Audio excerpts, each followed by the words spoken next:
very good morning and welcome to Samsun in Turkey. It's the opening day of the Samsun Grand-Prix. 5 weight categories to bring you, and I'm going to run through the top fighters in each of those weight categories. Now, normally, the 1st of April is a day for practical jokes. Well, at least in the UK anyway, but this is no laughing matter here.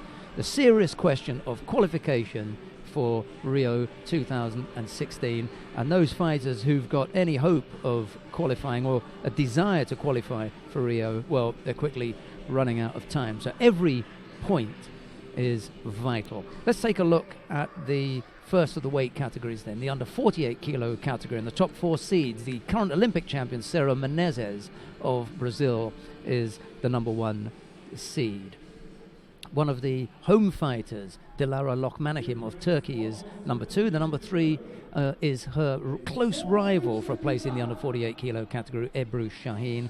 And then the number 4 seed is Otgansek Galbadrak of Kazakhstan.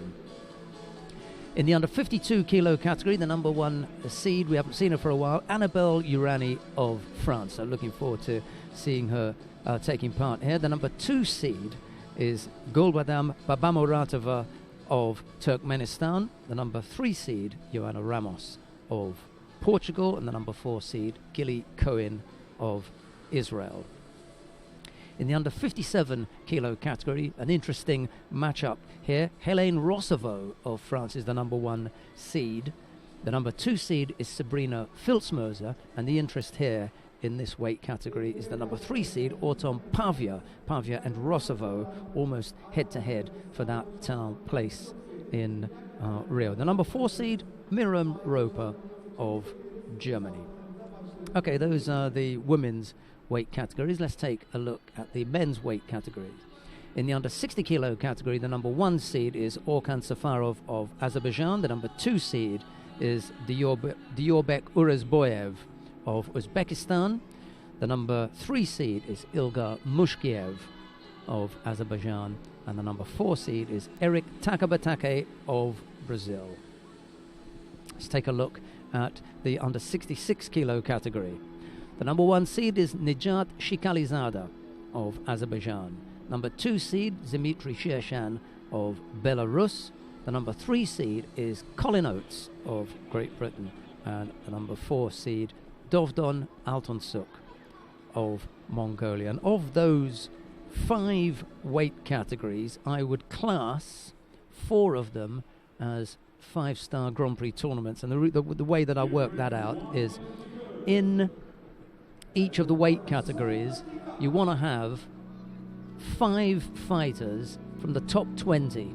5 of the top 20 should be there in a Grand Prix, and then in a Grand Slam you'd want 5 from the top 10. So under 48, under 52, under 57, the under 60 kilo category, they've all got at least 5 from the top 20. Just the under 66 kilo category may be a little bit shy.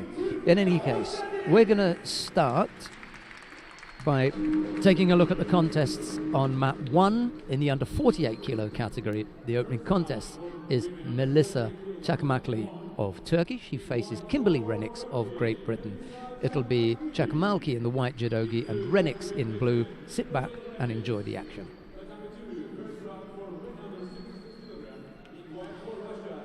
Now on mat 2, you've got the under 66 kilo category. I'm sharing that with the under 52 kilo category. And then on mat 3, it's another pool of the under 66 kilo category, another pool of 52. So there are your choices. You can see that at the top of your screen there. Take your pick. But we're going to start with Çakmaklı in the white judogi, Renix in blue. We're underway with the opening contest.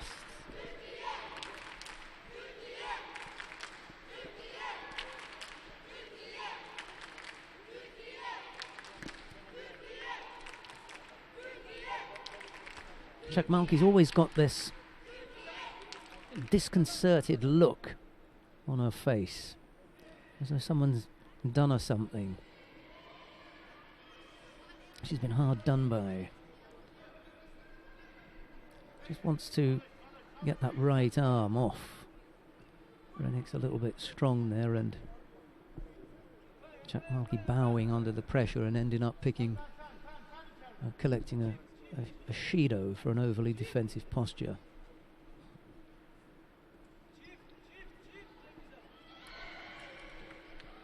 Well, a little bit too high up there, Rennick's, and almost getting countered.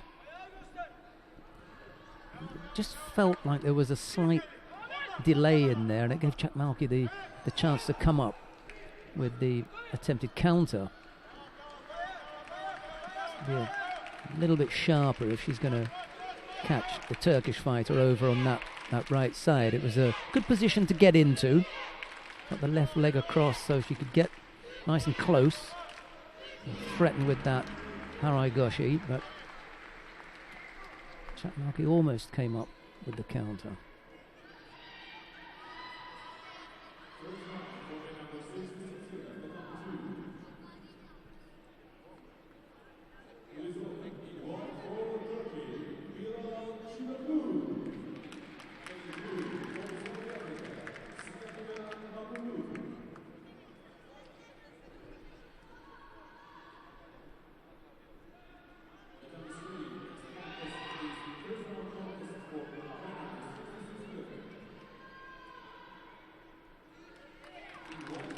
There's a group of school children over to my left and cheering on every Turkish fighter that comes to the mat. There's probably 4 of them in every weight, so they're going to be pretty busy.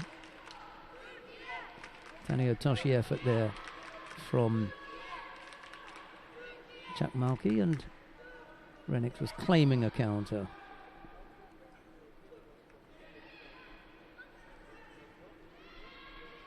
The referee wasn't having it, and nor was the refereeing commission. King Howie thought it was worth a score. Well, they didn't give one. I think Rennick thought it was worth a score as well.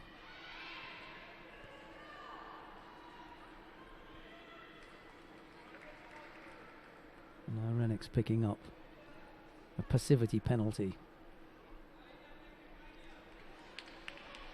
She does look the fighter most likely to score, not necessarily the fighter coming up with the more attacks, but they've been better attacks. Chatmalki may have had more, but they haven't really threatened Rennick's. Uchimata for the most part from Chatmalki left-sided, and again there was the suspicion of taking over the technique, but she's landing on top of her opponent as opposed to blocking, taking over the technique and controlling her opponent on the way down. That's what the referee wants to see. He wants to see that kind of taking over of the technique before he gives up a score.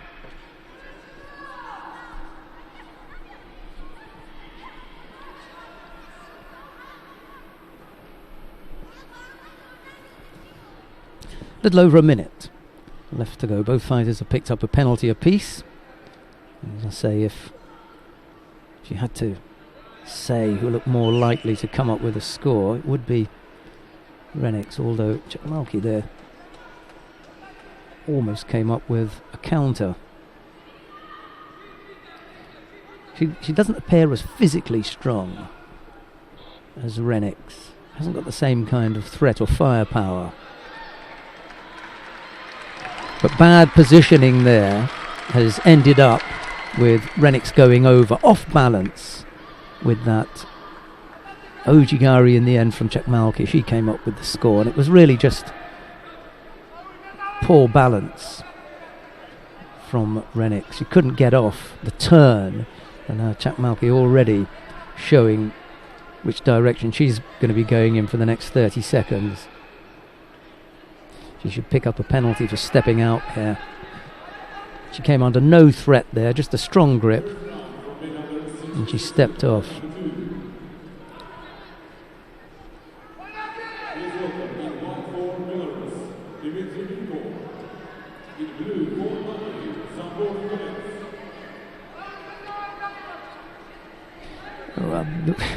it's not the right penalty.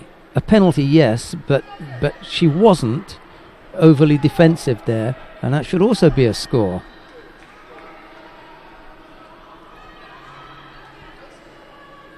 Should have been for a false attack. Renix comes back with a Yuko, but it'll be a race to the edge of the mat here, and another false attack from Chakmalki, if I'm not mistaken. She won't be afraid to take the step out. It won't make any difference. And it'll be Chakmalki on the back of that single slip from Kimberly Renix, who goes through to round two. Is not a bad little run out for both fighters. Unfortunately for Renix, however, it ended up with her on the losing side.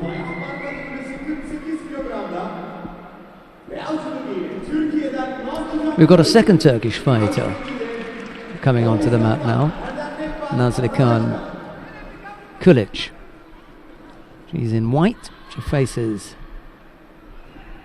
Erdenabat Bazarakça of Mongolia. It's Kulic in the white judogi, Erdenabat in blue.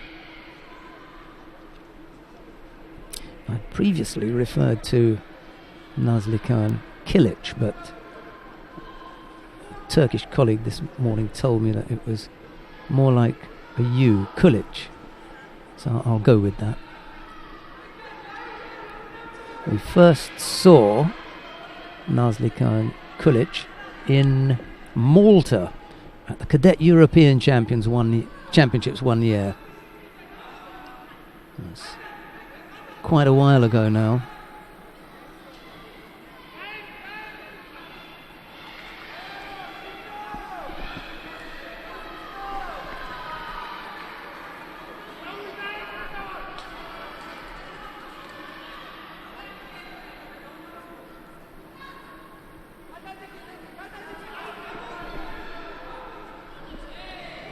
She's in good company in the under 48 kilo category. It's a weight where the Turkish women have got quite a number of good fighters, so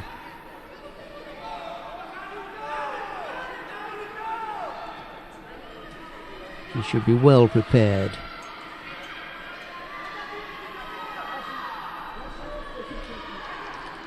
She doesn't feature on our list of fighters. I'm not sure why.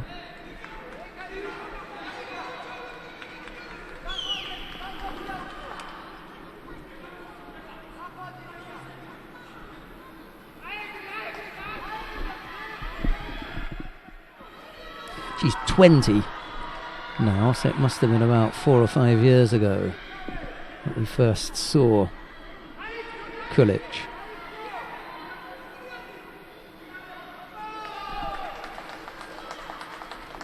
Erdenabat has already picked up 2 penalties.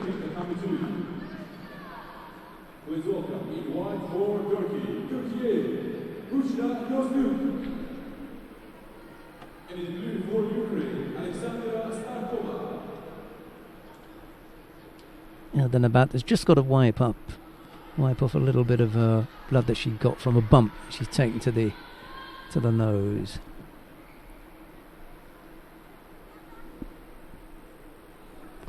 Jana Stankiewicz is on mat 2 in the under 52 kilo category against Agata Perenc of Poland. That's what's happening down on mat number 2. We're having a little look round. And there is Kulic.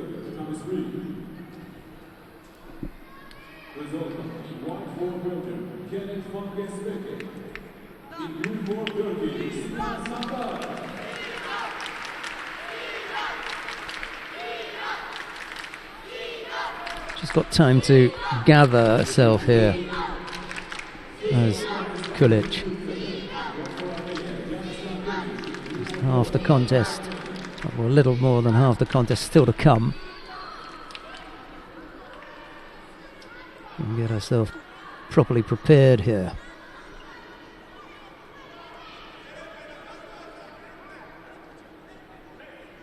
Right, we are back on the way again. Busy little fighter is Kulic. He goes over onto the left-hand side. Let's see if she can follow up in Nevaza here. Really wants to try and trap the top half of the body first, but she doesn't, and Denabat slips away from a slightly loose attacking effort from Kulic. Take advantage of your opponent when you get them down there. You don't want them back up on their feet too quickly without having taken some message from you that you are around and about. Leave a bit of a mark on them. Too far away on the left-hand side there.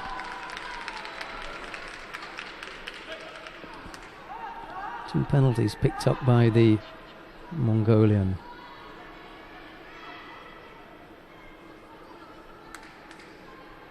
There's a little over a minute left to go, and that was a poor effort from Denabat, to be honest. Lost control, and now this is slightly better. There's better work on the head here, and again lost control with the legs.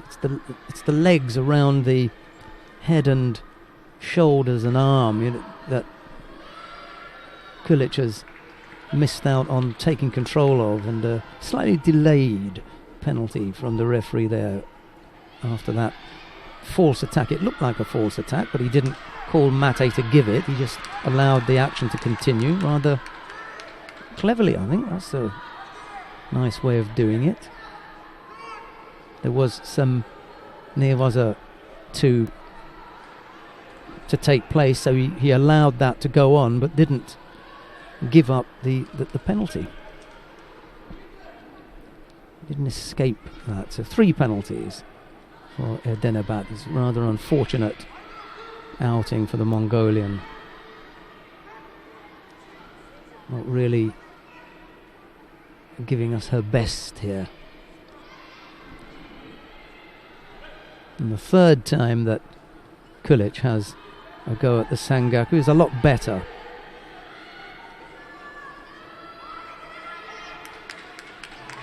Still can't come up with the control that she wants, but it won't matter. 3 penalties picked up by Denabat Bazaragcha is enough to see Nazlichan Kulic of Turkey go in to round 2. So Chakmalki will face Letizia Payet, and Kulic will face Marina Cherniak. So 2 exceptionally difficult contests coming up with the 2 younger Turkish fighters, and we're yet to see Lokmanachim or Shaheen, who are the seeded players 2 and 3. They're both in the bottom half of the draw.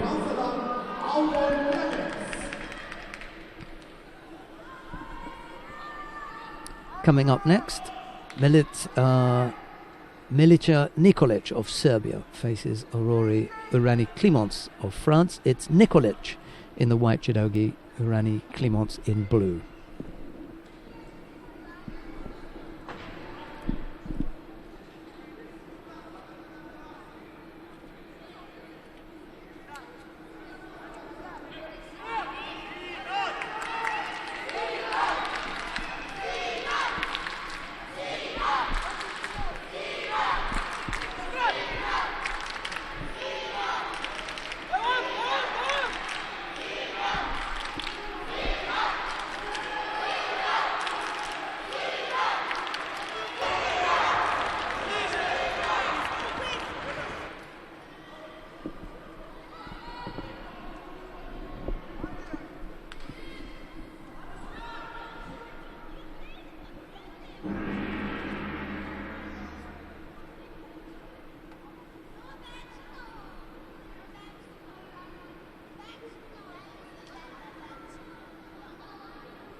Nikolic was able to block that Tomoenage effort from Urani Climons.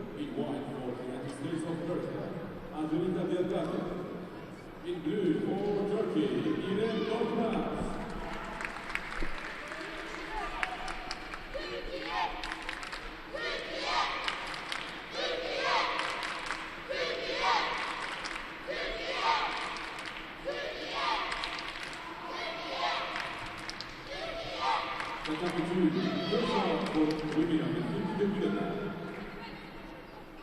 welcome in white for Turkey, Nushra Bostik. And in the blue for Ukraine, Alexandra Starkova.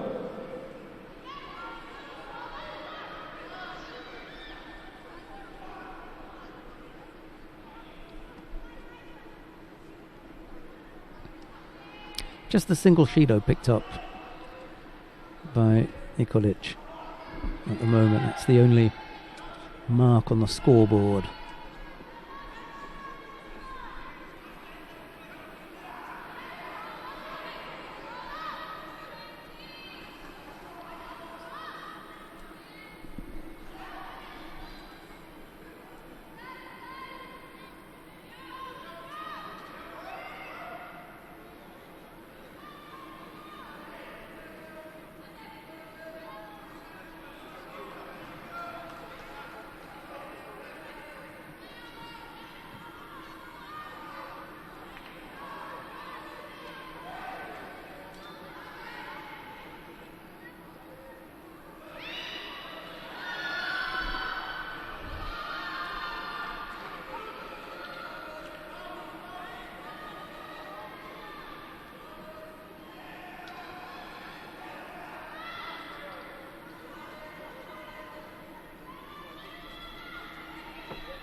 Neither fighter ever looked as though whatever it was they were attempting was going to come off there. Either the Osai was an effort from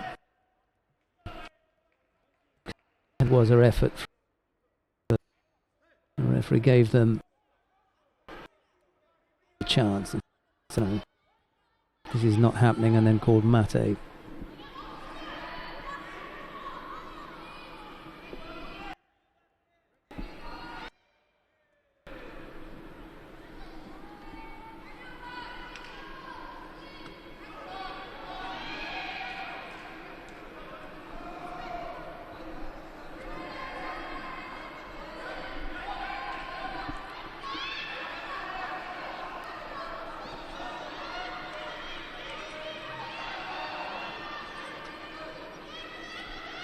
Urani Clemence picks up a second penalty and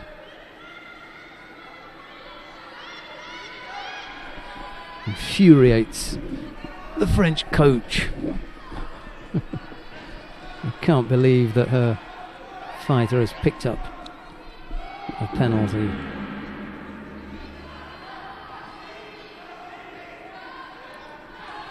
Catherine Fleury was exasperated with that.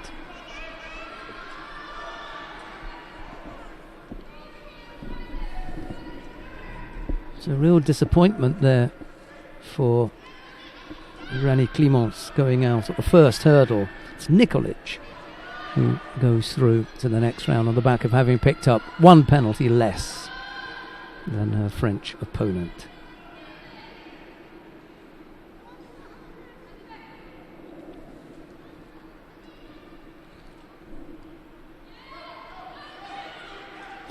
We're going to stay here on mat number one. We're going to continue watching the under 48 kilo category. Can't see anything gripping on the other mats to rip us away, and we'll see the next contest in the under 48 kilo category. That's between Xie Shi of China. She faces Cristina Budescu of Moldavia. I was talking about Budescu this morning. I was chatting with Ivan Remarenko, who represents the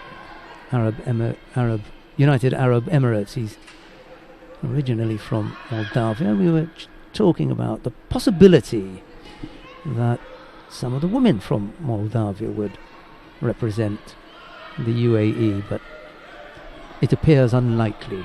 That was his answer to that.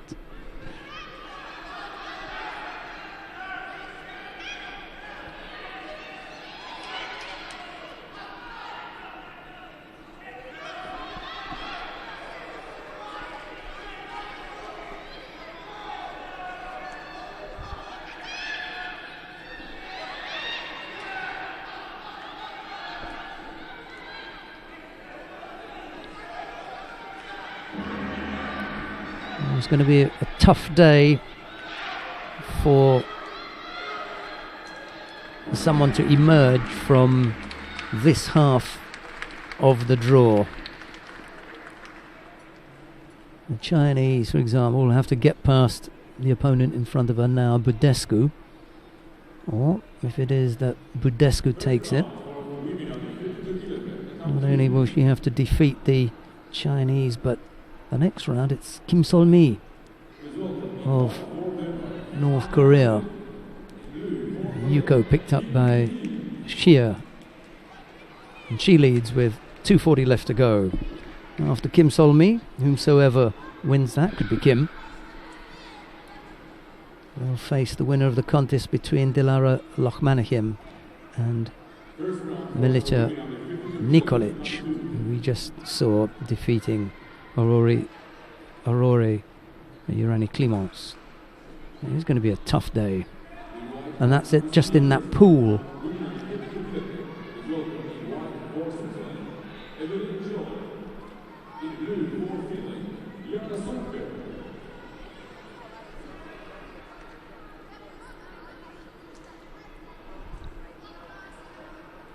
Missed with the left, Ojigari did with Descu. Slightly off the pace here and needs a score. Xie has picked up a Shido, but she leads with that single Yuko.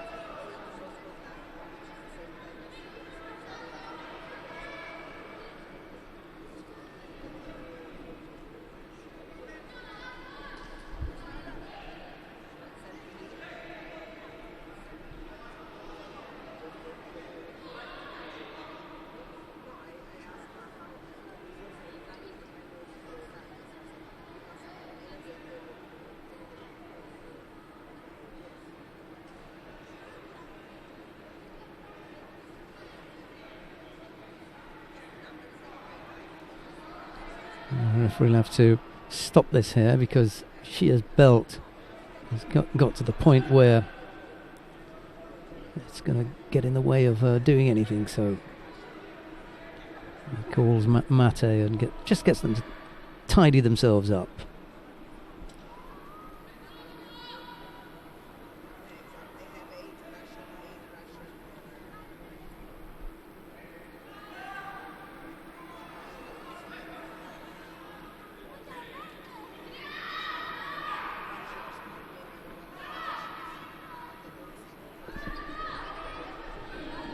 Second penalty picked up by Xie now. Still the Yuko, enough for her to hold the lead here. Budescu desperate for a score.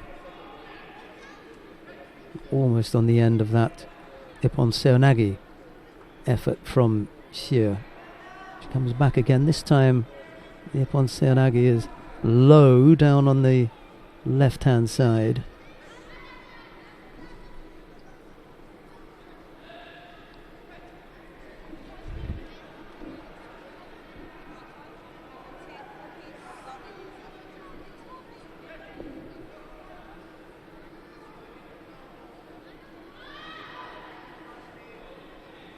Budescu, oddly enough, picking up the penalty. There's no earthly reason for her to pick up a passivity penalty at this stage. She must be all out now.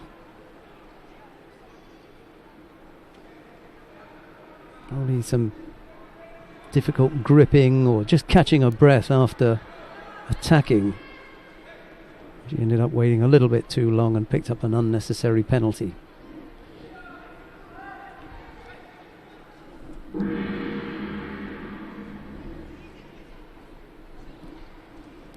Xie of China wins out.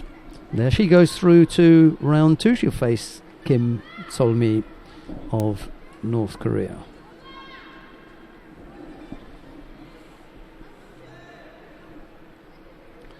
Disappointment for the Moldavian there. Ebrushain has a bye into round two, so the upcoming contest is Olena Nisheta of Ukraine. She faces Alexandra Podryadova of Kazakhstan. It's Nisheta in the white judogi, Podryadova in blue. The winner of this will face Ebru Shaheen in round 2.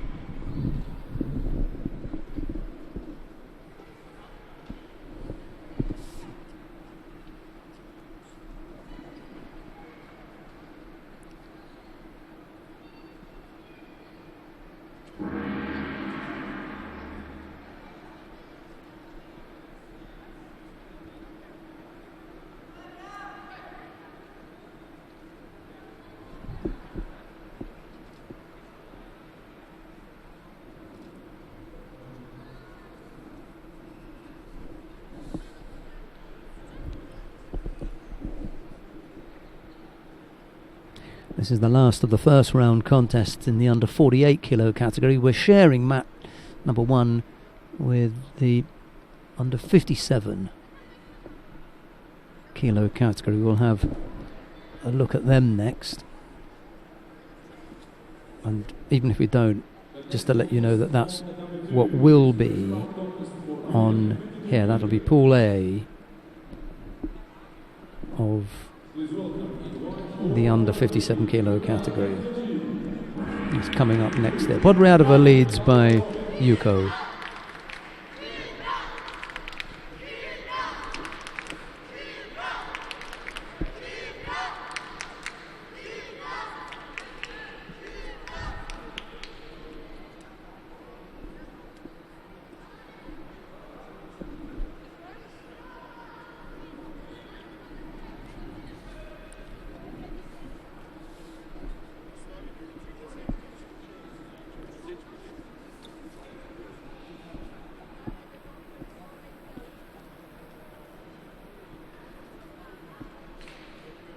First round for women under 52 kilograms on 3. In white for Slovakia, Andrea Krysandova. In blue for Israel, Ronen Schwartz.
Podryadova trying to work on the ground here, but Nisheta's up to it, and the referee calls mate. They'll be back up on their feet in a second, and we'll be underway with 50 odd seconds to go.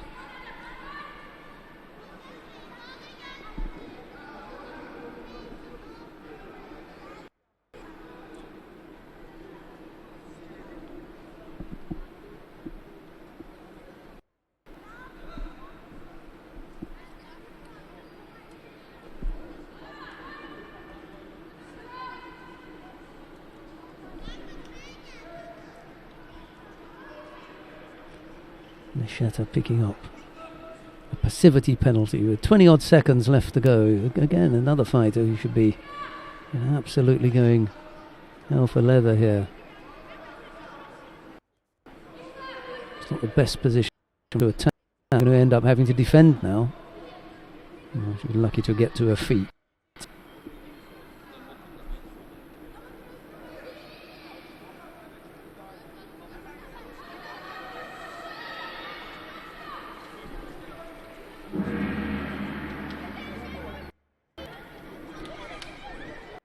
Podriadova, single Shido.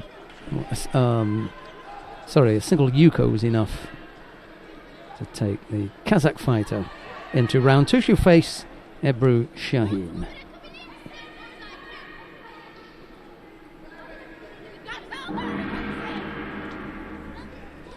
Wraps up round 1 of the under 48 kilo category.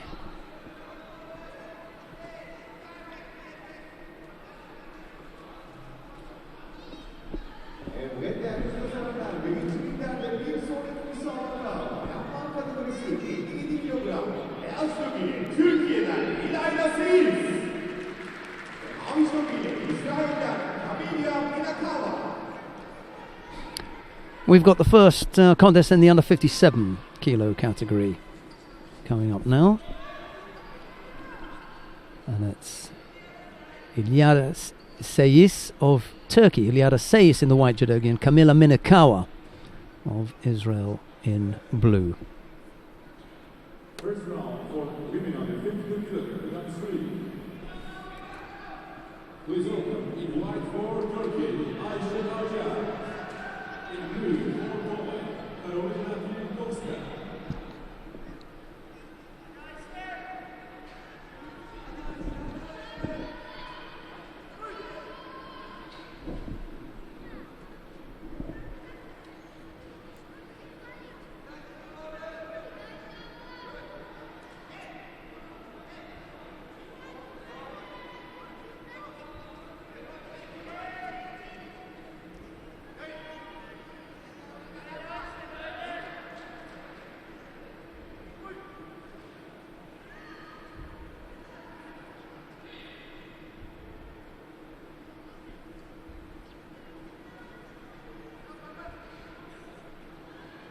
Uchimata effort there from Seyis. Minakawa were able to ride that and avoid giving up the score.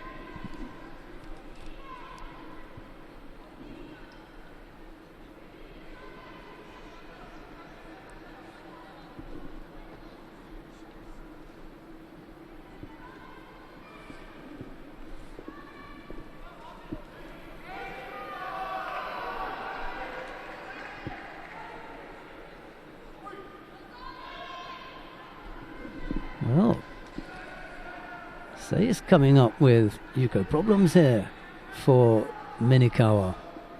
First round for men under 60 kilograms, round 2. In white for Kyrgyzstan, Argen Bakubek. In blue for Turkey, Ahmed Shaheen.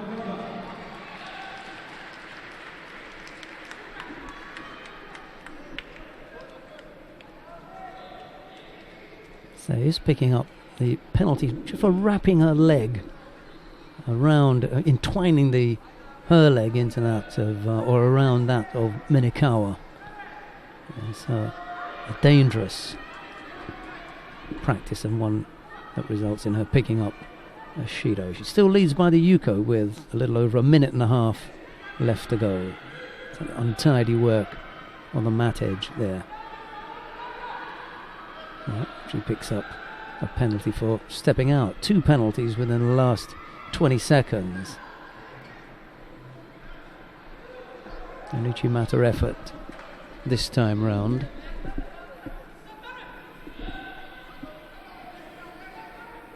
Minute 20 left to go.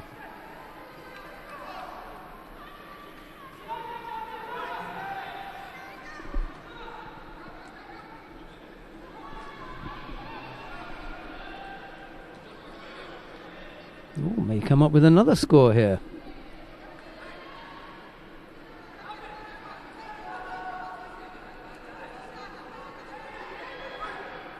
And again, penalised for wrapping that leg round. There's well over a minute left to go. She's not going to make this. She'll commit another error here. Tired looking effort now from Iliada Sayes.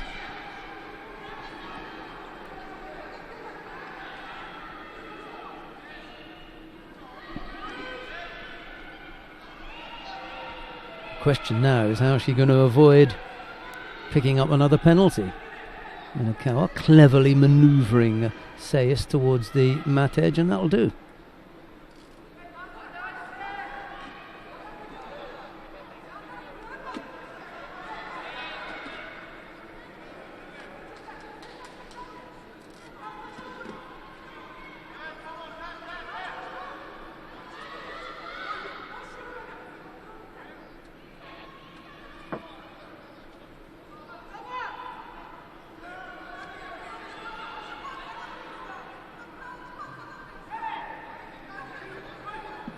Minakawa can't believe it. She was all for spending the next 50-odd seconds pressing on Sayes, but Sayes gave it away. Didn't have to do anything.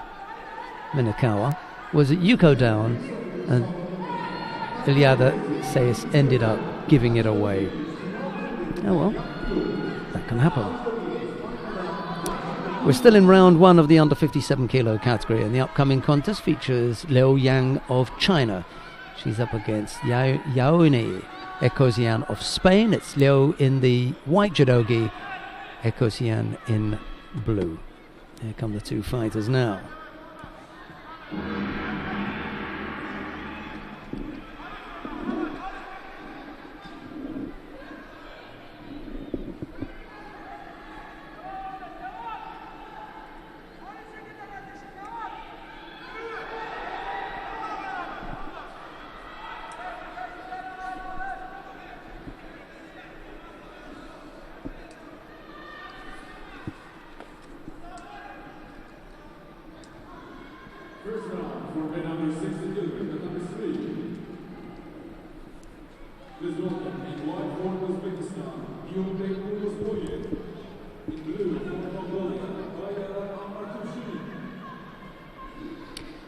Right, we're going to make our first move of the morning then. Let's go down to mat number 1 to take a look. Sorry, mat number 3, beg your pardon, mat number 3. Sorry about that. We're going to go down to mat number 3 to take a look at Diorbek Urazboyev of Uzbekistan. He faces Biyara Amatovshin of Mongolia. It's Urazboyev in the white judogi, Biyara in blue, and that just goes to show that our technical staff are on the ball and know exactly what's going on.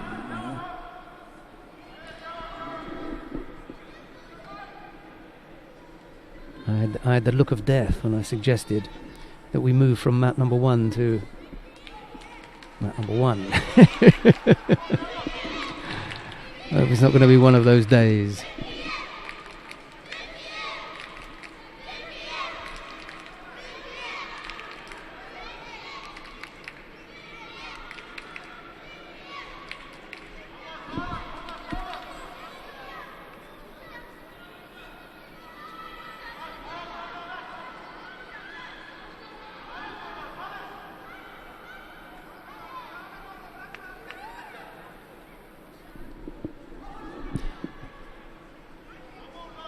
Biyara has picked up a single Shido. Oh, almost. A neat little shape there from Biyara as he threatened for a moment to counter Urazboyev.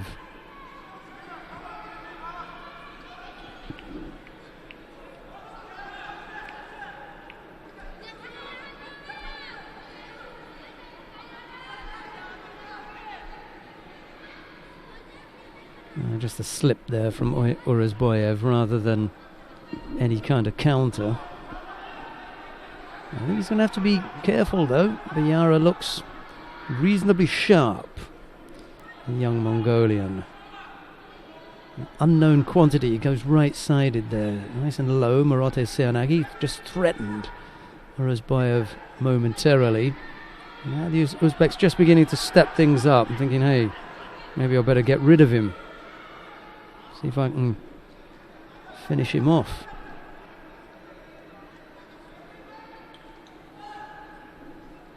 Moves nicely, does Biara.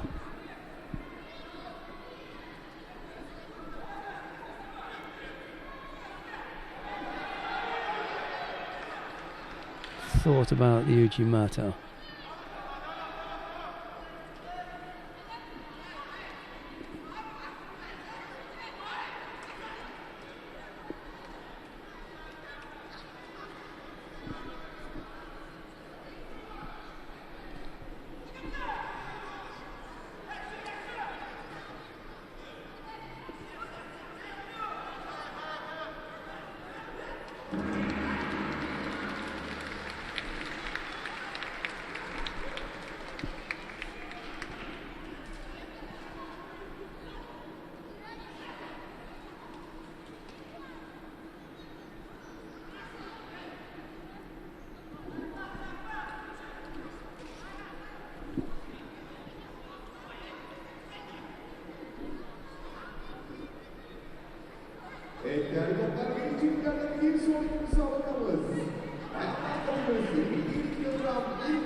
Biara beginning to get into this now and look threatening.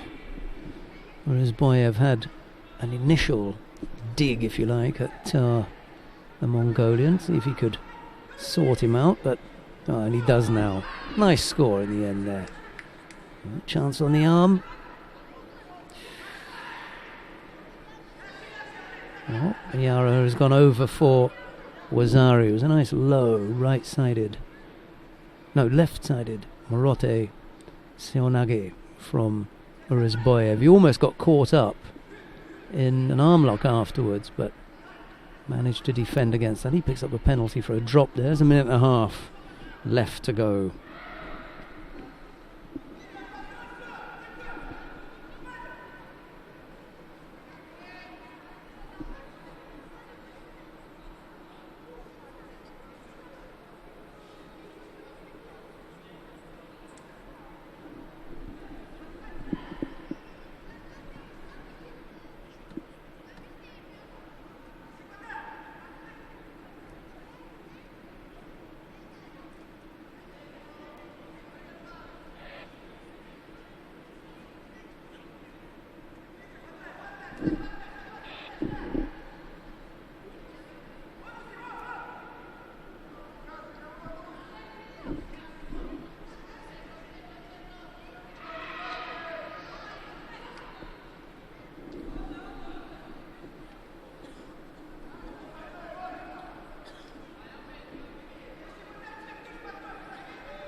Third penalty picked up by Urazboyev.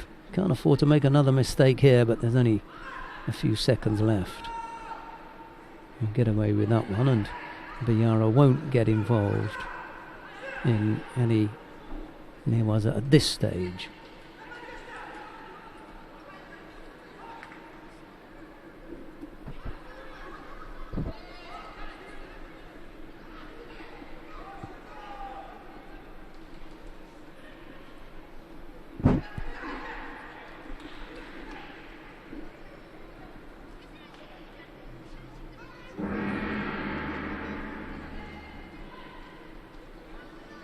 Yep, Urazboyev made to work really hard for that first round win.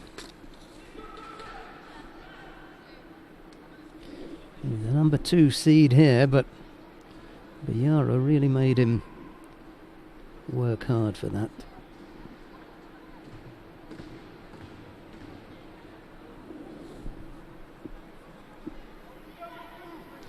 Let's see what the Uzbek has got. to face in round 2. It's the winner of the upcoming contest between Lukumi Shukvimiani of Georgia and Walid Kaya of France. Whomsoever it is that wins out on this one is likely to give Mr. Urizboyev a good run for his money. These are two good fighters here. Shukvimiani in the white judogi, Kaya in blue.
Kaya has just picked up Shido with 350 odd left to go. Picks up a second. Yeah, a little bit to his surprise.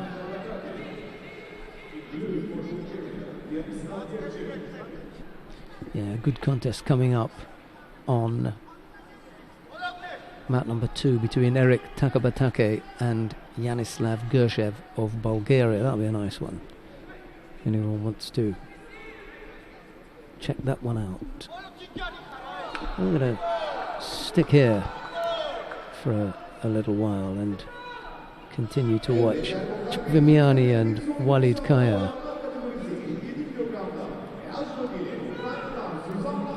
They gave Wazari, but a few screams of Ippon for that last action. No, Wazari it is. So Walid Kaya not out of it yet because there's plenty of time left on the clock. There's 3 minutes 20 odd.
Ve değerli sponsorlar, şimdi de ikinci liglerde 50 kilogram faydalar kategorisi. Beyaz bölgeyle Lüksemburg'dan Anadolu'da ve mavi bölgeyle Türkiye'den Aslıcan Özerler. Evet, milli sporcumuza desteklerinizi bekliyorum değerli taraftarlar.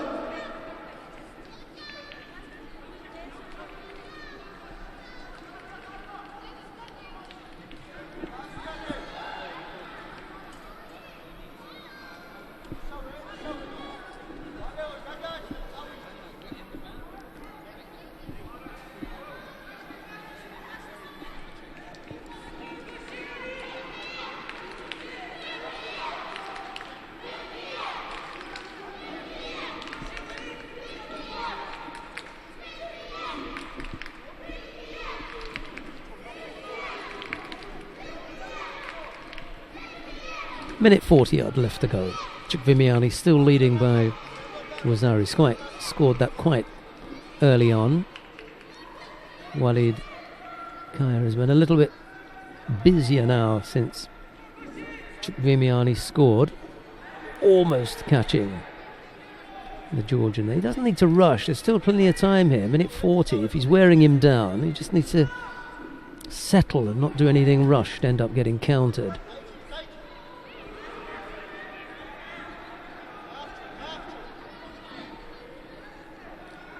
He's a difficult opponent. It's Chukvimiani, and Kaya needs to be careful. He doesn't want to rush him and be too exposed and end up getting caught.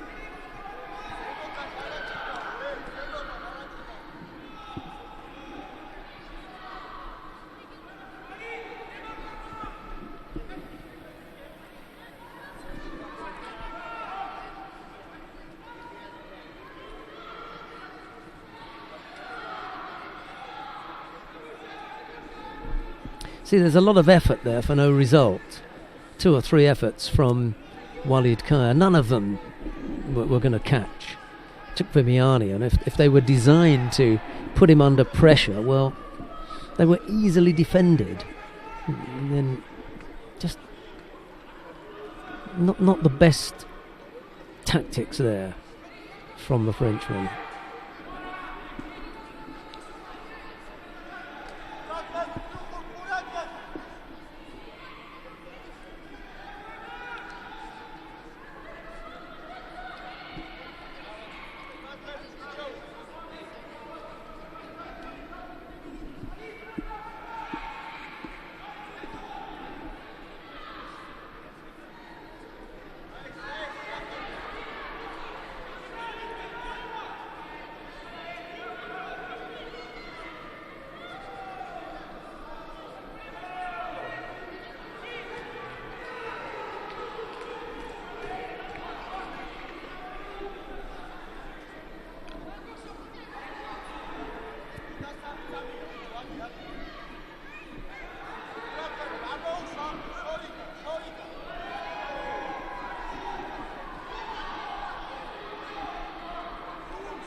Walid Kaya of France losing out there to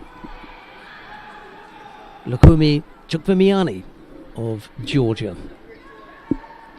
They look more and more toward the end of that contest as though Kaya got drawn into exactly the kind of fight that Chukvimiani had wanted.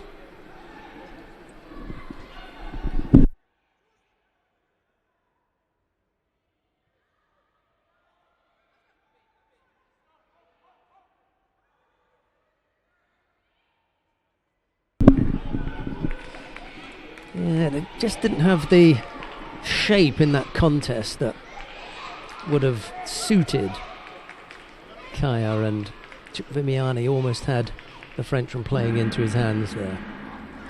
And it's Lukumi Chukvimiani who wins out and goes into the next round.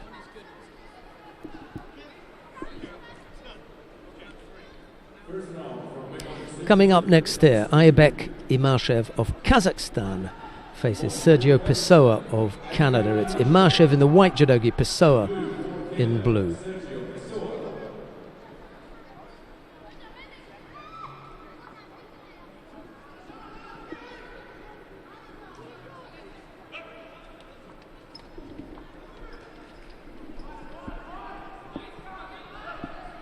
Yani seferler birinci günlerde bir sonraki müsabakada bayanlar kategorisi 7 kilogram ilk tur müsabakası beyaz şekilde Çin Halk Cumhuriyeti'nden Hong Yang-lu ve mavi şekilde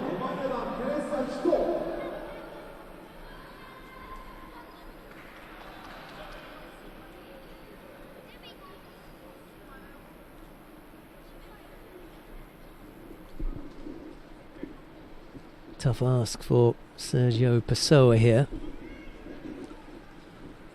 to face Aibek Imashev, one of the top 8 seeds. First round from the under 60 kilogram, round 2. One for Mongolia, Gambata. In blue for Luxembourg, Tom Schmidt.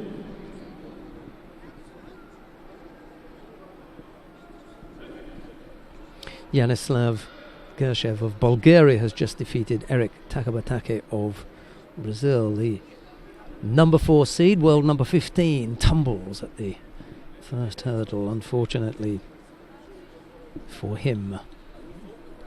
Could have done with a good run here today, but Yanislav Gershev has done for him first thing in the morning. That can happen, I'm afraid.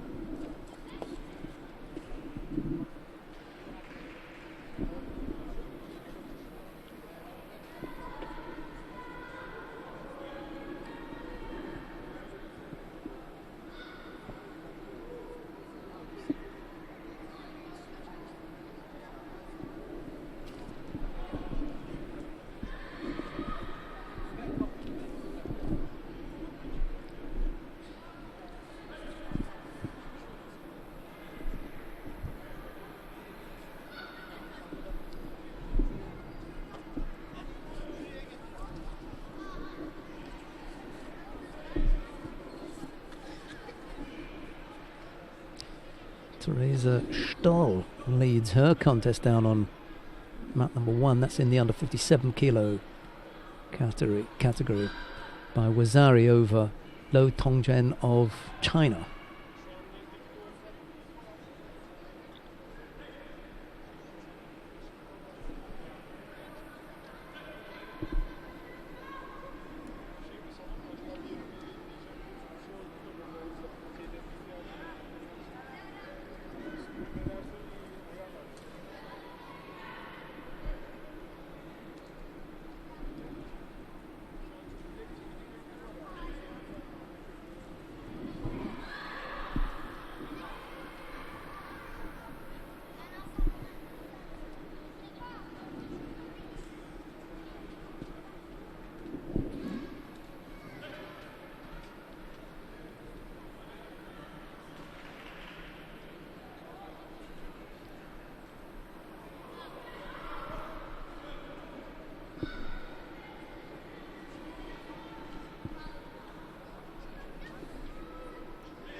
Pessoa picking up Shido there.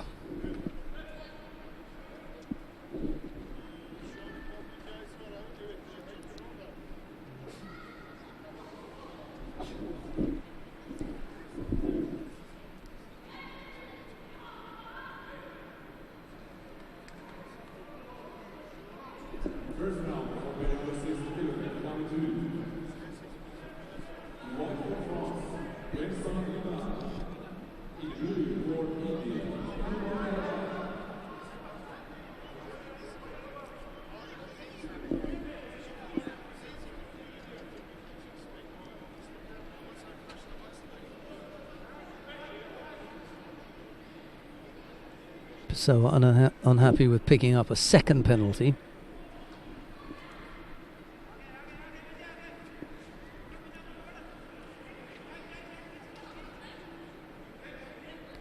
And they cancel that one, and Imashev picks up a penalty instead. So instead of being 2 Shidos down,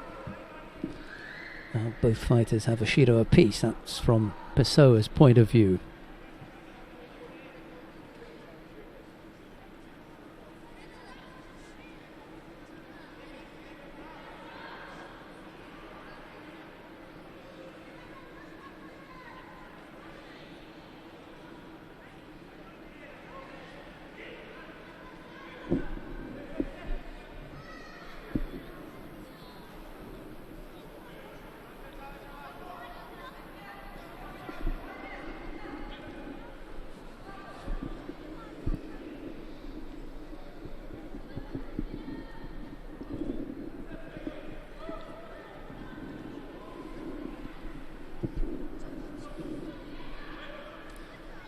problems for Imashev.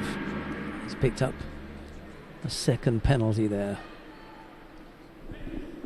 It's definitely not what the doctor ordered.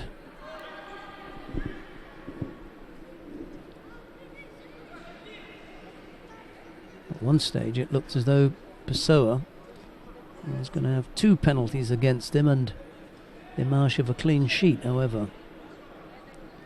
He's committed a couple of errors, has Imashev, and Pessoa had that second one just wiped off, so he's in a better position here with 20 odd seconds left to go.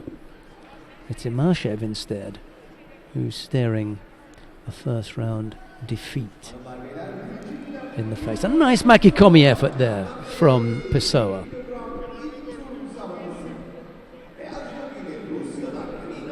I thought so.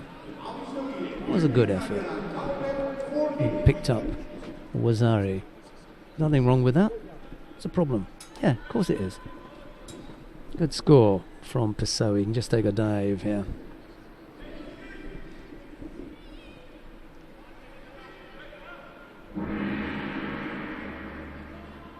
Not sure what happened to Imashev in the end there. He just went off the boil, didn't he? All of a sudden, having been in that position of Pessoa picking up the second penalty, as soon as that happened, he just lost it. It was a penalty apiece, and then 2 Shidas against him, and then Pessoa coming up with a good Makikomi to take the contest and go in to round 2.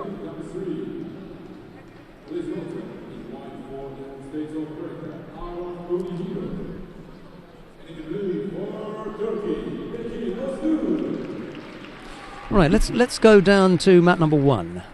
Sorry to leave Kunihiro and Oslu, but the contest on mat number 1 is Irina Zabludina of Russia. She faces Lore Fournier of Great Britain. It's Zabludina in the white judogi, Fournier in white.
Slight limp that Fournier looks as though she has.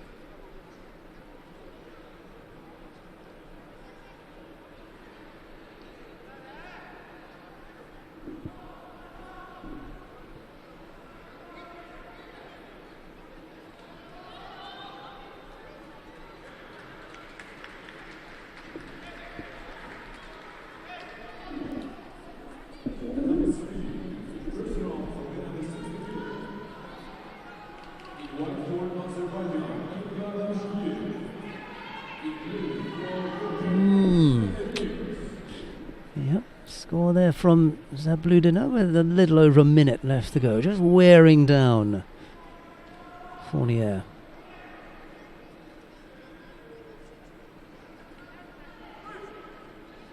Catching her for Yuko.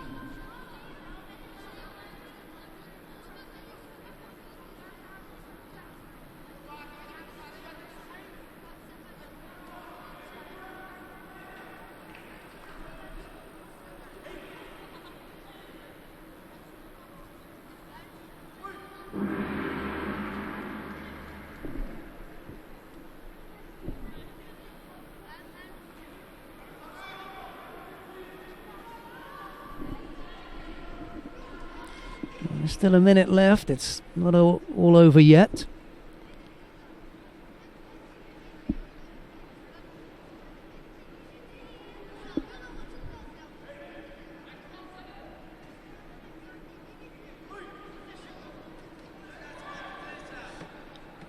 Can't take time on the ground now. Got to be standing up. And the only hope that Fournier has is that Zabludina has run out of steam.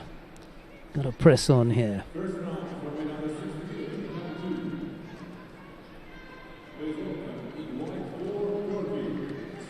Both hands are needed here.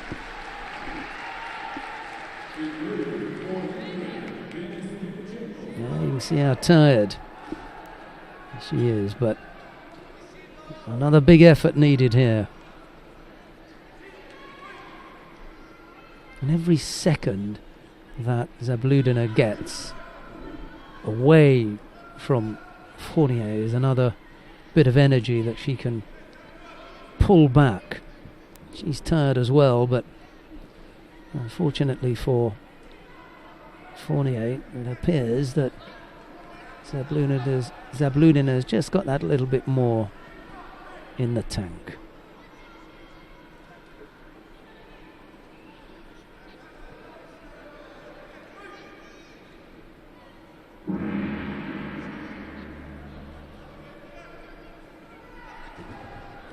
Yeah, she gave as much as she could, but Irina Zabludina it is who wins out there over Laure Fournier. Zabludina into round 2.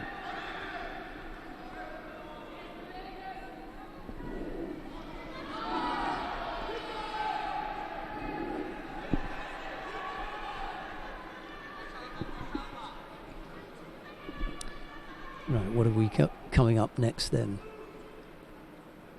Segol Yilmaz of Turkey faces Jovana Rogic of Serbia. It'll be Yilmaz in the white judo gi, Rogic in blue.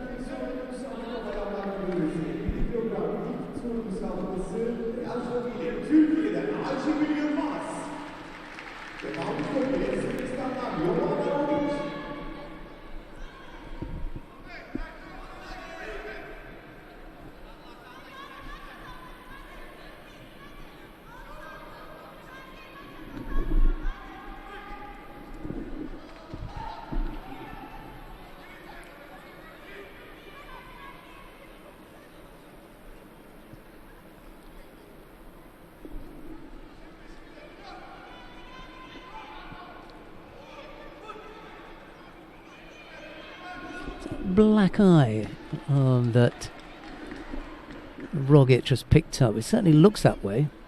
Under her left eye, it looks badly bruised there, the old bruiser. She may have one under her left eye as well. It's normally where you've taken a really bad bash to the nose and then you get some bruising under both eyes. I'll have to go and have a look and see how Rogic is getting on.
She does look a bit bruised up, doesn't she, Rogic?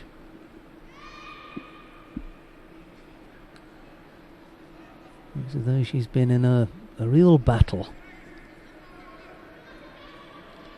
She's in another one now. Minute and a half left to go. Left-sided effort there from Yilmaz, but it doesn't trouble Rogic.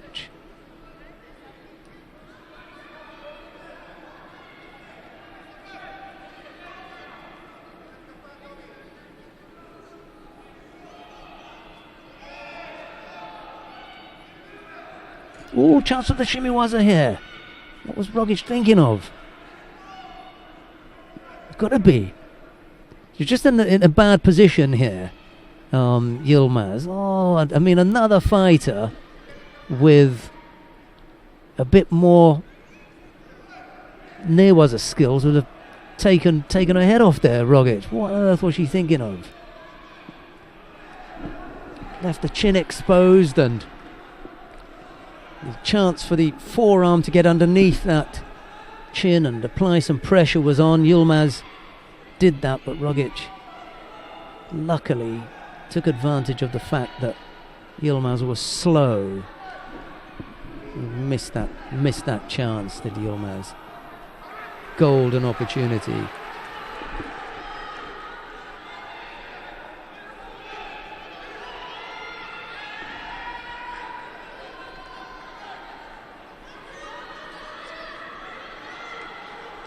Now Yilmaz picks up a penalty for passivity with 30 odd seconds left to go.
Rogic taking that one. We'll have a word with Jovana Rogic and see how she came up with those those bruises, but under both eyes things look a bit tough.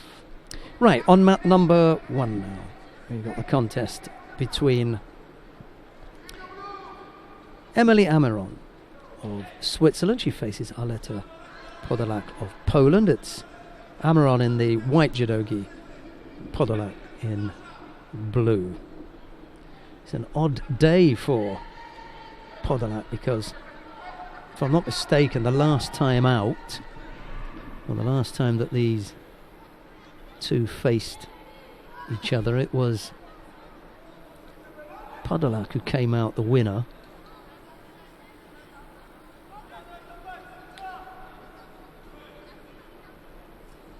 That was at the World Championships in Chelyabinsk, I think. I did have a look up this morning. I'm not just doing that off the top of my head.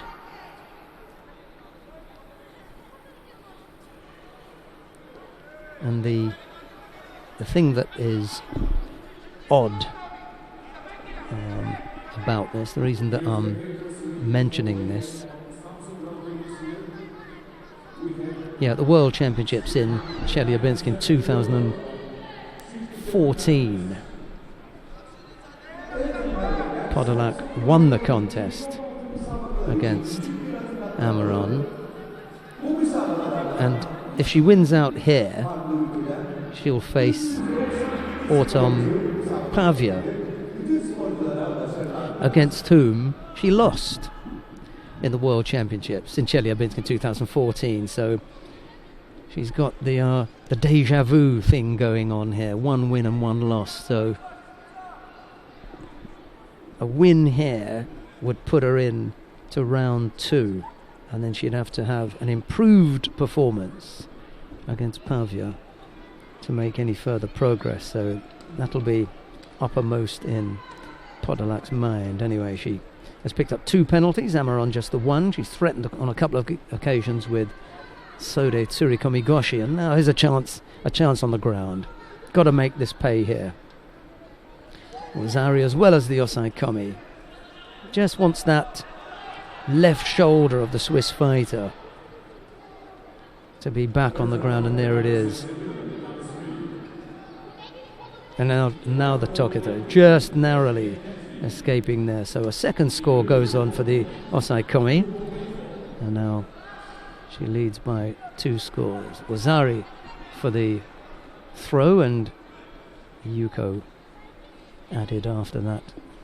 Osai Komi. There's a minute and a half left to go.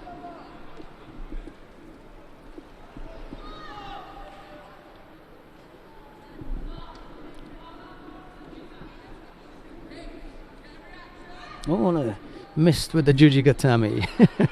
She's had a couple of goes at that, and it looks rather spectacular, but she missed out there.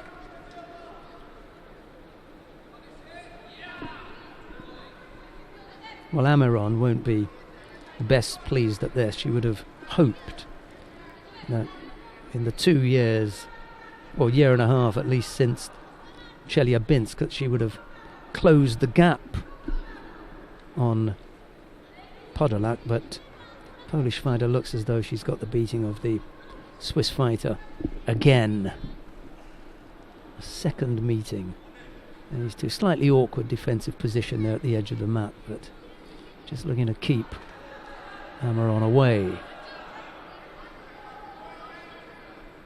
40 seconds left to go.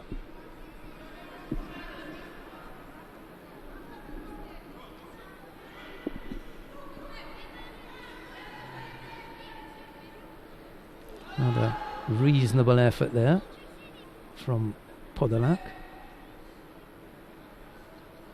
She can close up shop now.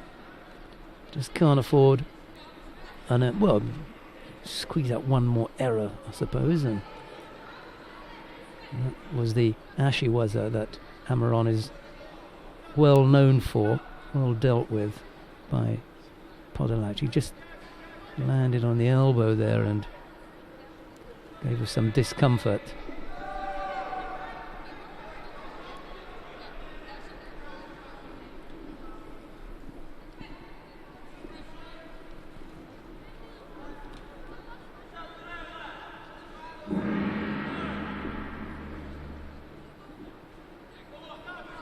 Going to need a little bit of work on the right elbow when she comes off here. Is Podolak, but she sees off the challenge of Emily Amaron of Switzerland, and it's Podolak who goes through to round 2. In the meantime, we're going to see what's happening on... Yeah, okay, we'll stay here then.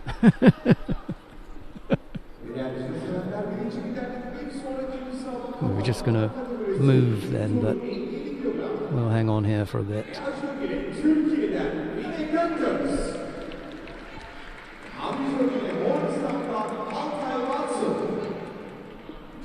Vinay Gokos of Turkey faces Altay Batsal of Mongolia. It's Gokos in the white judogi, Altay in blue. It's the last of the contests in the under 57 kilo category.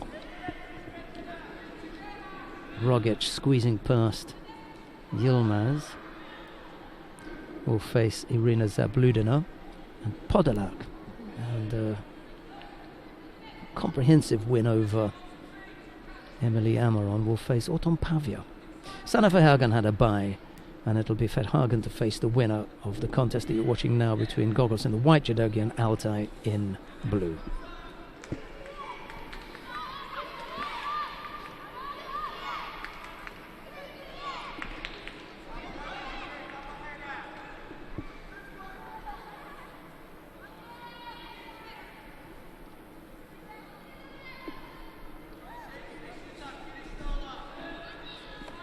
Altai has picked up a Shido. I just looked away at the contest sheets and Altai ended up with a Shido. Let's see what it was for.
No score yet of the contest.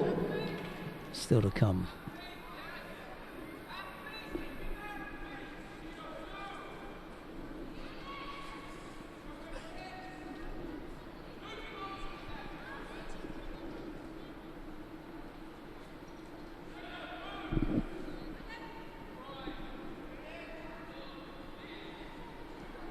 Oh, disappointment for Nijat Shikalizada, the number 1 seed in the under 66 kilo category from Azerbaijan. He has lost his opening contest, that against Yakub Shamilov of Russia. Shamilov it is, winning out there.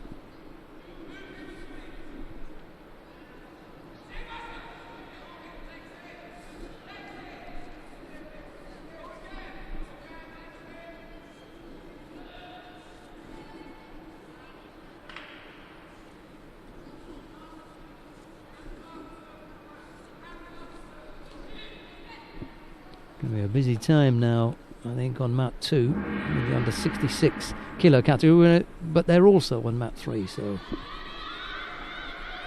hopefully we'll get a nice break today. It's 25 after 11, going for an hour and a half already.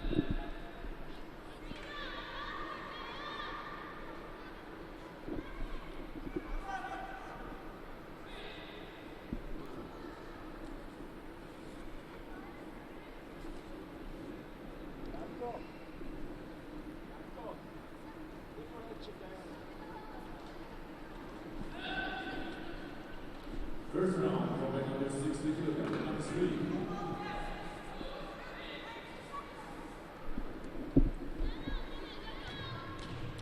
Kokos picks up a second penalty.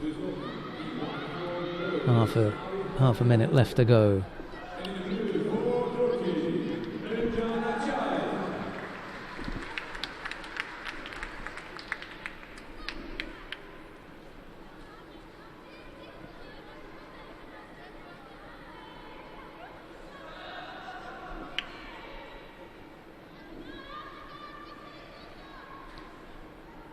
Last few seconds here. Kokos needs to come up with a score.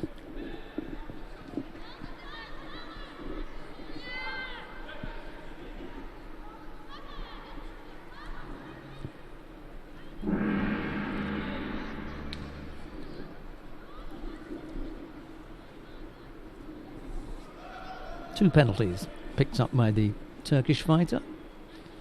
That's enough to put her out, unfortunately, and it's Altay Batsul of Mongolia who goes into round 2. She'll face Sanne Verhagen of the Netherlands.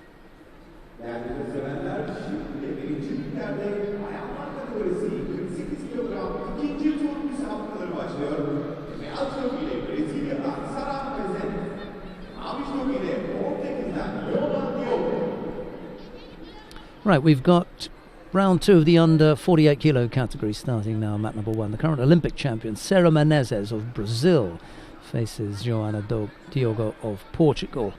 It's Menezes in the white judogi, Diogo in blue.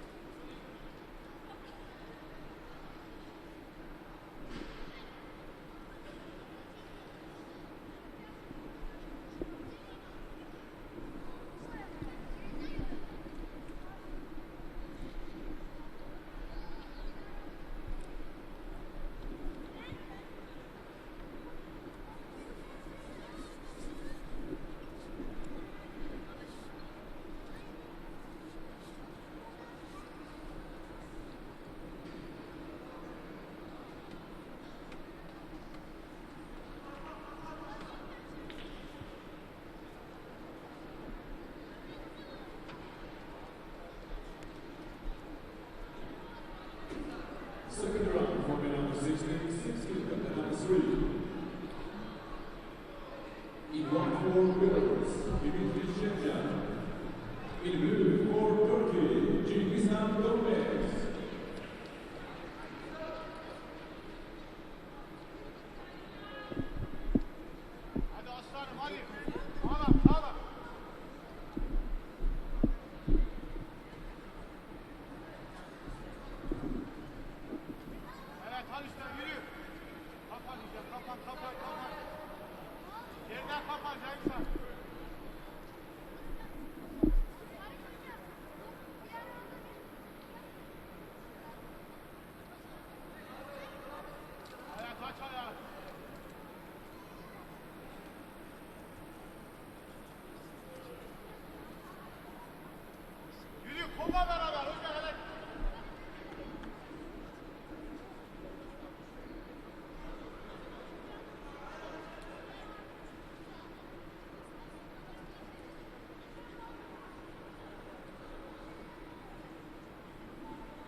Menezes picks up a penalty there for just guarding her jacket there and holding on to her own jacket, keeping it away from her opponent. Picks up a penalty.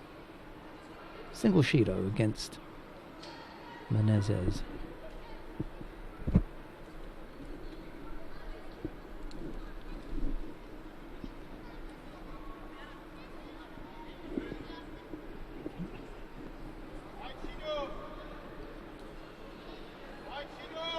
Nice work there from Menezes. A good score.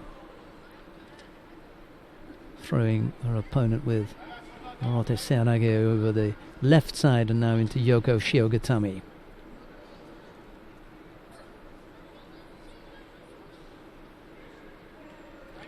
Not able to flatten out. She does now, and that's enough for Awazeti Ipon, and it's Menezes who takes her place in the quarter-final.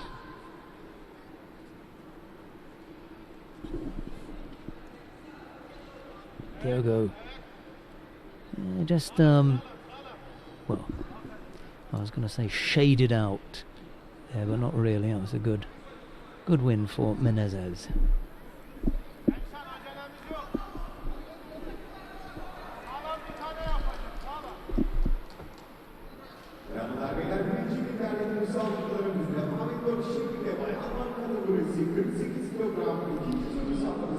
Right, we're going to see Letizia Payet of France now. She faces Melissa Çakmalki of Turkey. Payet in the white judogi, Çakmalki in blue. I suspect, having seen Çakmalki's opening contest, that she's going to be in some difficulty against Letizia Payet. It's just going to have that little bit too much for the Turkish fighter here.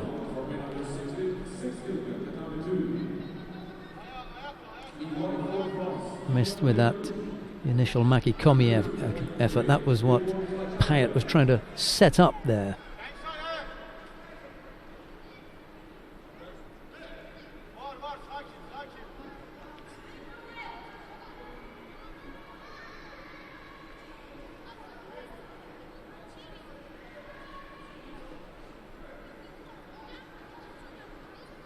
Could have taken a little bit longer just to settle herself and then come up with a better effort. See, that was closer.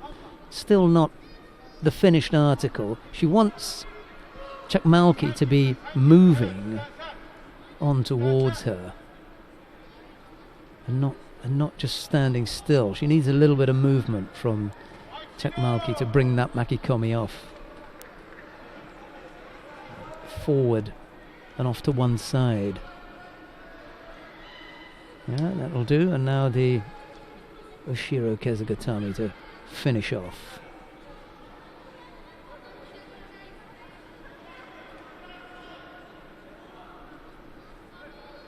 Melissa Chakmalki not having seen Letitia Payet before, so falling to that. Nice effort. It's a good shape to it. You know, she does what she does well until she comes up against, you know, a higher level fighter.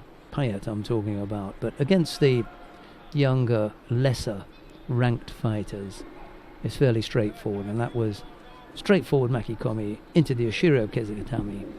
And it's Payet who moves into the quarterfinal. She'll face Sarah Menezes of Brazil.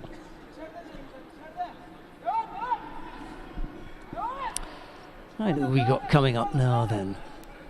Otkonsetse Galbadrak of Kazakhstan faces Tatiana Osoyanu of Moldavia. It's Galbadrak in the white judogi, Osoyanu in blue. We'll stay here for a bit. Shershan and Donmez down on mount number 3, and Lebluc and Kachatrian on map number 2. We're okay here.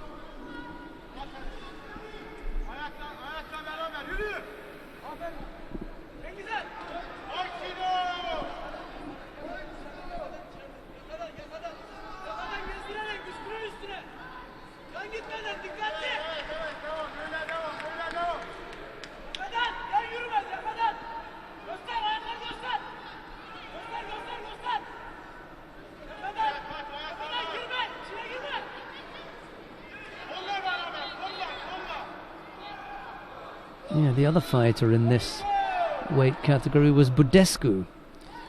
She went out earlier. Who did she lose to then? Budescu. She lost to Xie of China.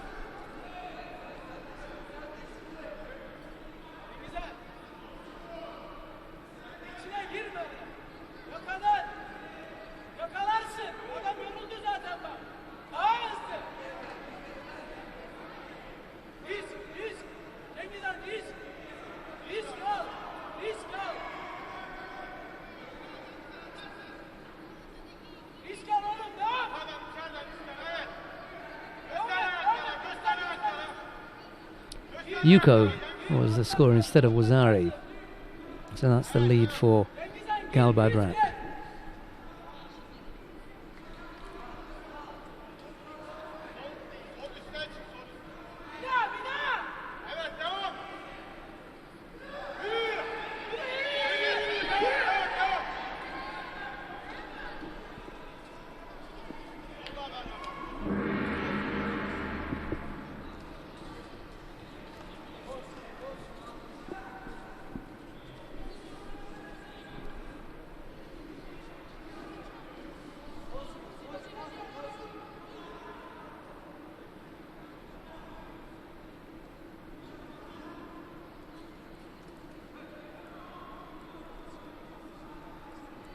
Second round, 166 and 3.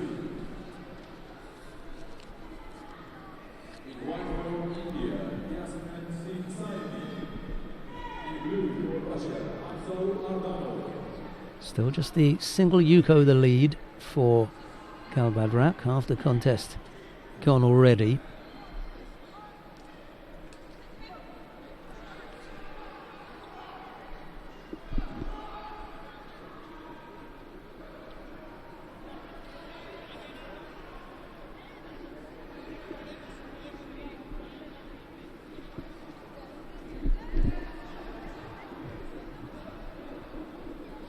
Both of these fighters had byes in the first round, and neither of them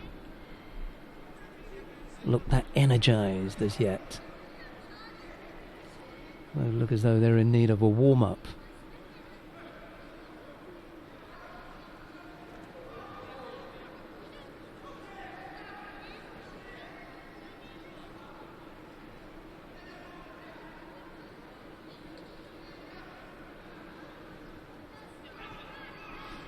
Timmy was an effort there from Osoyano. Just threatened Galbadrak for a moment.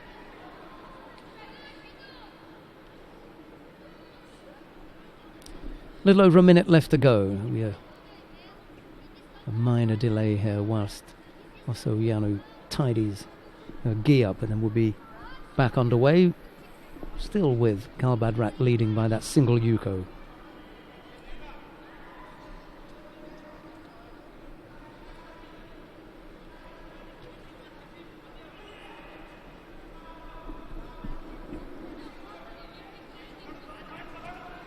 Second round for men under 66 kilograms and number 2.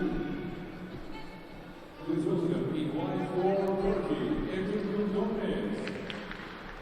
In blue for Poland, Alexander.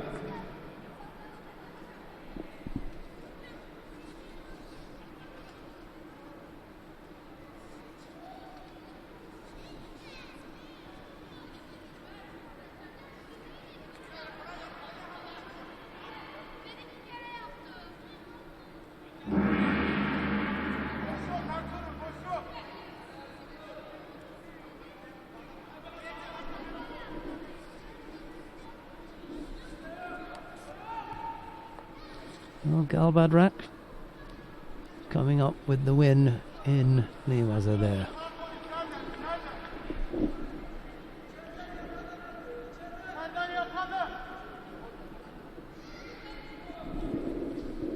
And it's the former Mongolian turned Kazakh now who goes in to the second of the quarterfinals. She'll face the winner of the upcoming contest. That's between Marina Cherniak of the Ukraine and Nazlichan Kulic of Turkey. It's Cherniak in the white judo gi, Kulic in blue.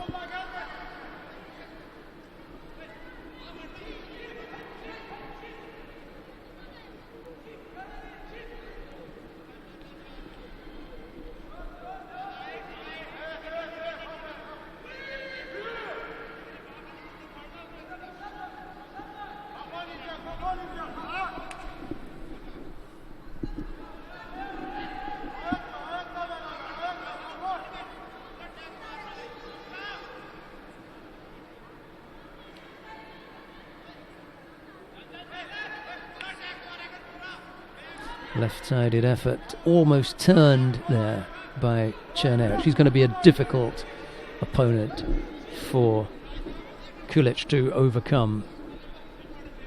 Tall and rangy fighter is Cherniak, and going to have her hands full here.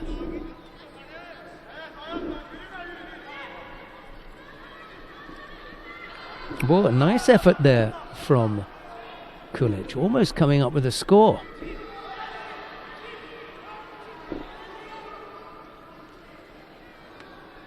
Yeah, could have been. It was pretty close. The referee had a bit of a look at it, but decided no.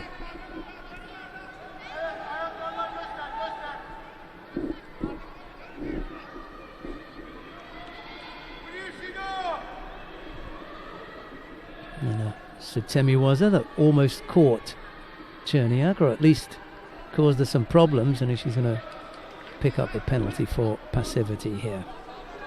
Still feel that Cherniak is the stronger of the two and got better throwing skills. It's just a question of getting settled in, and then gets thrown with the Ojigari. Oh, that's at least the Wazari. Terrific effort from the tiny Turkish fighter. Ojigari in a really big effort there from Kulic. So now Cherniak with some real difficulty on her hands. She's got the crowd behind her as well, that's the thing. fighting at home. What kind of panic is there going to be from Cherniak? That's the thing. You can get untidy. And another effort there for the counter.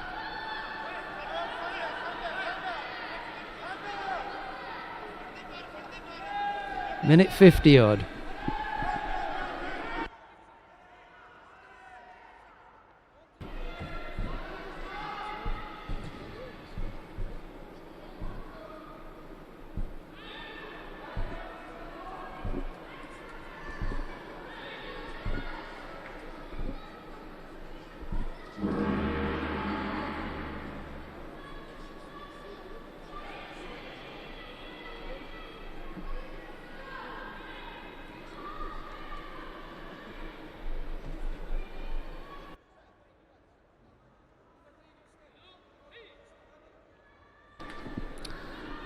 Kulic can afford to burn a few Shidos, as we say. That's the tactics. When you've got the lead and you've got an extremely difficult opponent at the other end of your hands. Let's see how she manages. A little over a minute here. Every time you get an opportunity to work something on the ground, just stretch the leg out a little bit and keep her down. That's better. Good effort now. Can't get the turn because she's lost the head. Has a look at the clock, and Cherniak won't want to get involved in anything on the ground now. I want to do a hair back up after having undone it herself. Not sure if the referee spotted that one. A bit slippery there, Kulic. Well, you can't fault her. She's got one of the top seeds. Facing another Oshigarin, a good score, and that will do. That will finish it off. I'd have given the Wazari for that. The landing was down for Yuko, but she did end up on her back. And this is a terrific effort from the 20-year-old Kulic.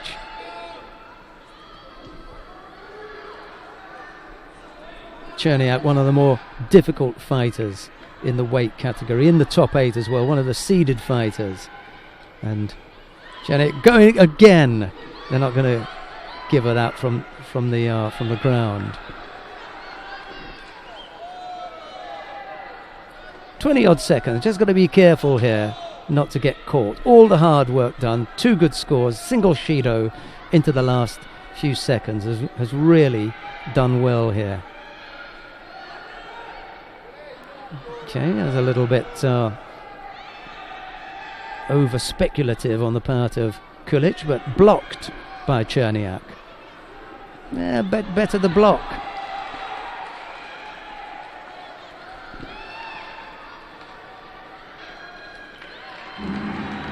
Well, that's the best win Nazlichan Kulic has ever had. She defeats one of the fighters in the top 20 on the IJF World Ranking list here. It's a terrific win for the young Turkish fighter. Well, turn up for the book here. It's Nazlichan Kulic who will face Otgonsetsi Galbadrak of Kazakhstan.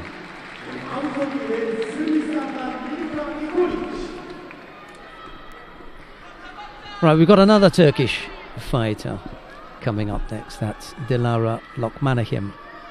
And she faces Melissa Nikolic of Serbia. It's Lokmanahim in the white judogi, Nikolic in blue. Lokmanahim, the number 2 seed here.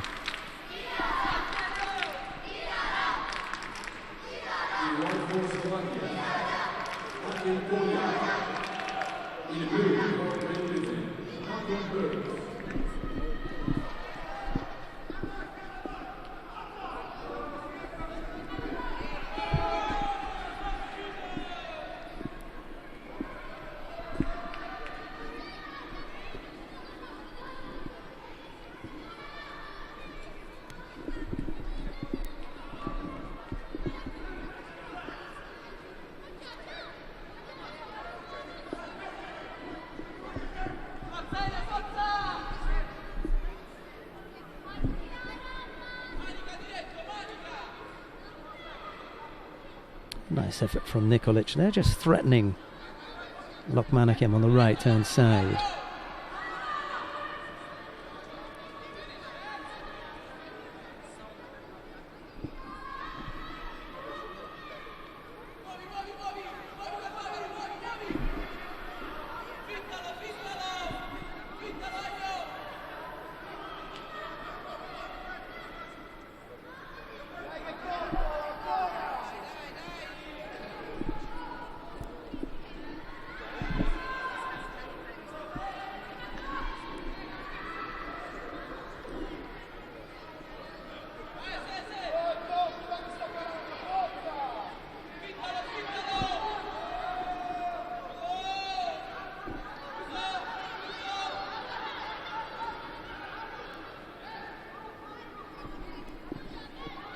Uchigari right-sided from Lokmanakim. Nikolic defends against that.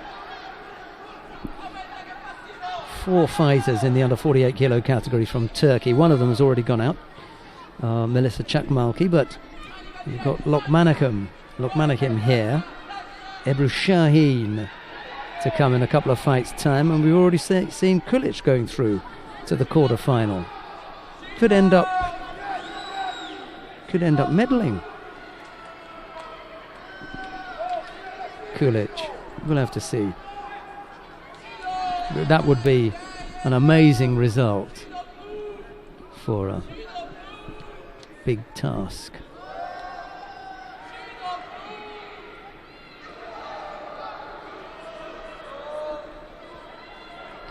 Yeah, Nikolic felt that coming and was able to block it.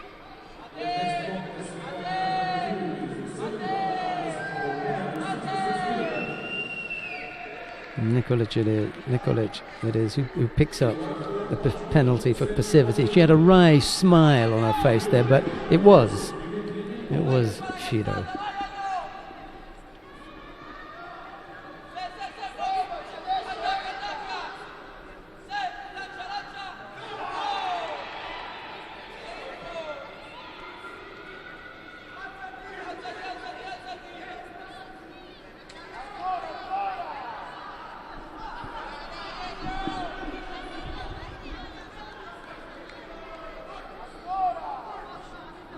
Yuko squeezed out there by Lokmanakim. That's the lead with a little over a minute left to go.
Two penalties picked up by Nikolic. You've got 20 odd seconds to try and make something happen.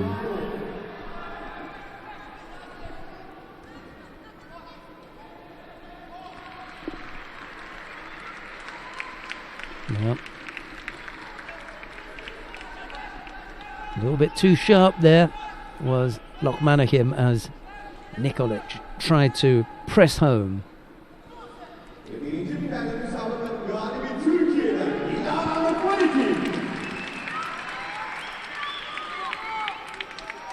Sporcumuz tebrik ediyoruz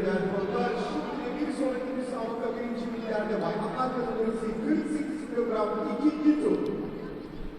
Beyaz bölgeyle Coming on to mat number 1 now. Kim Sol-mi of North Korea faces Xie of China. It's Kim in the white judogi, Xie in blue. Should be a nice little match-up here. A feisty little pair of characters going head-to-head in round 2. Place in the quarter-final against Dilara Lokmanahim of Turkey at stake here.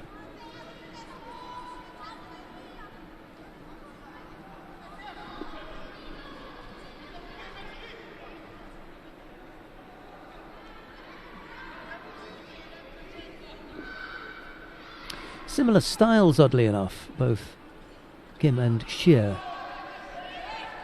Quite combative. They're not really big throwers. You don't get many at 48 that are, but Tomoenage effort there on the side. Got lucky there. Did Kim Sol-mi. Xie not able to block that and just falling off to her side and giving up the score. The difficulty for Kim Sol-mi is staying power. She often drains fairly quickly, and by 2 minutes begins to look ragged. Xie just got to stay in there for as long as she can, and as Kim Sol-mi begins to wear down, the chances for Xie will improve.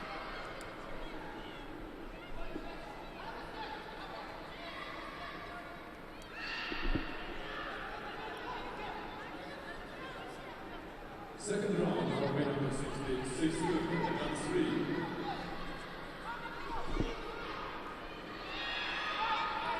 3. Reasonable little effort on the left-hand side from Xie. Just had Kim defending strongly there.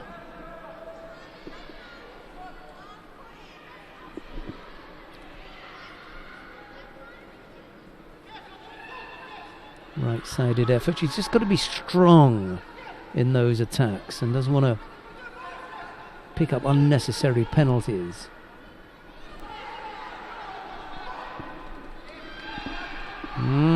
Close.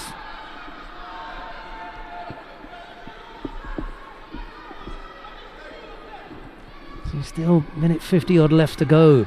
It's too long to be defending here. Got to come up with a stronger effort. That was a big effort with the ashi. Was a nice pressure from Kim.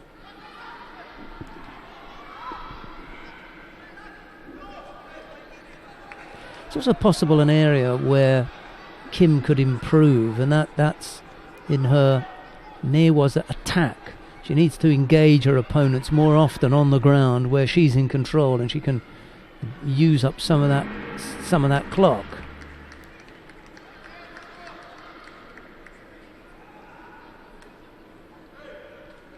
Second penalty picked up by Kim for holding on to one side for too long, and there's a missed opportunity there. Once Xie was on the ground there, to snap in there and try and put in the attacks.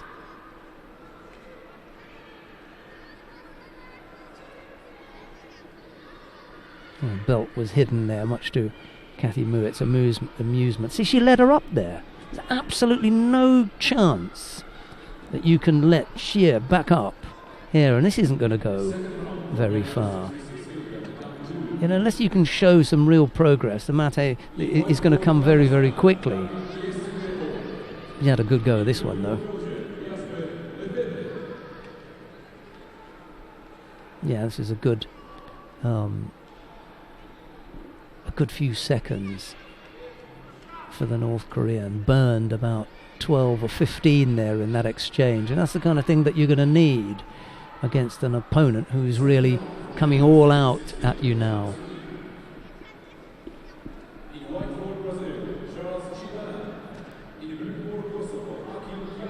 30 odd seconds left to go. Single Yuko the lead. She's picked up 2 penalties, has Kim. Xie just the single Shido and desperate for a score. Kathy Muett just asking Xie to step back a little bit and give Kim Sol-mi a bit of space from where to work.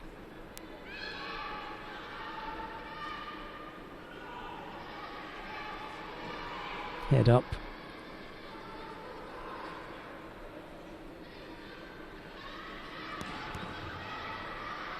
You don't want to get pulled around either. You know what your opponent is going to do. You've got to start controlling the grip. So a third penalty picked up.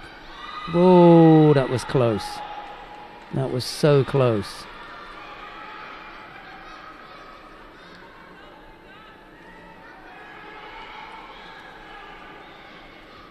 She almost got caught for breaking off the grips here. Far too many errors from Kim Sol-mi. And with 2 seconds left, the North Korean is going to escape this one, but only just.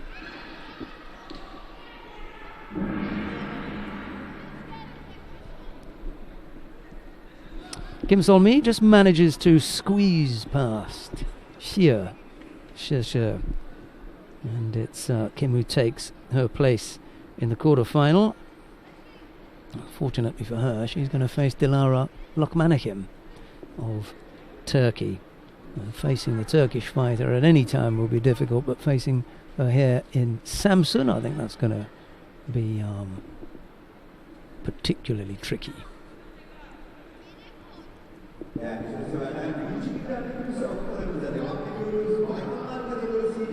Right, coming up next, Ebru Şahin of Turkey.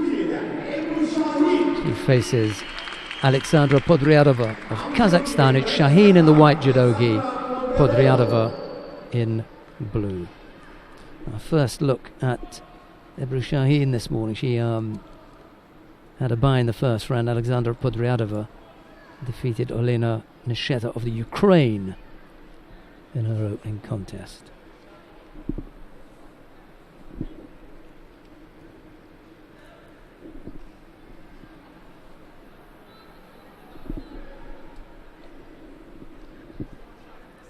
We've got the 57 kilo category, second round starting in a couple of fights' time.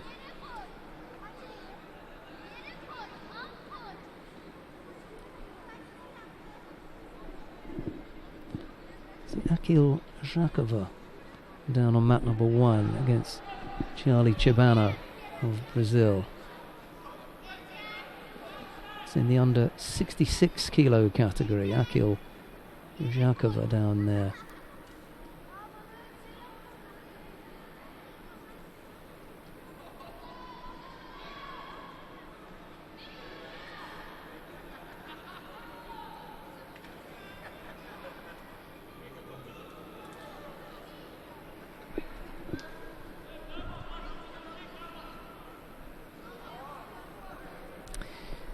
I was sure that I'd seen him fighting at 73 kilos all the time. He's now at 66. He began competing at 66 in last year, November.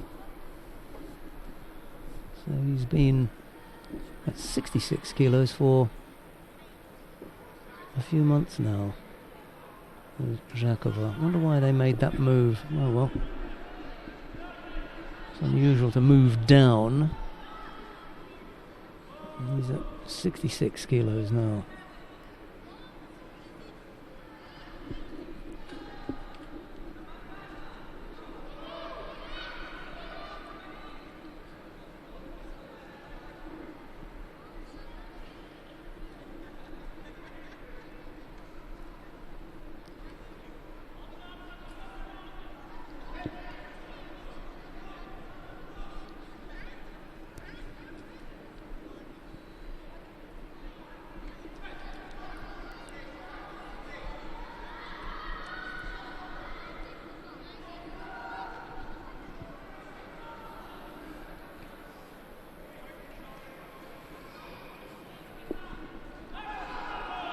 Şahin has picked up a single Shido problems for the Turkish fighter here already.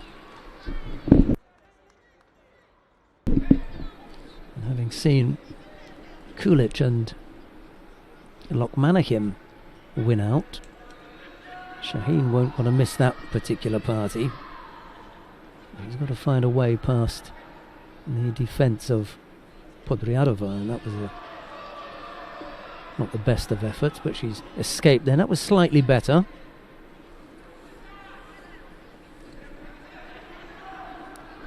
Piling up the attacks here, another cycle like that, and Shaheen will give up another penalty if she's not careful. It's good effort from Podriadova to come into,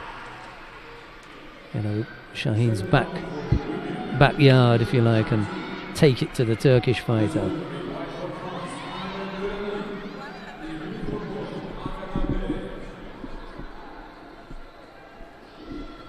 Zhakova's won his contest down on mat number 3.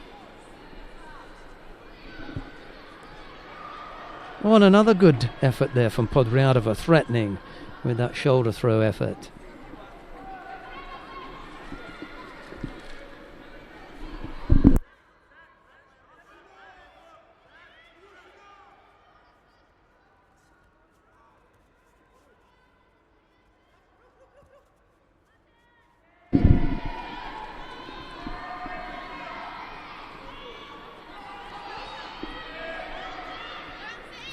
Well, 40-odd seconds there. They're problems for Shaheen. If you get the chance to fight at home, you've got to take that advantage. And if you're one of the seeds, and Shaheen is, she's the number 3 seed here, and drawn against the unseeded Alexandra Podriadova, you really need to take this one. Just seeing this one getting away from her. She's beginning to flex that right elbow, which has given her trouble in the past.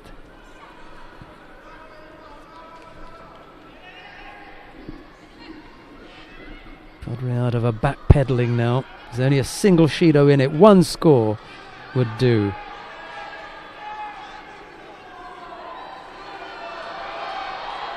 Turkish coach just begging for a penalty here.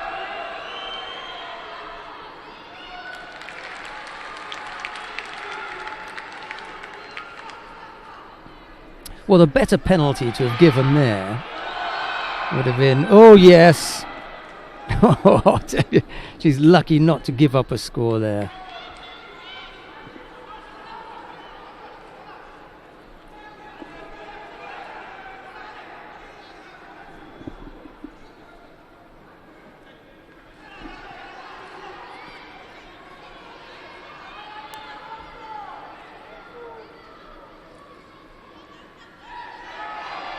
Nothing wrong with that. There's nothing wrong with that.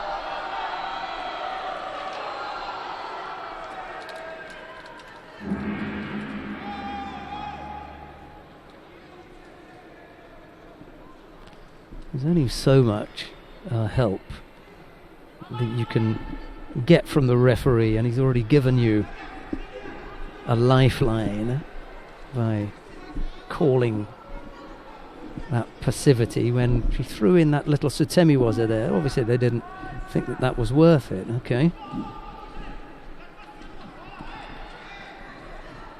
But Shaheen not looking at her best here.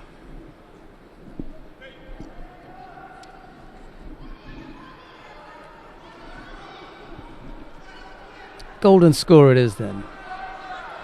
Podriadova can cause quite an upset here.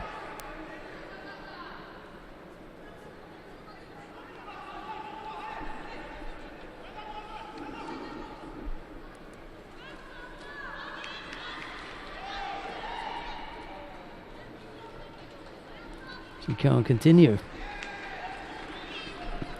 Ebru Shaheen. So, Podriadova it is who goes into the quarterfinal. Real disappointment for Shaheen. She's injured there and had to bow out.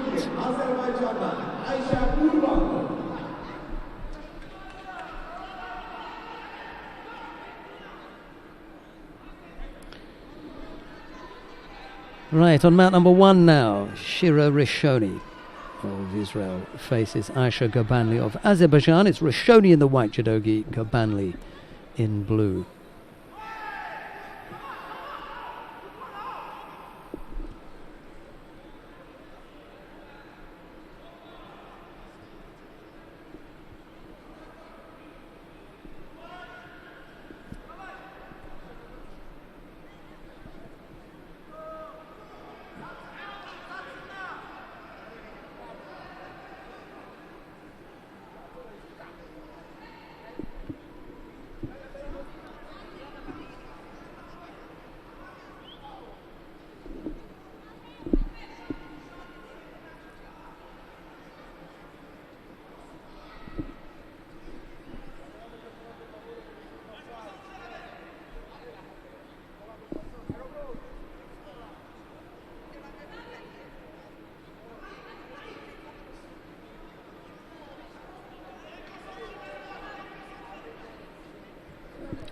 Yeah, flat-footed there. And I thought, well, not flat-footed, but leaden-footed. Gabanli with that effort. Hardly moved. I'm not surprised that she picked up a penalty for a false attack there. Reasonable effort from Rashoni, just troubling Gabanli on the right-hand side there.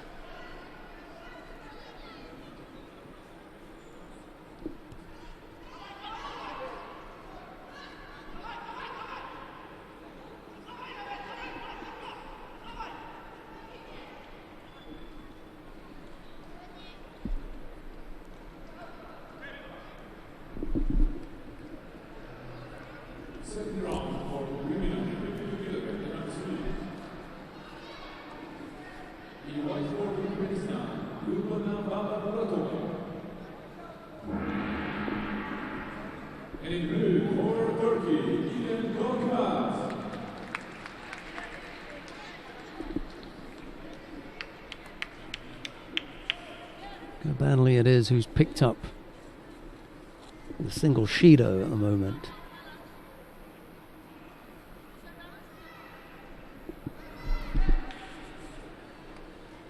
A nice turn into the Sangagugatami from Shiro Rashoni. Well worked.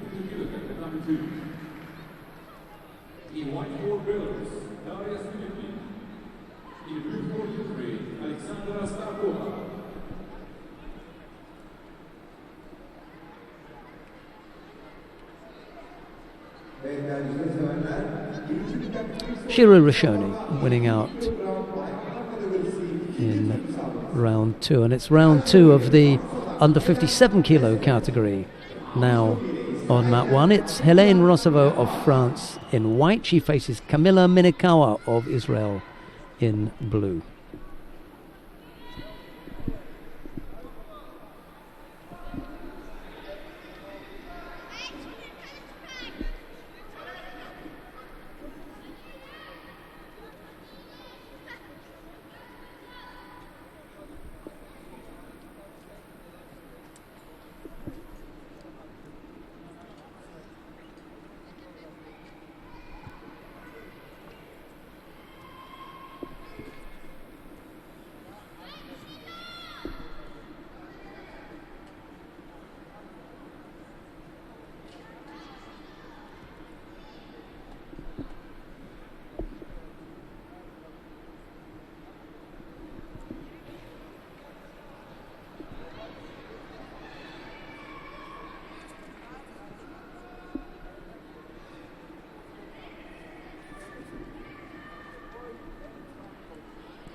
Little after 12 o'clock. Here now, we've been going for 2 hours and 15 minutes, and we're getting through this nice. We're up to the quarterfinals in the under 48 kilo category stage already, and reasonably well through the rounds of every other category.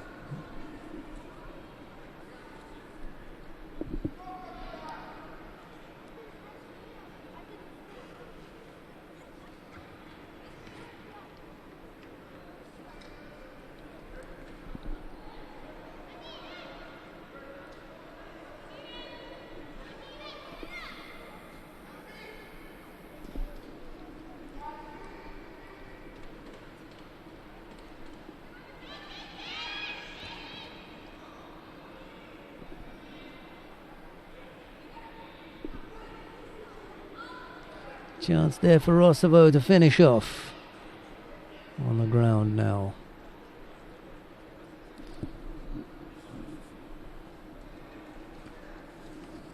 That's the number 1 seed that you're looking at. She tidies things up, defeating Kamila Minakawa. Rosovo it is into the quarterfinal.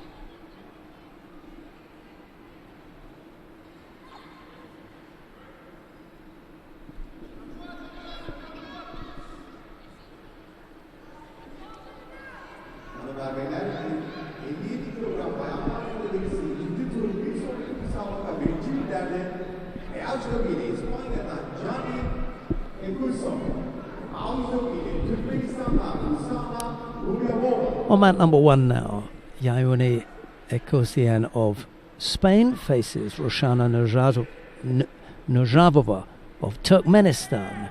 Ekosian in white, Nojavova in blue.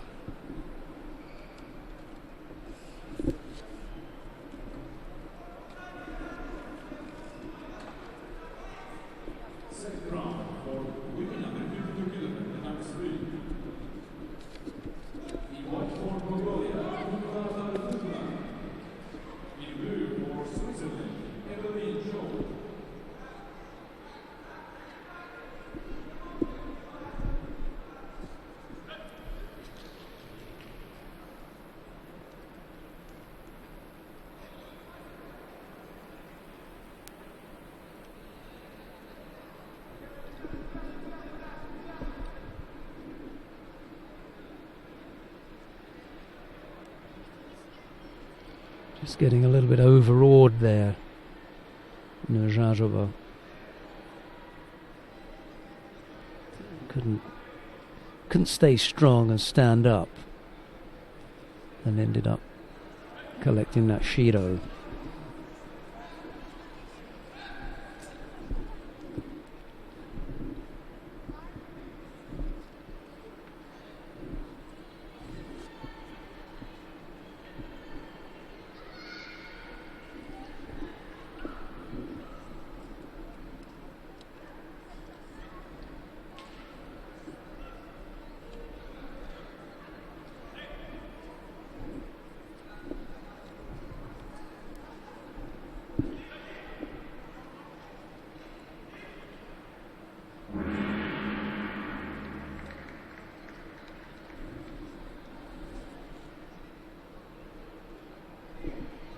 Oh, that was nicely done. Really strong.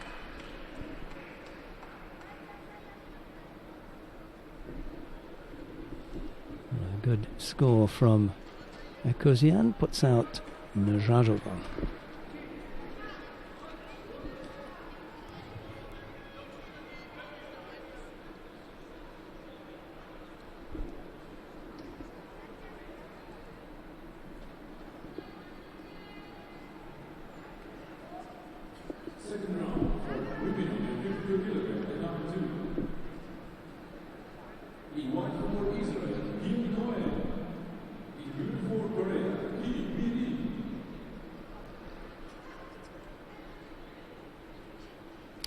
So a win for Yauni Ekosian of Spain over Roshana Nurjajova of Turkmenistan.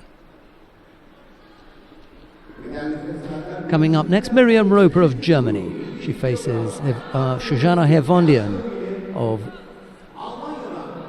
Ukraine. It's Roper in the white judogi, Hervondian in blue.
Hevondian coming up with a score.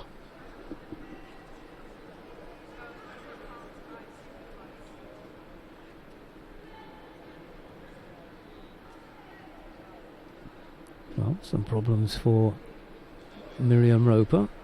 Wazari down. Mind you, she's one of the strongest throwers in the under 57 kilo category.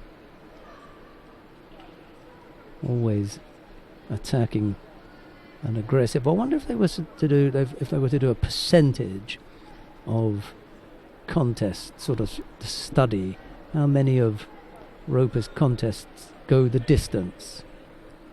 You know, Hevondian just stepping out there. What I mean by that is either she throws her opponent's rip on, or she gets thrown, held, or something. But I don't know whether they all go the distance.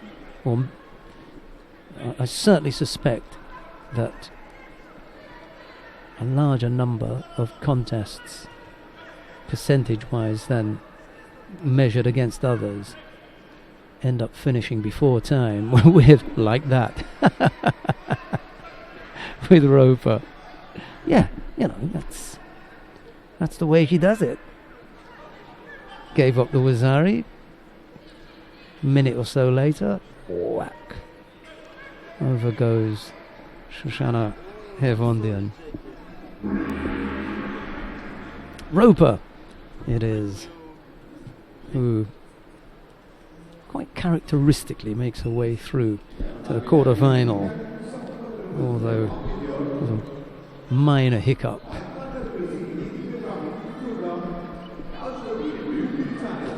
Right, coming up next, Dakota Smith-Davis of Great Britain faces Manon Durbach of Luxembourg. It's Smith-Davis in the white judogi, Durbach in blue.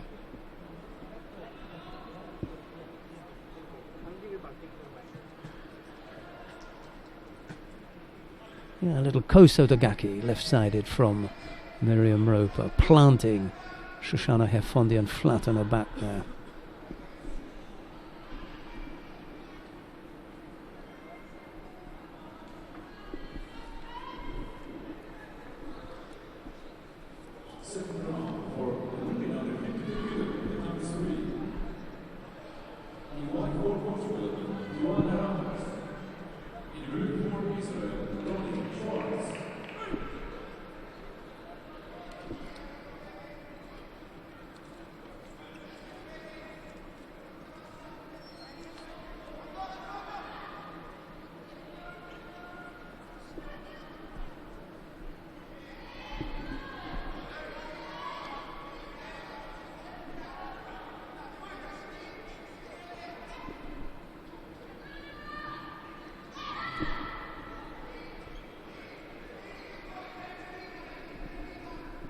Yuko from that right-sided effort. Durbach at the moment down by that single score.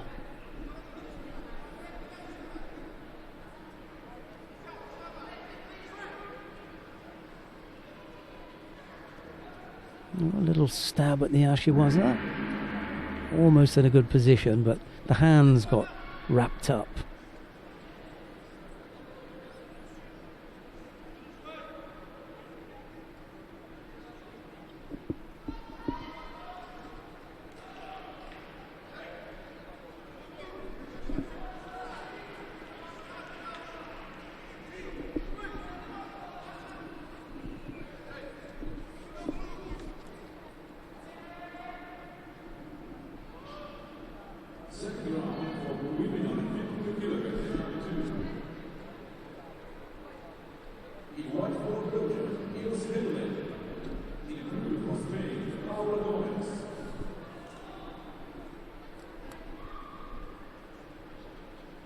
Still that Yuko the lead for Dakota Smith-Davis. Minute and 50 odd left to go. Right-sided effort. Didn't get the arm in the right place for the Makikomi.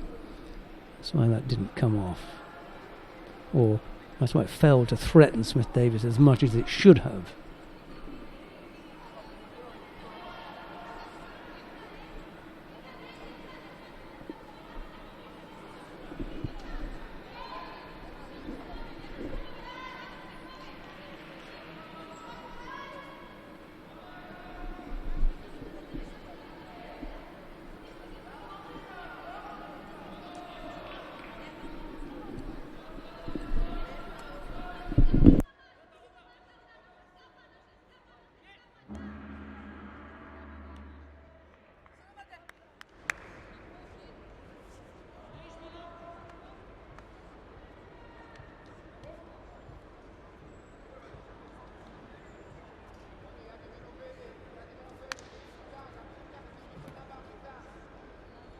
second round for men under 60 kilograms, tatami 2. In white for Azerbaijan, Orhan Safarov. In blue for Turkey, Ahmed Shahi Kaba.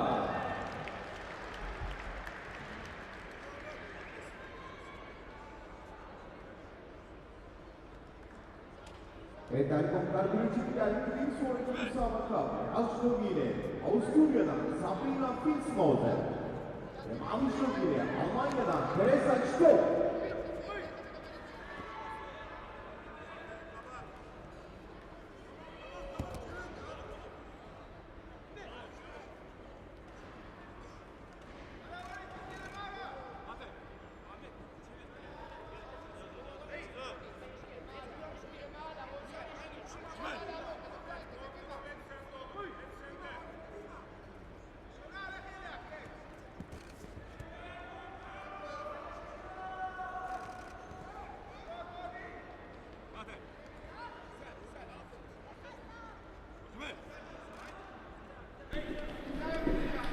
Right, we're watching the contest between Sabrina Filzmoser of Austria and Theresa Stoll of Germany. It's the under 57 kilo category, the second round.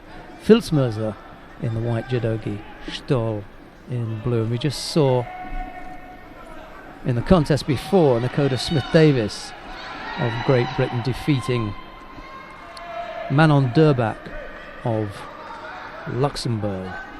Brzezinski, almost a nice Ashiwaza effort there from Filzmoser and Stoll, with an opportunity here if she can get the legs right for the Sangaku Gatami. Yes, Osaikomi as well. This would be unbelievable if Filzmoser, who is a specialist in Nevaza, falls into the Osaikomi. I'm joined by Elvismar Rodriguez of Venezuela. Good afternoon, Elvismar. Hello, good afternoon. How are you? Fine. Good. Because everybody knows Filzmoser is really, really good in Nevaza. It's incredible. Yeah, she's very good in Nevaza. And to get caught like that, it's a shocker, isn't it? Really, that's a big surprise. And she just fell. It wasn't as though Stoll made a really big effort and did something special. She just fell into it and rolled into it. Big disappointment for Sabrina Filzmoser as Theresa Stoll makes her way into the quarter-final with Smith-Davis up there. I'll fill that in a moment. But we just talk about the upcoming contest. Irina Zabludina of Russia. She's up next against Jovana Rogic of Serbia. Zabludina in the white judogi and Rogic in blue. Now, Elvismar is not fighting today because it's not her weight. It's under 70s tomorrow, yeah? Yeah, it's tomorrow my category. How are you feeling? Okay, relax? Yeah, it's my weight. Yeah, the weight is good? Yeah. You can eat some Turkish food tonight then at the dinner, yeah? Dinner? No dinner. No. Okay. Which city in Venezuela do you come from? Yeah, it's good now. What is your city? Maracaibo, Valencia, or Ciudad Guayana, Bolivar. Okay, My city is Bolivar. Okay. Yeah. Did you notice the Rogic in the eyes? If you look, Yeah. maybe because it's both under both eyes. I want to go to the warm-up It's area boxing. and speak to her. Look, it's really bad, eh? Yeah, really bad. Maybe she took a whack on the nose. Normally, if you get on the nose, then you get, both of these. So it's a bit rough. But you're okay. You're in. You have no injuries. Me? No. You're healthy. No, yeah, this okay. Weight is good. Yeah, weight is good.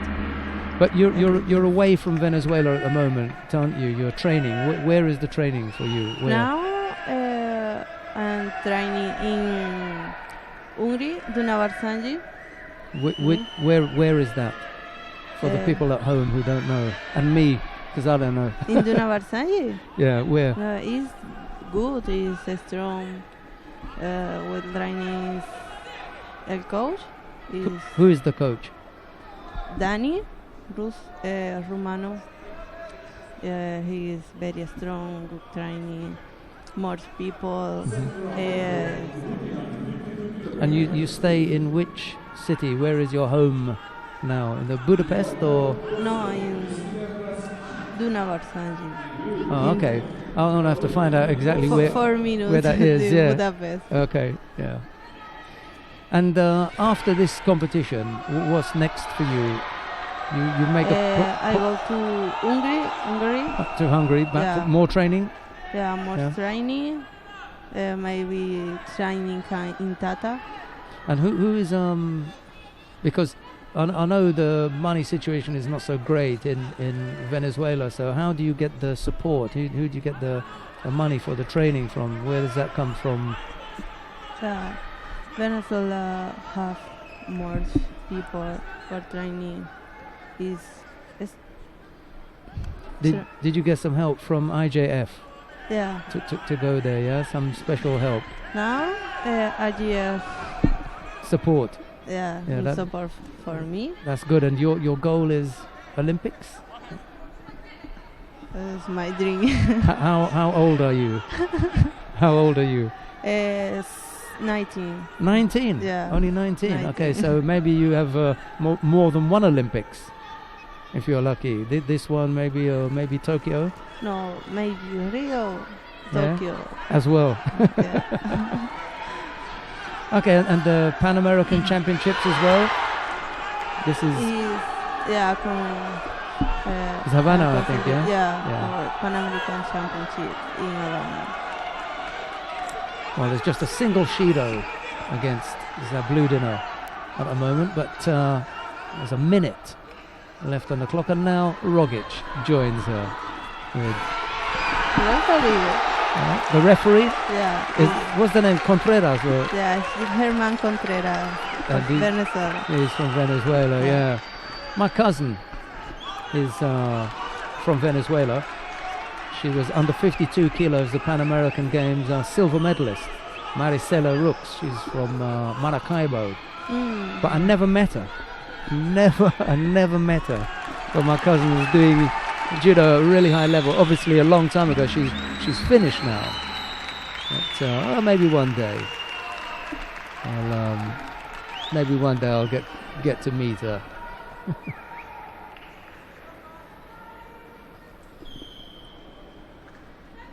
Well, Rogic committed that single error that brought both the fighters back together. As far as the points are concerned.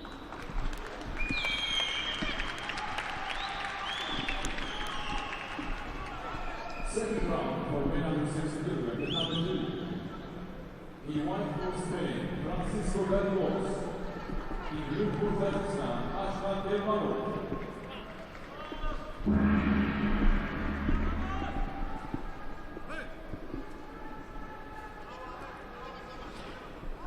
Yeah, Shido apiece has left the fighters in golden score. Golden score. It's going to be a tough one.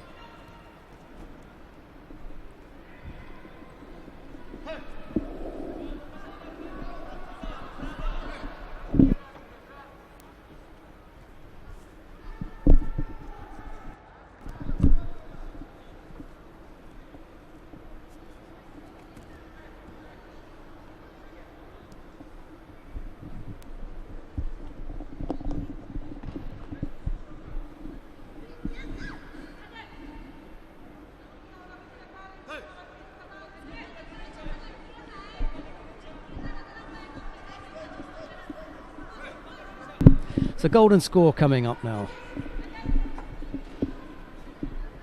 This is a really, really tight contest. Zabludina, the Russian, hasn't been at her best, and Rogic is a difficult opponent. That was a lovely score, left-sided Ipon Zanagi, and immediately after the celebration, Rogic heard something's wrong and was thinking the opponent. This is the difference. No celebration. Look, now not interested in celebration, just concerned how is her opponent. It's a very special feeling in the judo. You know, you want to celebrate, but your first thought is what happened if they were, you know, some arm lock or something. But she looks as though maybe she just stretched the shoulder a little bit. But she's up, moving, you know, doesn't need to be carried off, so hopefully nothing too bad. And you'll see how Rogic will go over and will be, you know, special sport, judo. Hard, really hard, and then all of a sudden,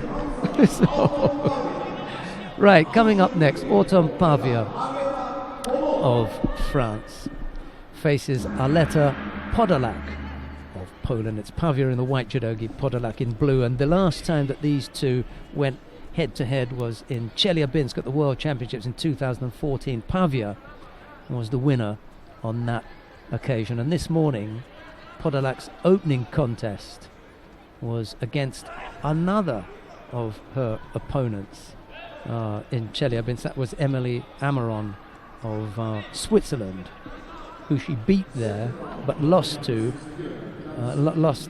Pavia. So maybe we'll get a different result. Pavia will be hoping for the same one, which is a win for her. Anyway, we're underway.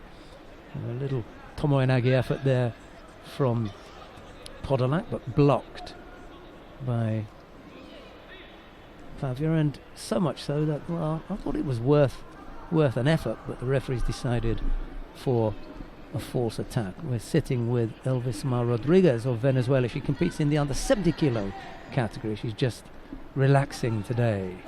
She'll have her hands full tomorrow.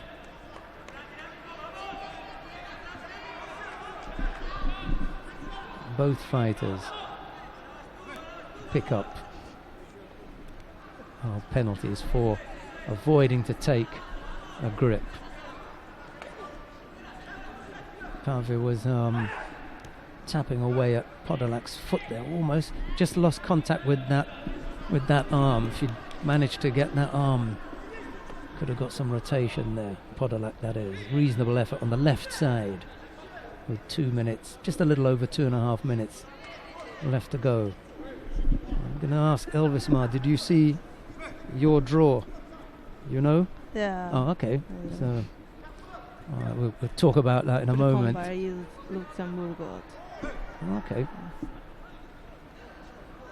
Yeah, Lynn Mossong, I think it is, yeah? Yeah. There's a good chance. Because you looked nice last week.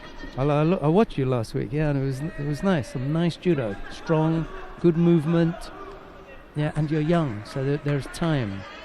And maybe with this training in Europe with a lot of opponents, this will, you know, lift you up. It's a good chance for you. Thank you. We shall see tomorrow. Mañana. 2 minutes left to go. Podolak has picked up 2 penalties. Pavia just the 1. Extreme right side from Pavia, making it difficult for Podolak to come up with some attacks. They're over on the right side again, but she's falling away in the wrong direction there. The balance was off.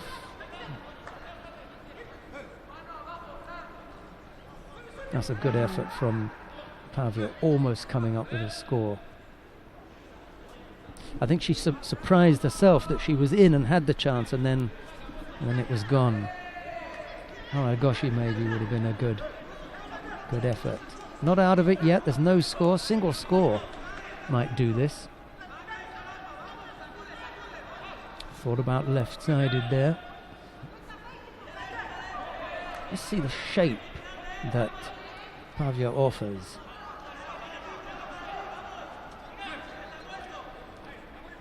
To attack that right leg. Tani Otoshi, I mean, she just offers up that shape for it. Whether Podolak has got that in her repertoire is another matter. 1 minute to go. Frustration for the slightly shorter Aleta Podolak as she tries to work out how best to attack Pavia.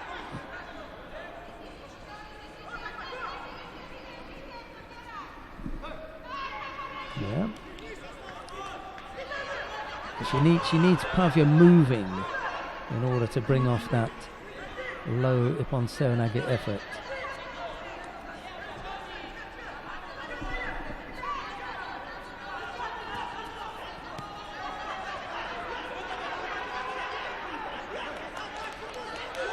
Yeah, that's also a tactic, an immediate counter to any efforts made by Pavia. Got to be sharp to take advantage of it. Pavia was falling away with that effort. Pinkowska, Podolak's teammate, is in the left-hand side watching on. Coach was really unhappy with that, and then gets flattened there. Okay. Yeah, on the right side.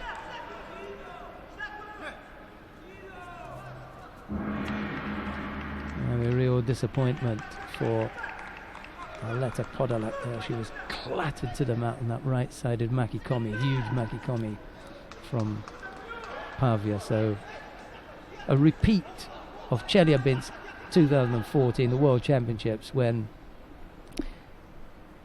Podolak defeated Amaron and then lost to Pavia. And she's just done exactly the same thing here. She defeated Amaron in the opening round and then lost to Podolak here. So it's Pavia who goes through to the quarter-final.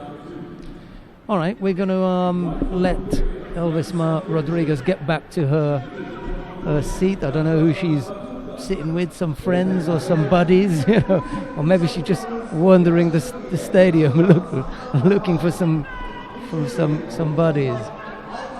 But I don't know how many Spanish-speaking fighters there are here. Any who are speaking Spanish? Here, no, only Spain. English. The Spain, Ecosian, Ioni, in the under 57 kilo category. This one. Yeah. Spanish. One Spanish. There's a Laura Gomez, the 52 for Spain. Speak Spanish. Yeah, Laura Gomez, and there's no 48. Where's the 48? I can't remember her name now. She's not here.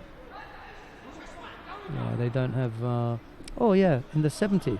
It's like, Maria Benabel. Yeah. She's good. There's a good girl. Yeah. Brazil is Portuguese, similar. Não fala português? Muito bueno. It's similar. Yeah. The Igual. Spanish. Yeah. Similar, right.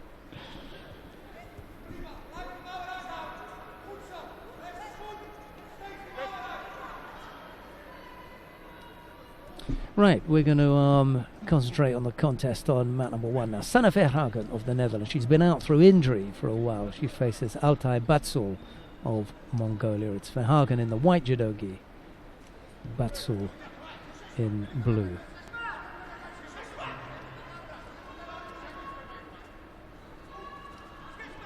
Chance for the Shimiwaza here. Okuri Erijimi. Altai trying to fight that off.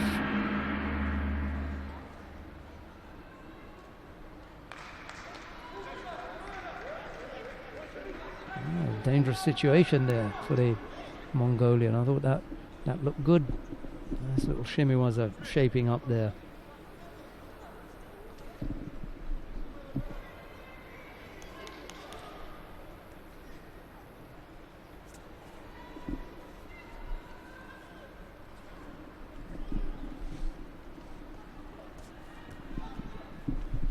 Second round, coming number 6 kilogram, the number 3.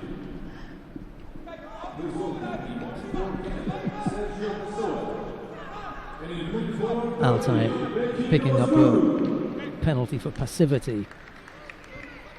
I suppose it'll be a while before Verhagen's back to a dangerous best after that injury.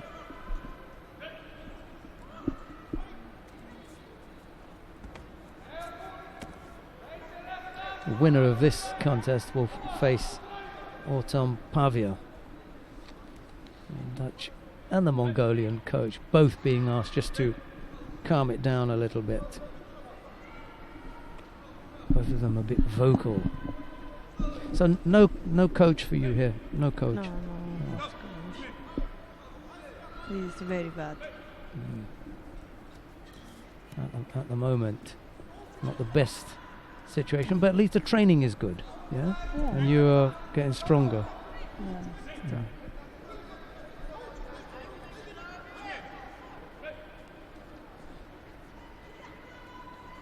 And do you have some thinking about Pan American Championships in Havana? Strong competition in Yes. 70 kilos, Yeah, huh? 70 kilo. Yeah. Is Maria Portela Very strong. from Brazil. in nivel Suramerican, Yeah. nivel Central American, Pan American, 70 kilo is very strong. Yeah. Have Yuri Alvear, Alvear, yeah, 3 times Onyx, world champion. Cortez. The Cuban, yeah. Even from Canada. yeah, girl is good, Zupancic, yeah. Kelita, Kalita Zupancic, yeah. Good Newaza. Portela, Yeah. Maria Portela, Chala, Ecuador. Vanessa Chala, yeah, Yeah. from Ecuador. Yeah, some good. Maria girls. Perez, The Puerto Rican, she's Yeah. also coming up. Yeah, yeah. It's a good, strong group. The only country missing really is there isn't from United States of America. Not No, at 70 no. kilo. No. You know, 78. Yes, with Kayla Harrison. You know, 78. 63. They have Hannah Martin, Hannah Akiyama. Yeah. They have you know, a few. You know, who there's another Japanese American. Well, not just Akiyama, but another one. I can't remember her name now. Malloy, Martin. No, they're Malloy. 57. There's one at 63. I'll try and remember who it is. I'll have a look here. I can't always remember them, but it's a good group. Still single Shido against Altai with 20 odd seconds left to go.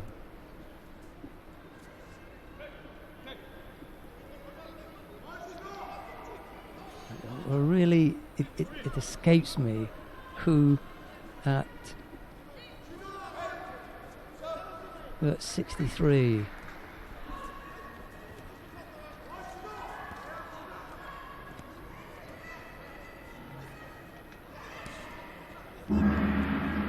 Yeah, Janine Nakao, also the other Japanese American. Yeah, so they're 3: Akiyama, Hannah Martin, and Nakao. They all had a bit of a go. Verhagen with a Wazari in the end, defeating Altai Batsor of Mongolia. But in the under 70 kilo category, I mean, really, Sammy Blyer had a little go of it, and then 78 is the same. It's just really, you know, and they've lost out at 48 because we haven't seen Caitlin Boysu for a long time. She was the Youth Olympic Games gold medalist as well, and then 52 where we've got Angelica Delgado here. It's 57 where you've got a few, because Marty Malloy, Hannah Carmichael, well, just the two. There's no real depth there. Right, we've got the first quarter-final on the mat now. Sarah Menezes, the current Olympic champion from Brazil. She faces Letizia Payet of France. It's Menezes in the white judogi, Payet in blue. This would be a huge upset if Payet could bring this off. But Menezes has been looking better and better over the last 6, 8, 10 months. Really settled into it now and looking back to her best.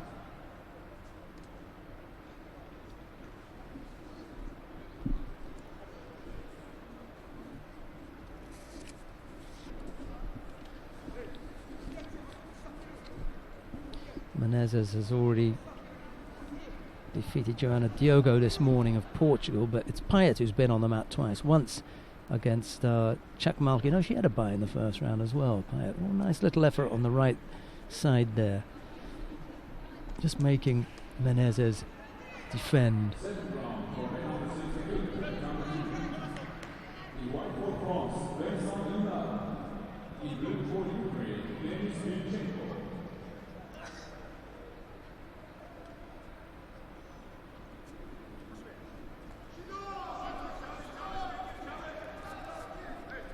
See, it's somebody like Payet who could end up giving Menezes a good contest, because Payet really needs these points. Picks up a penalty for passivity there. I'd feel hard done by if I was Payet, having just put in one attack. Maybe I didn't think that counted. All right. Ooh. And the finish. Is there enough of a connection, or stop and then? Yeah. Menezes came close to getting caught there. There were two parts to it. The first, and then she stopped, and then she was down, and then the second to roll over, so no score. Close to scoring, though.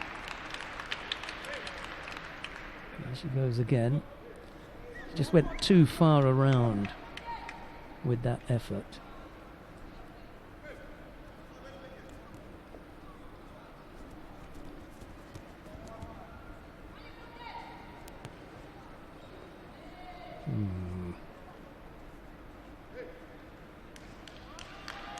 Good pressure from Payet.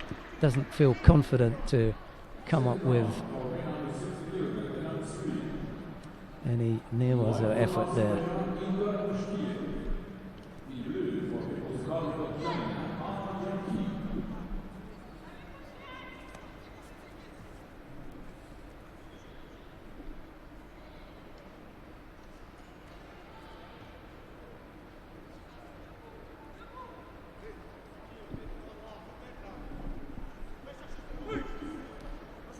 There was no Uchigari there. It was just Menezes falling back.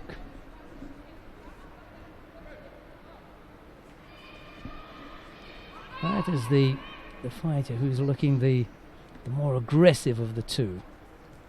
Just missed out there. Couldn't come up with that combination. The Ippon Sanagi Kojigari combination.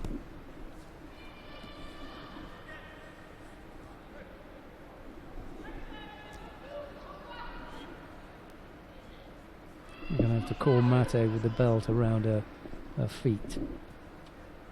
Minute 35. Contest is nicely balanced. Just a single Shido against Letizia Payet. She's got plenty of stamina left. Menezes with a good strong defense and always dangerous. Brazilian.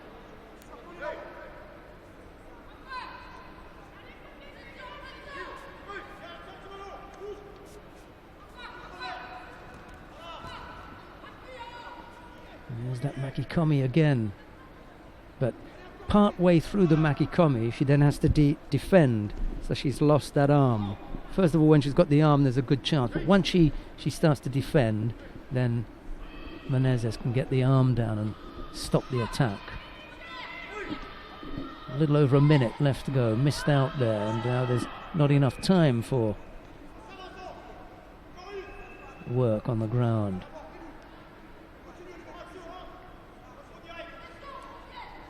Payet's going to have to go back to work on that right side again immediately. Not a great deal of time left.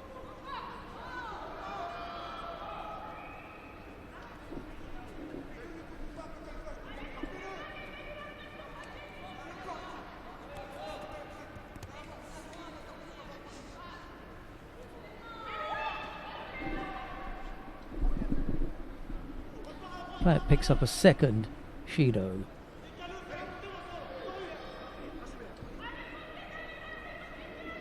Slightly harsh, I think. A single score would do it.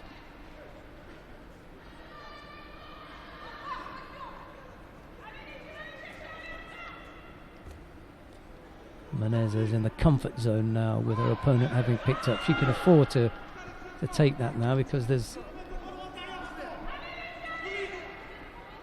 a second Shido against Payet, so she'll pick up a penalty here. And here comes the French fighter again. Yes! Oh, I like it for Yuko. And now real problems at 32 seconds. Yeah. Nice Sutemi was an effort from Letizia Payet. Yeah. And Menezes looking not at the referee, but looking at the control table for some help here. They've already made their decision. Well, Yuko, and now you play with the Shidos, you have a problem.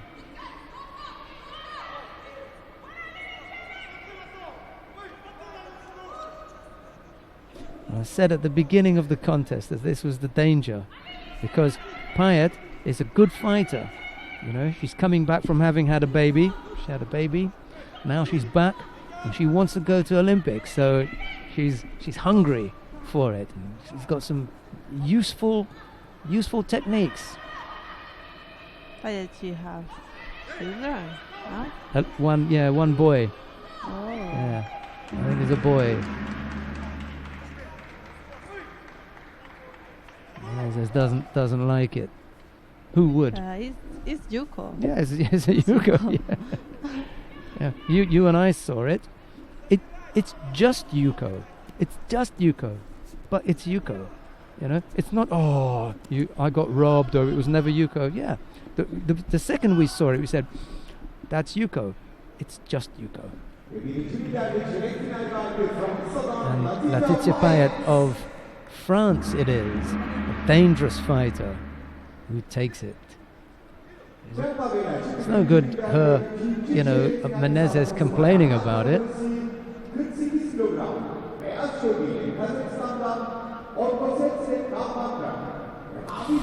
Oh dear. So, Payet in the semi-final now. This is a good run for the little French fighter. Coming on to the mat now, Otgontsetse Galbadrak of Kazakhstan faces Nazlıcan Kulic of Turkey. It's Galbadrak in the white judogi, Kulic in blue.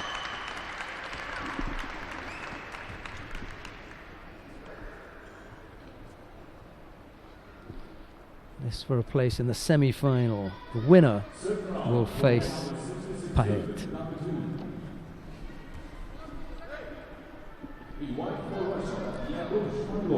Kulic is just 20 years old, and I remember the first time I saw her, she was a cadet, and she got strangled unconscious in the cadet championships, and from then on I just sort of kept an eye on her, see if she's okay. There she's fighting at the Grand-Prix in Samsun. She's already knocked out Marina Cherniak, who's in the top 20, the Ukrainian. Defeated the Mongolian in the opening round, so she's having a good day. Got to the quarter-final. Even if she loses against Galbadrak, we'll see her again, so it's a reasonable effort thus far from Nazlıcan Kulic.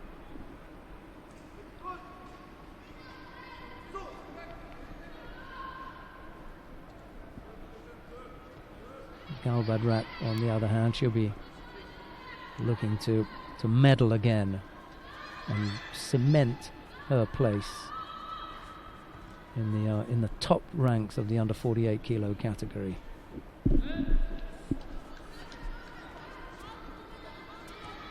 And in any case, it's not as though we're not going to see Menezes again. We're going to see her in the repechage contest. She'll just have to fight her way. We could still see her on the podium, but she has a bit of work to do.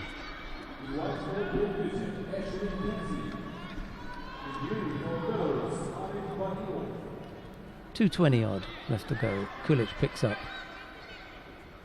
a penalty.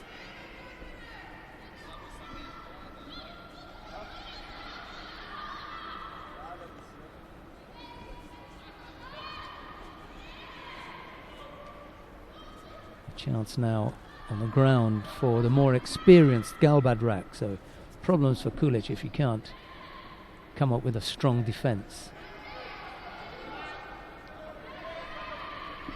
There were 4 Turkish fighters in the under 48 kilo category this morning. We've lost 2 of them already. Katmalki, she went out in round 2 to Laetitia Payet, as did Ebru Shahin. She went out in round 2 to Alexandra Podryadova of Kazakhstan. So we've got Lokmanahim and Kulic left, but I think Galbadrak has got the beating of Kulic, to be honest.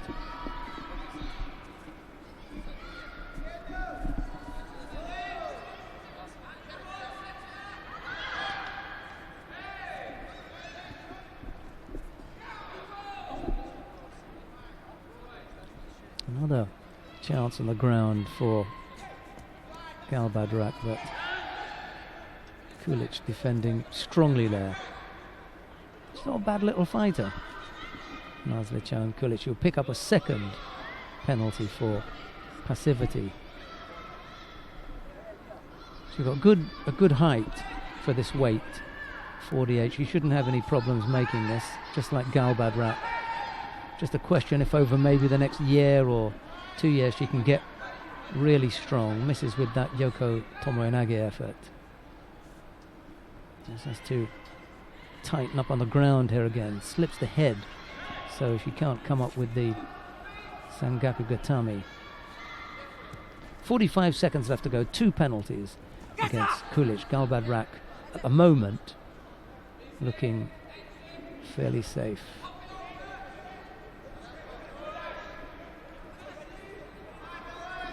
Did you have lunch?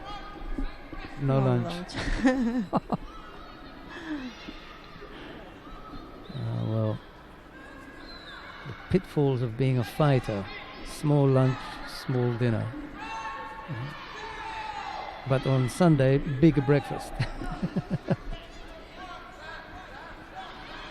Good grip now here, left-sided from Kulic, and she from Galbadrak, and she puts Kulic under pressure. She comes up with a Yoko Tomoenage effort that Galbadrak blocks, and there are 20-odd seconds left to go. But I didn't think it was that bad. The referee did, and she picks up a penalty for a false attack.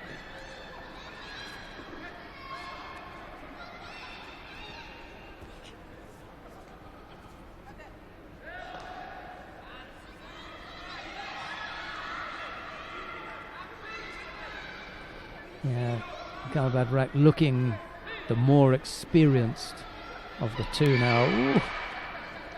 Nice last lunge there, the Osodagari that almost turned into Ojigari, but it's Galbadrak who squeezes past Kulic on the back of those 3 penalties picked up by the Turkish fighter. We'll see Kulic in the repechage round, but it will be Galbadrak into the first of the semi-finals. He'll face Laetitia Payet of France.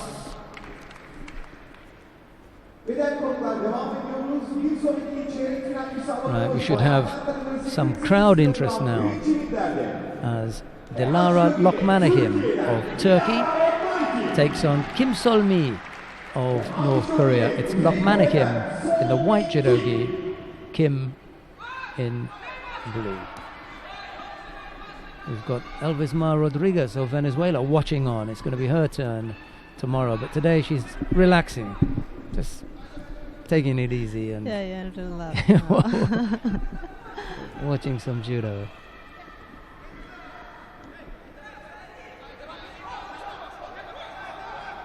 Oh, chance for the just missed out the end. Not a bad little turnover. Wasn't technically strong, it was just strong. And Lokmanahim was almost in the Osai Komi, almost. It was a good effort. Chance for Makikomi here if she wants to go over. Ojigari there. Yep. Oh, yeah. Just about Yuko. Just about Yuko.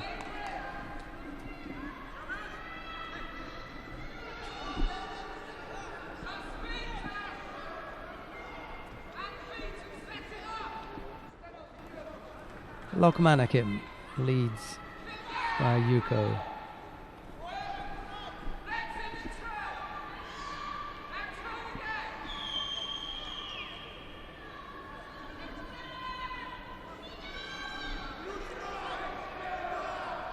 It's Kim's turn to have to defend on the ground.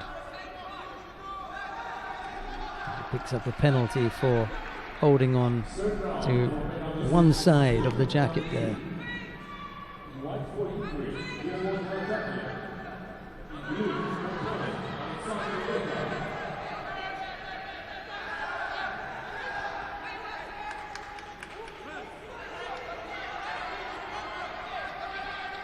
Lokmanahim trying to tie up the shoulder and arm for the turnover there, but the referee decides that that's not going anywhere, and he calls Mate.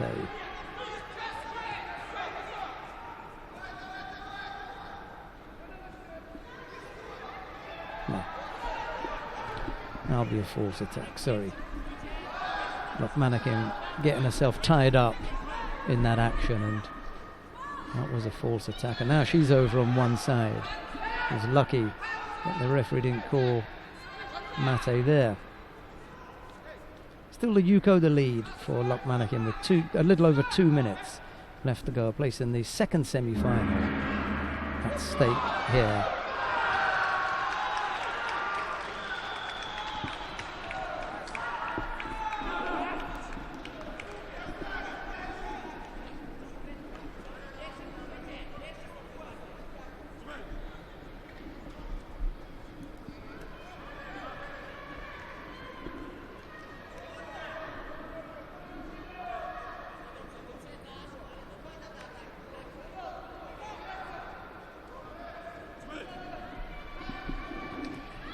Another Makikomi effort from Lokmanakim. This time, Kim Sol-mi manages to block it.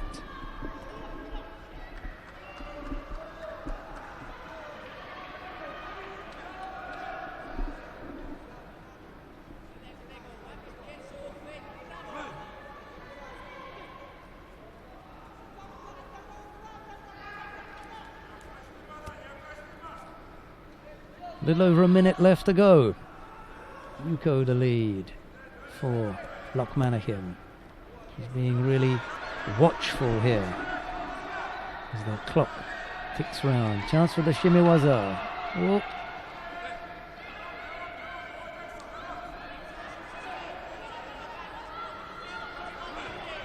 Needs to get out of there now, Kim Sol-mi.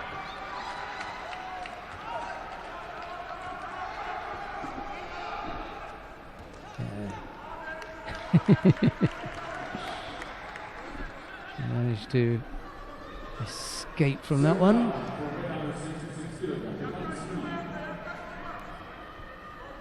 .40 seconds now.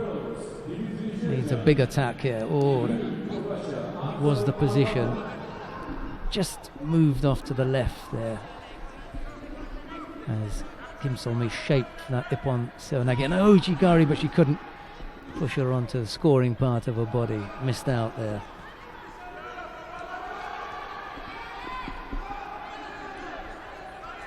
Last few seconds.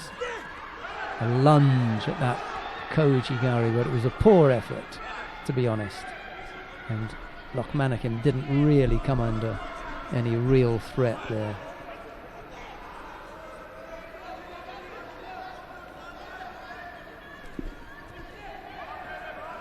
She could afford to burn a penalty there. Last few seconds. She won't worry too much about getting involved in any nearwaza, because with only 3 seconds left to go, Dilara Lokmanakim is going to take this one.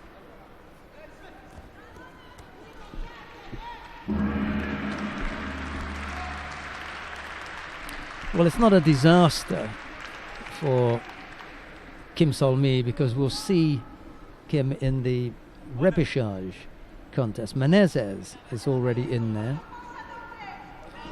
She faces Nazlıkan Kulic of Turkey, and it'll be Kim Sol-mi to go down into the repechage contest. She'll face the loser of the contest between Alexandra Podryadova and Shira Rishoni. That's the contest coming up next on mat number 1.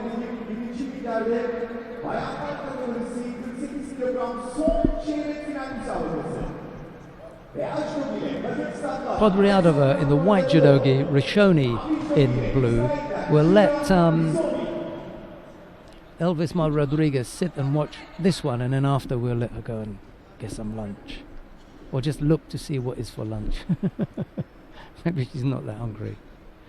Podryadova in the white judogi, Rishoni in blue. And Podryadova had a really good win in round 2 against Ebru Shaheen. So she's warmed up and ready to go. Defends on the right side against Shiro Rishoni, just trapping the sleeves there.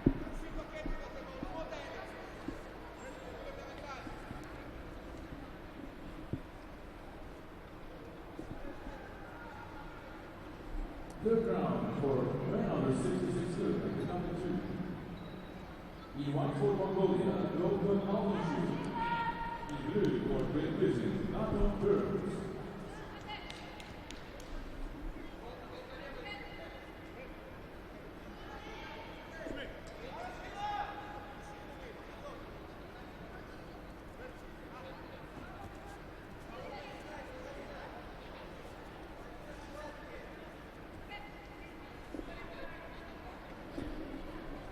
First minute gone, no score. Rishoni looked to come across with Sodetsuri Komigoshi, and it's the second time that Podriadova has attempted the Sutemi Waza, so I suppose that's uppermost in her mind at the moment.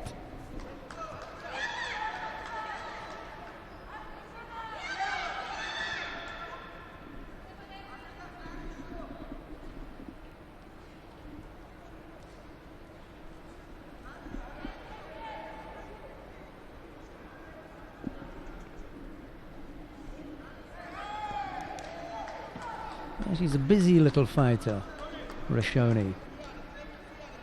Keeps putting the pressure on. Podriadova picks up Ashido really on account of her, well, on Rishoni having been that much busier.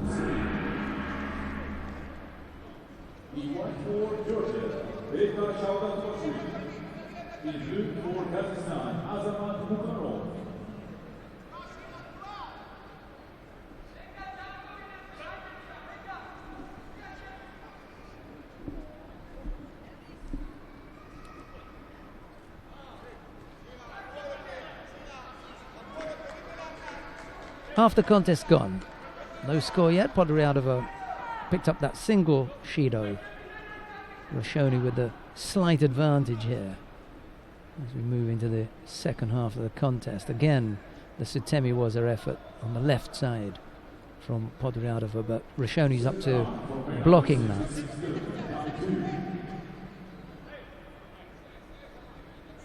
And it was such a poor effort that a Venezuelan referee decides to give penalty for her. And she goes again.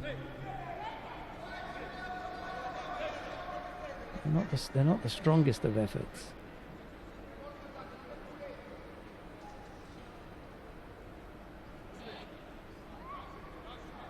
A little bit too far away to attempt that.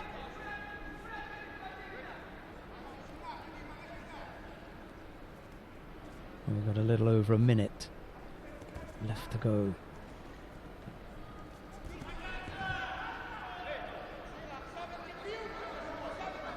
There's not a great deal of thought going into this from Podriadova. Rishoni looks that little bit more focused on when and what to do. Podriadova a little bit reactive at the moment, knowing that she needs to do something, just threw that effort in there, but it wasn't a very good one, and she picks up the penalty for gripping inside the jacket. Another Shido. 3 Shidos picked up by the Kazakh fighter. The Israeli now just coasting here.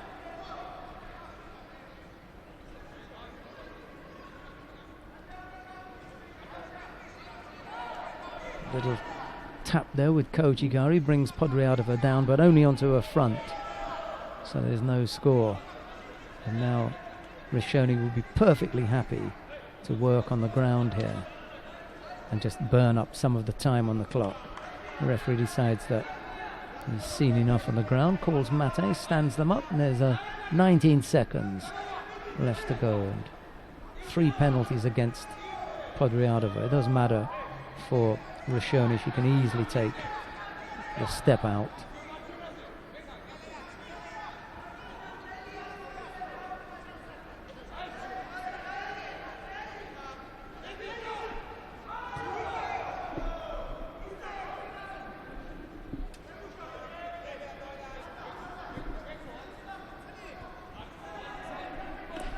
Well, there's only a second left to go, and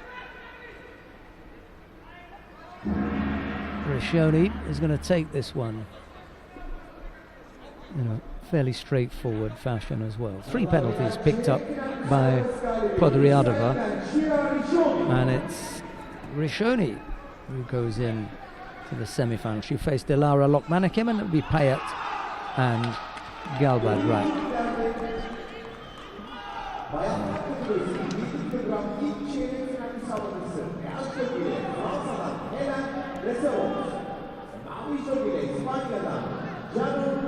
Right, who have we got coming up now? Helene Rossovot of France. She faces Yaone Ekosian of Spain. It's Rossovot in the white judogi. She just picked up Wazari there against Ekosian. The number 1 seed in the under 57 kilo category, Helene Rossovot.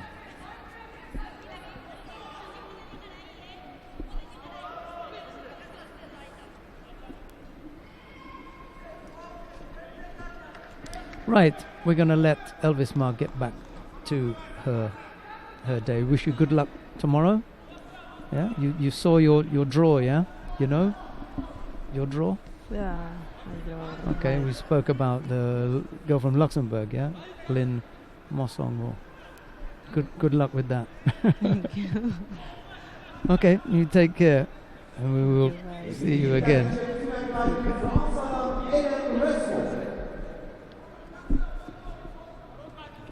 Yeah, Elvis Mar Rodriguez will be competing tomorrow in the under 70 kilo category for Venezuela. It was nice of her to come and say hello to us. She's just improving our English. But we're glad to have her up here.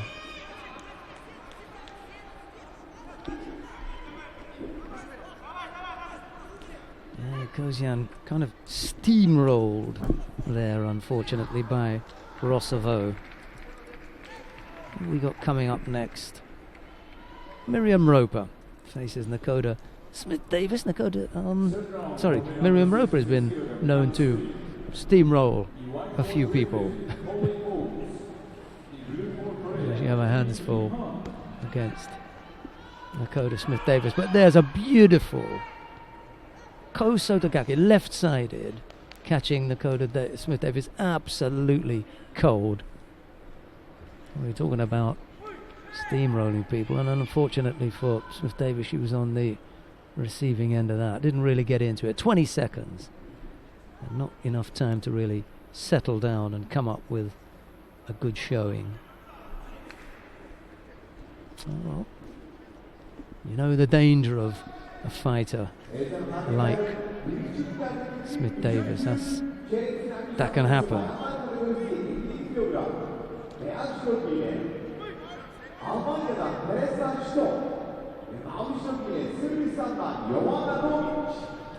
Right, Theresa Stoll of Germany could put 2 Germans in the semi-final if she overcomes Shavana Rogic.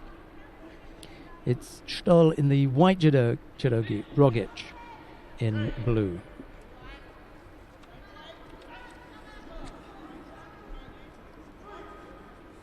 The number 2 title quarterfinal for women under 50 kg. In white for France, Annabelle Verani. In blue for Belarus, Daria Skelepy.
Nice turnover from Stoll here. An opportunity to work on the arm if you can free it up.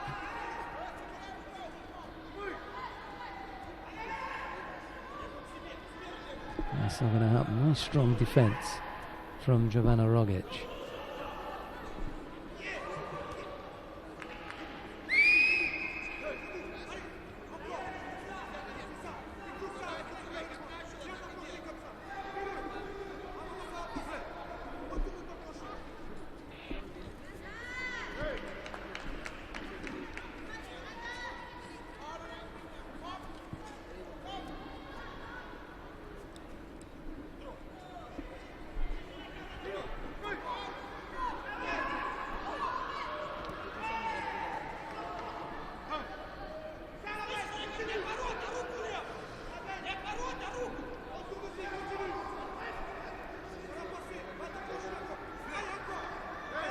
Skrbnik who comes up with the Yuko there after a little bit of thought.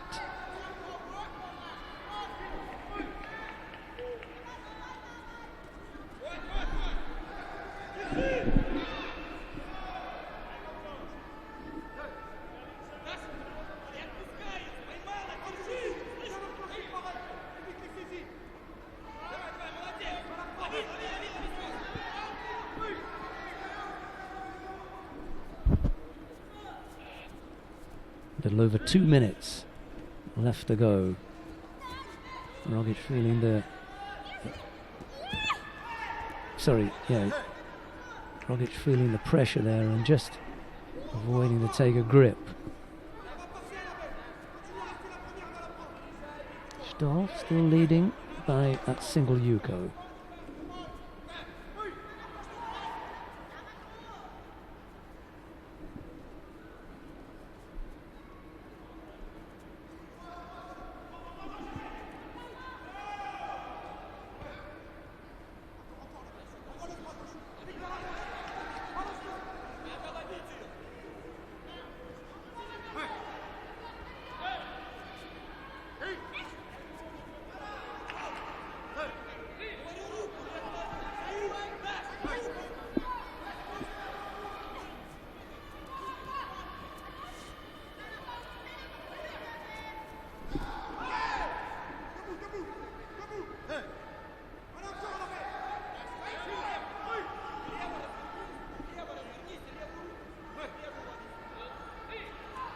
Now, Teresa Stoll picks up a penalty for a false attack there.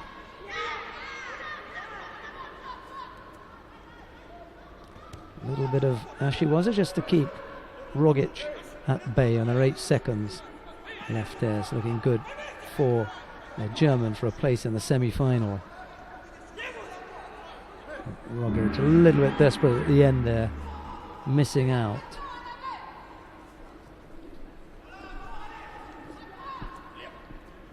And it's Stoll who goes into the second of the semi-finals.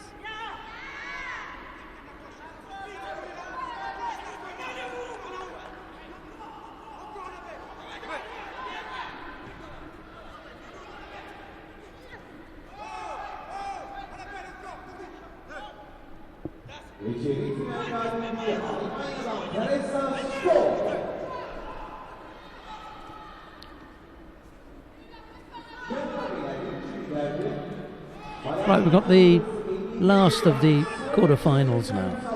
Autumn Pavia of France faces Sanne Verhagen of the Netherlands. It's Pavia in the white judogi, Verhagen in blue.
Oh, nice, Makikomi.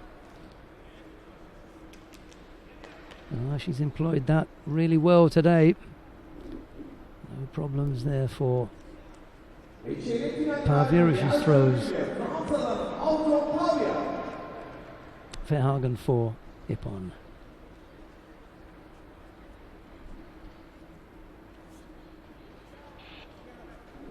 The number 2, the winner in white for France, Annabelle Eulani.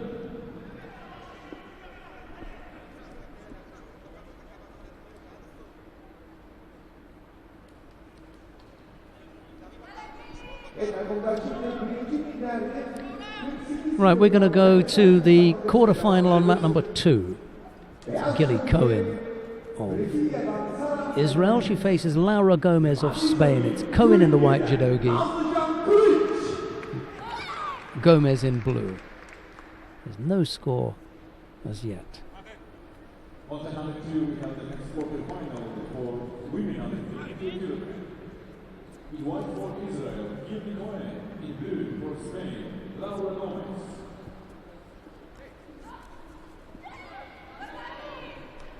Third round for men under 66 kilograms, times 3. In white for Kosovo, Akil Yakova. In blue for Armenia, Ferdinand Karavenia.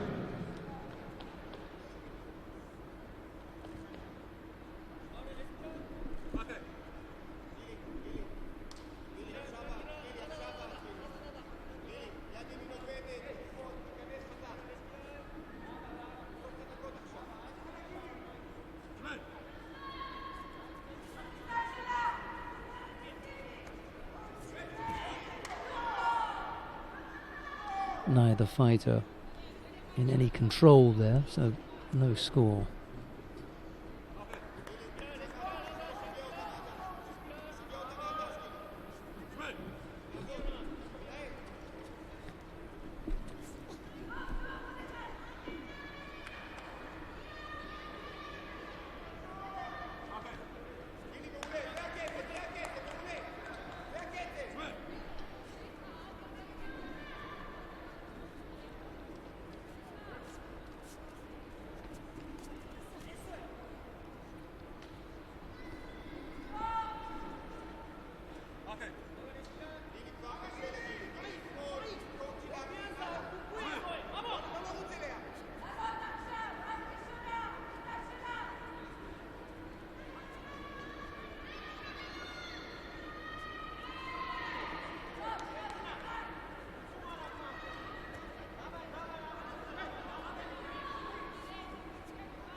Dear spectators, today the final block will start at 5 p.m. Cohen picked up a penalty for passivity there.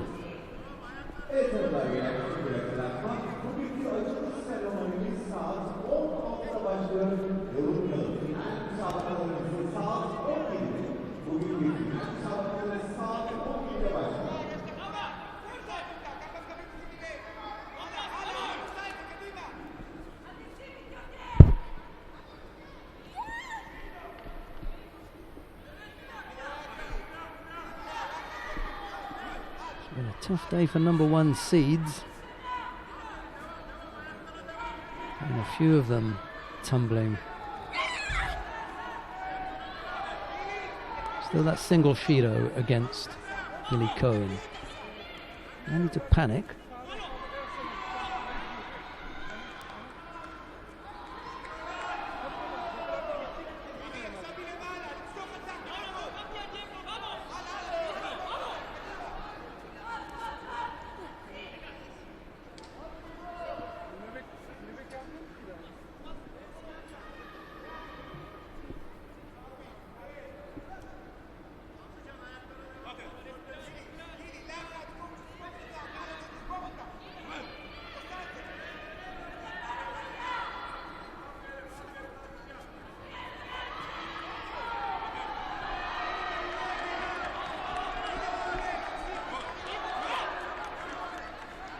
Now Gomez picks up a penalty for a false attack. There's a poor tactical error there from Gomez with only 40 odd seconds left to go. Really wanted to try and avoid giving up a penalty. Couldn't, however.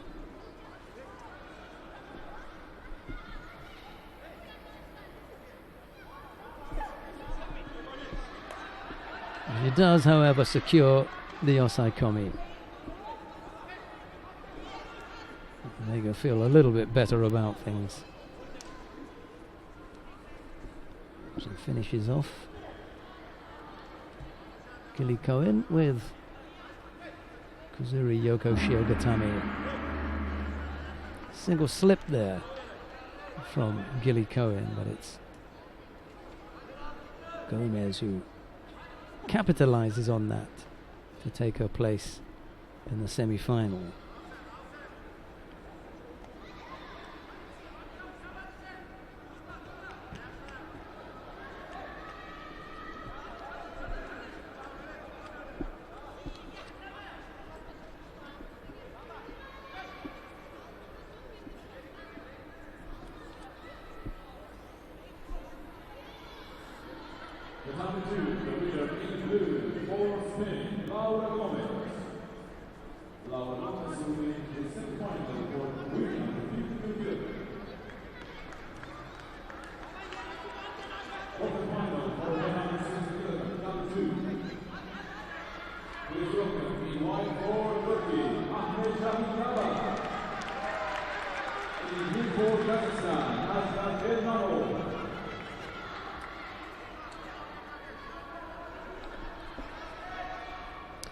On mat number 2 now, Ahmed Shaheen Kaba of Turkey faces Ashkat Telmanov of Kazakhstan.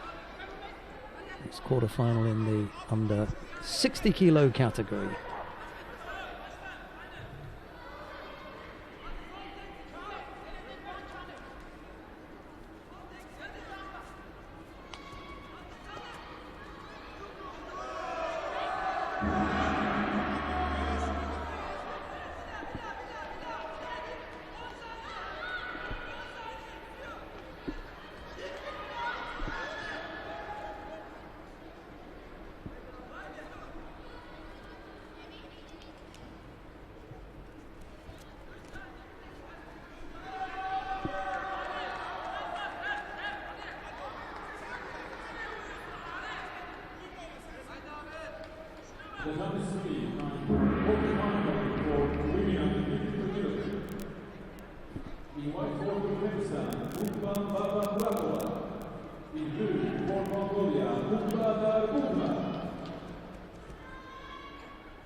Shaheen Kaba just catches Telmanov there.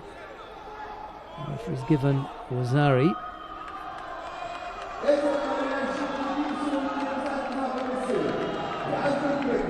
So it is.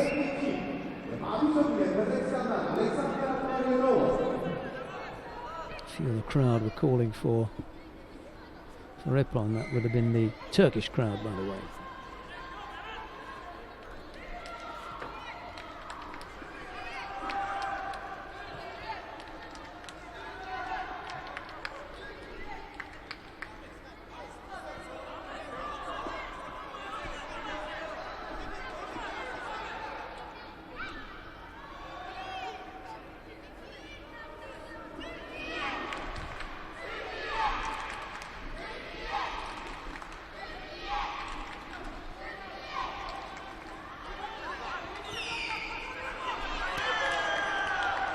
Oh, until Manov comes back with a score now.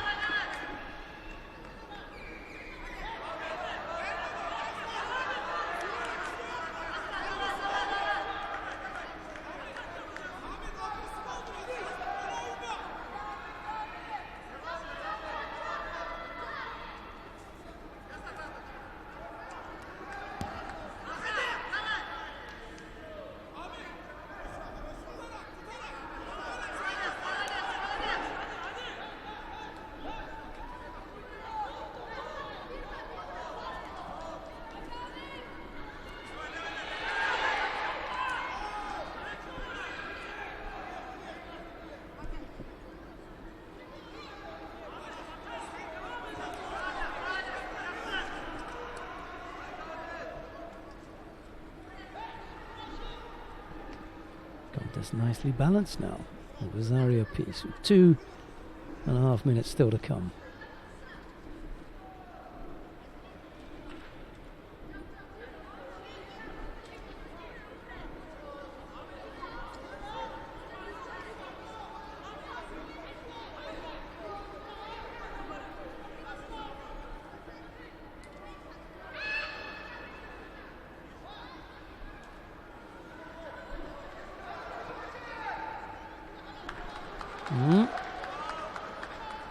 Could be. You give this to Telmanov here.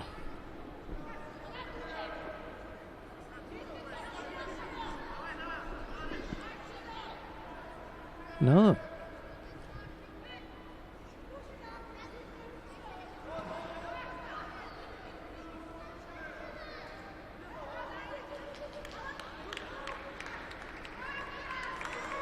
Oh, it's a hand Sokomaki instead. Right.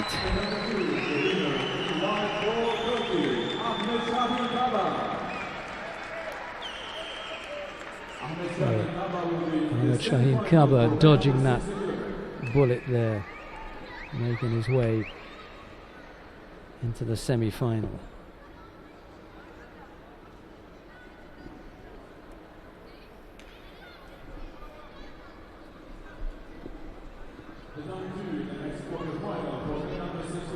The next quarter-final on mat number 2 is Yanislav Gershev of Bulgaria. He faces Vincent Lemar of France. It's Gershev in the white judogi, Lemar in blue.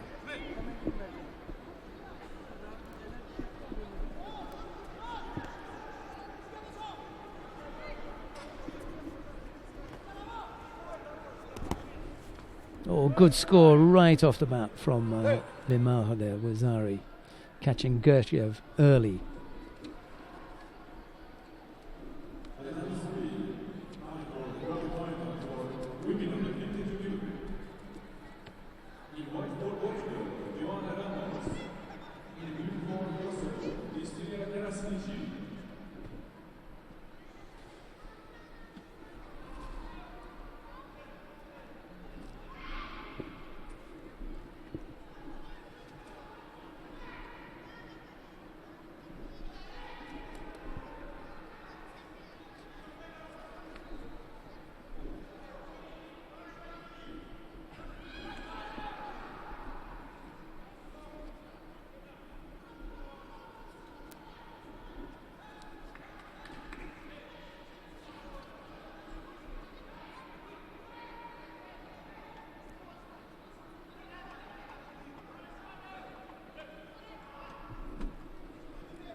Reasonable little attack on the right side there from Lemar, just making Gershev defend.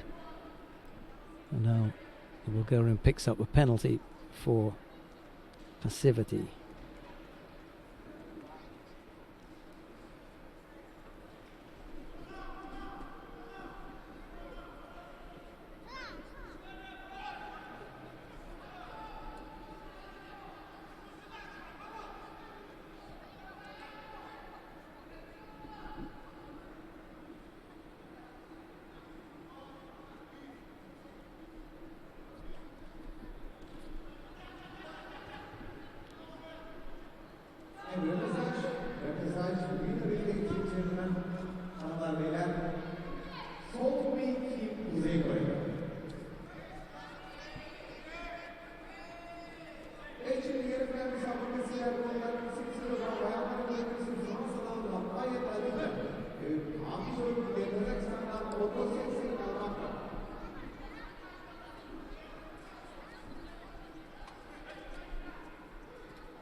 We're going to go down to mat number 1, the semi-final in the under 48 kilo category. Letitsa Payet of France faces Otgansetse Galbadrak of Kazakhstan. It's Payet in the white judogi, Galbadrak in blue.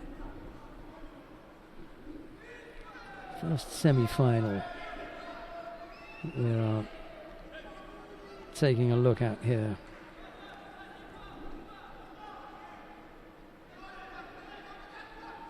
A terrific chance for Letitsa Payet if she can take this one.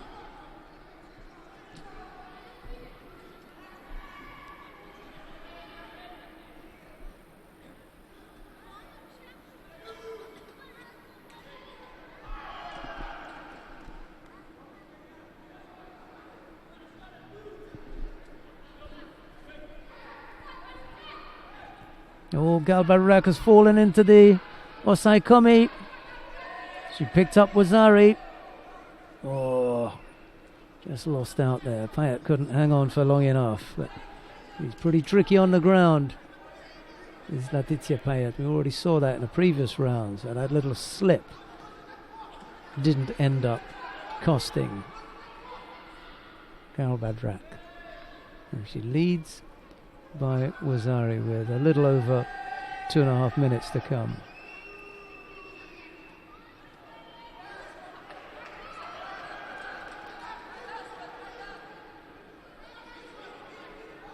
The referee puts another Yuko on the board. Well, another score anyway, this time Yuko.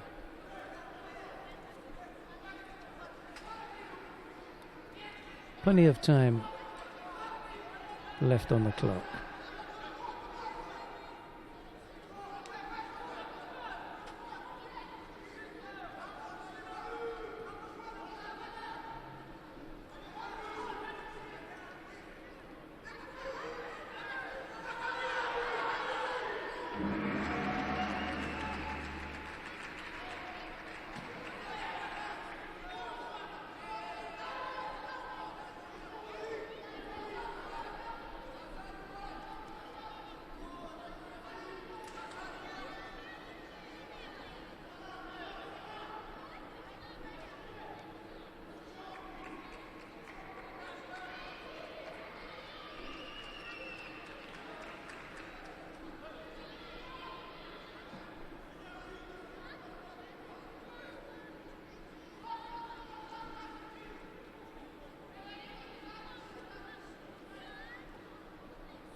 Galbadrak picks up a penalty for that overly defensive posture. But it's the 2 scores that are going to do for Letitsa Payet here. She really needs to look at that direction. That's a Makikomi effort again that fails this time.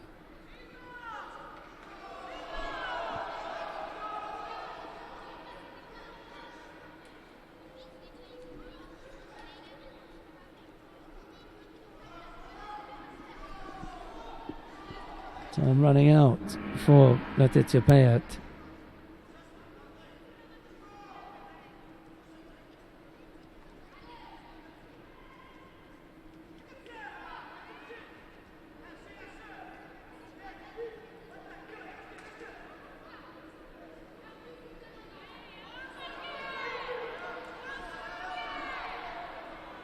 Oh, she gets taken down there, but there's no score.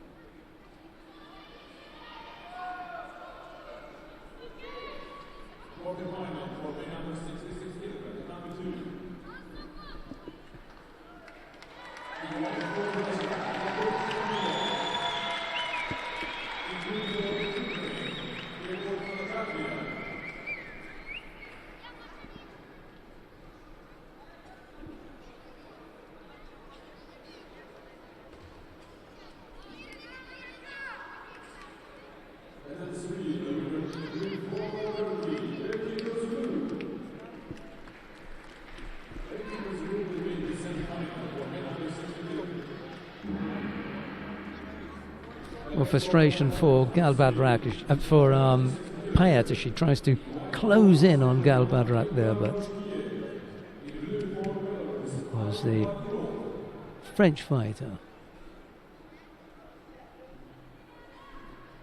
who lost out there. Galbadrak into the final. She'll face the winner of the upcoming contest between Dilara Lokmanahim of Turkey and Shira Rishoni of Israel. It's Lokmanahim in the white judogi, Rishoni in blue.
Shoni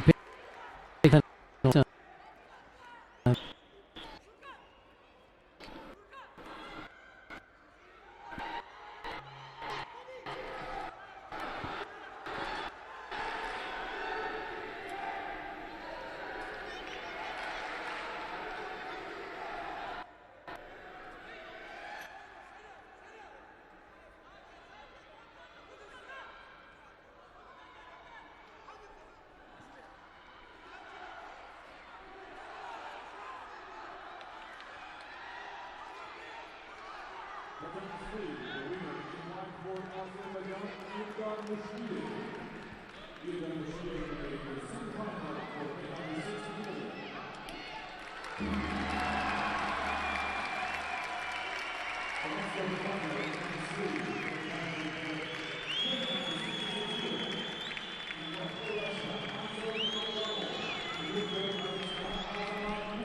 Lokmanihim winning out there over Shiro Rishoni in the semi-final of the under 48 kilo category. It'll be Lokmanihim to face Galbadrat in that final.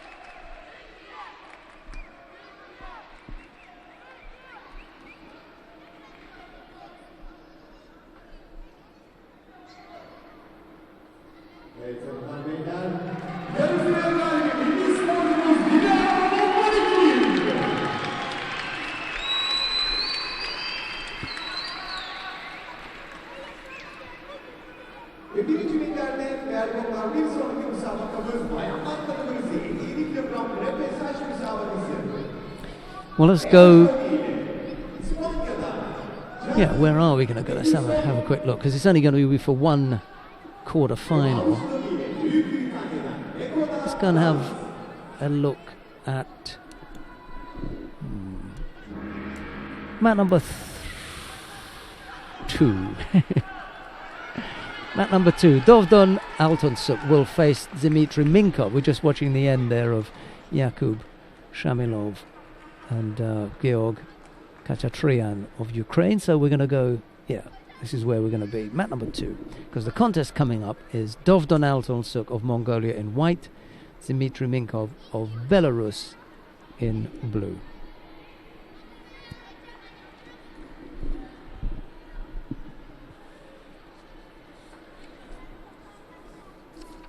Number 3, the winner in blue for Kazakhstan, Azamat Mukanov. Azamat Mukanov will be the semi-final for men under 66 kilograms. The next quarter-final on number 3 for men under 66 kilograms. In white for Korea, Kim Lim-han. In blue for Armenia, Ferdinand Karapetian.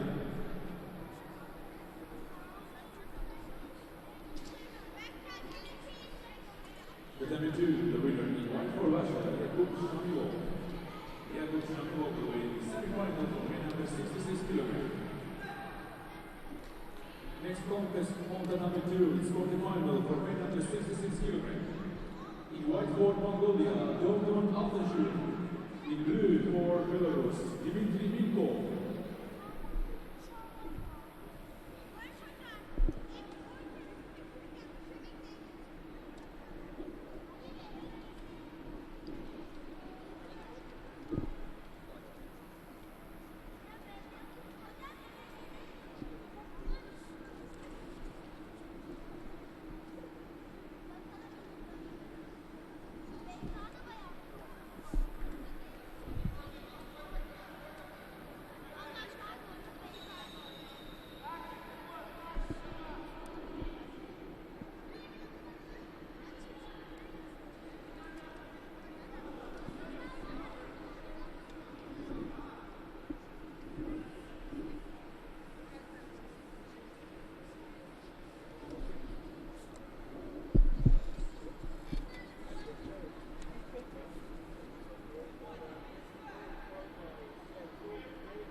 Mongolian coach has got divided loyalties at the moment. I don't mean with regard to the two fighters in front of her on the mat, quite clearly looking to support Dovdon, but on mat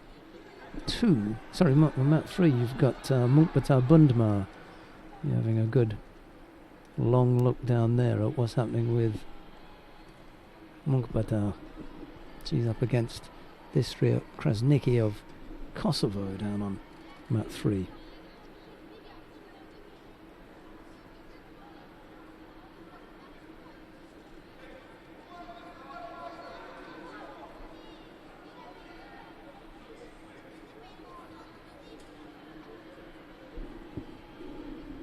Single Shido against Dmitry Minkov at the moment. 1.5 minutes left to go.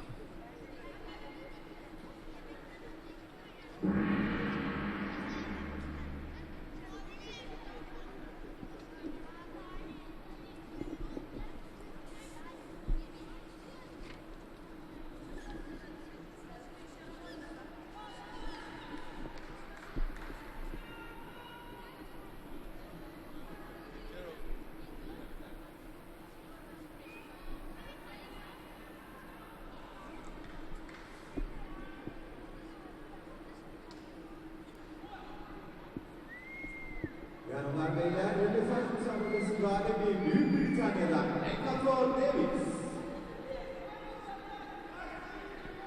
Ve şimdi Bakanlar Kategorisi 2. rönesans müsabakasıyla 1. birden devam ediyoruz erkekler.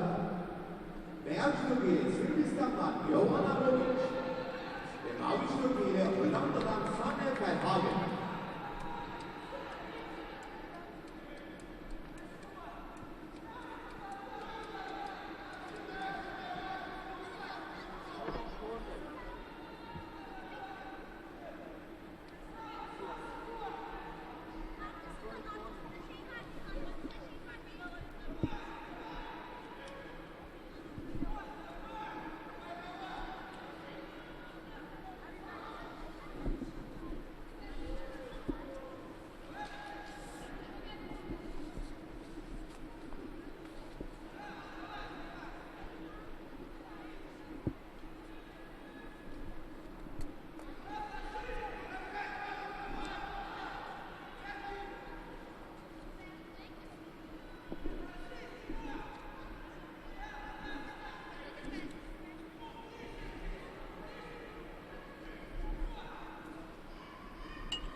Dovdon Altomsuk winning out there over Dmitry Minkov of Belarus.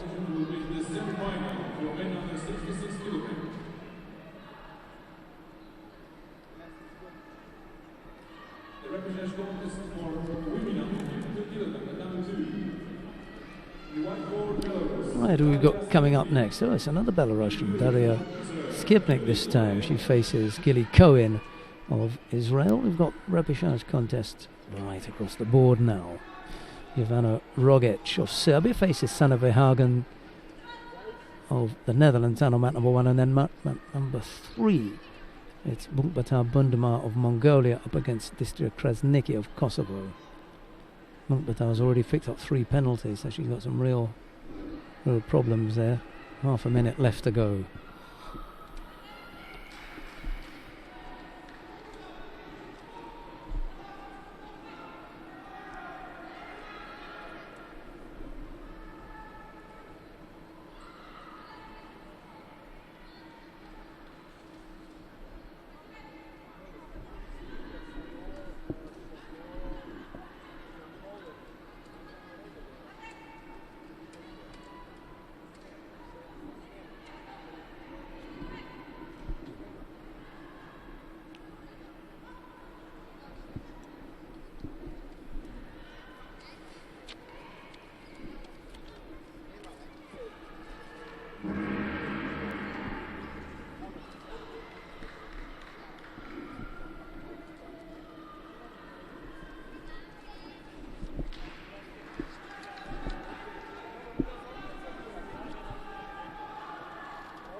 Number 3, the winner in blue for Kosovo, Mr.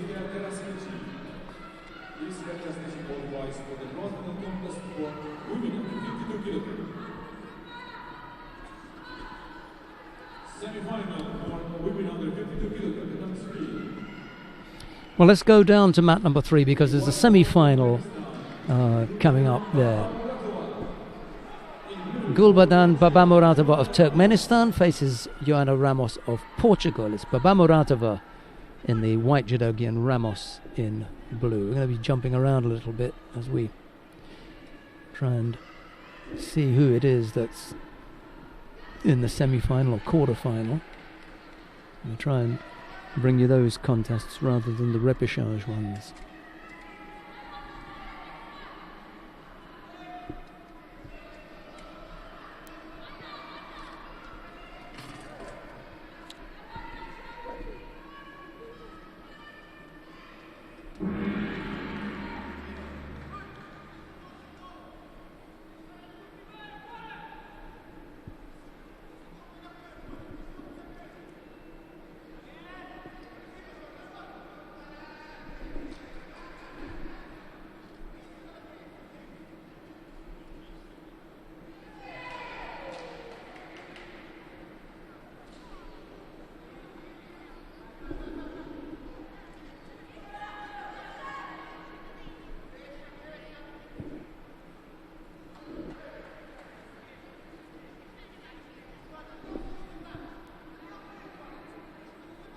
Değerli konuklar, birinci biterlikli ve mesaj müsabakası galibi Hollanda'dan Sanne Verhagen.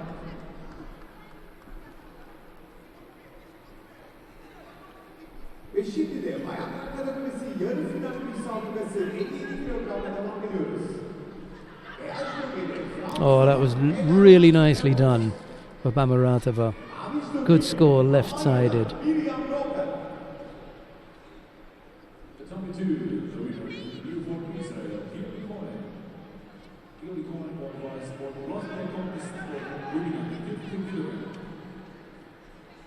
Semi-final for women under 52 kilograms, number 2.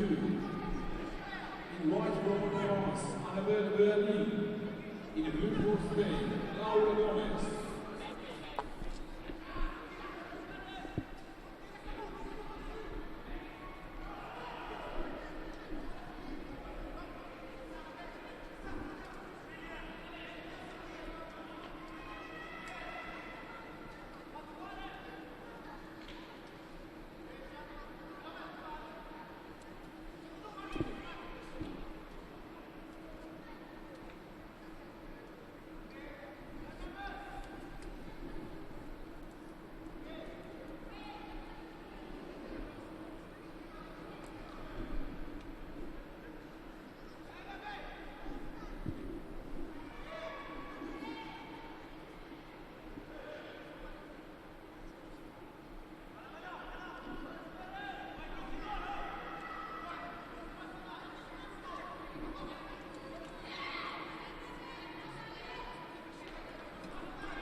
Ramos just taking a bit of a bump to the teeth there. No harm done, and we're back underway.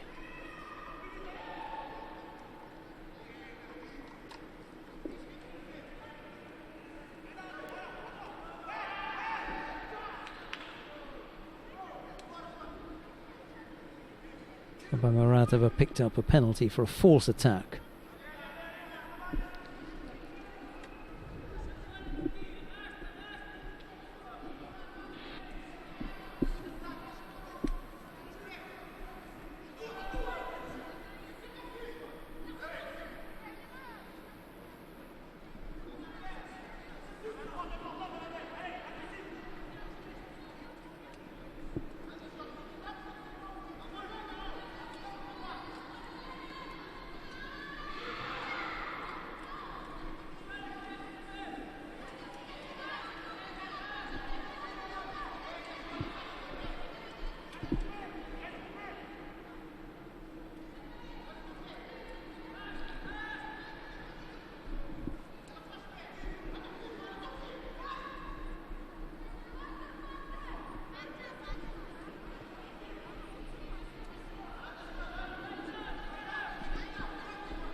Semi-finals right across the board, all in the women's category.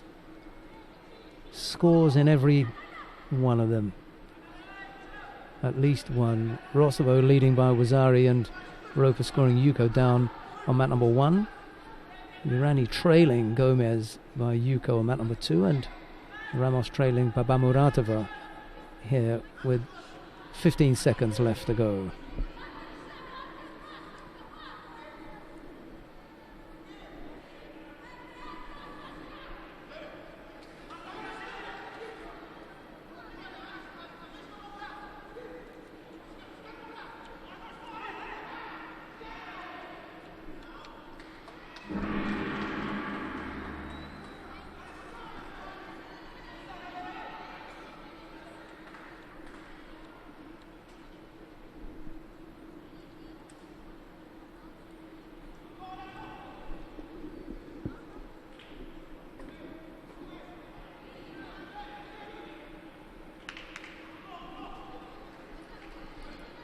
Gulbadam Babamuratova of Turkmenistan makes her way in to the final of the under 52 kilo category.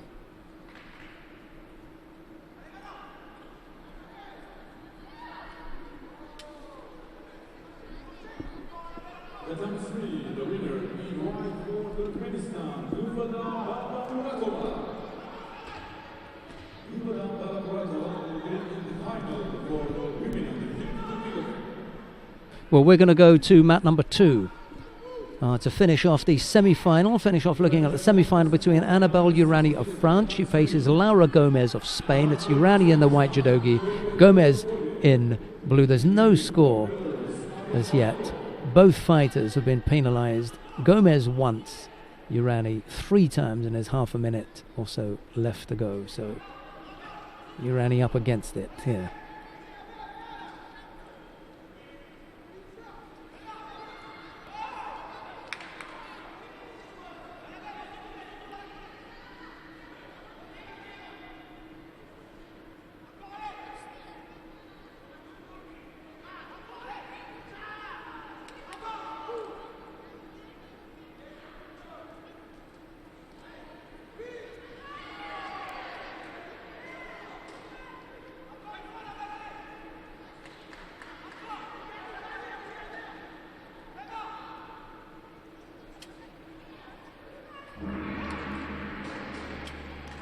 Well, Laura Gomez winning out there. We just snuck in there to have a quick look at that particular contest. But we're going to go down to mat number 1 now, because there are 2 semi-finals that are going to take place there. There's one underway at the moment between Helene Rosovo and Miriam Roper. In actual fact, Helene Rosovo has just won out there.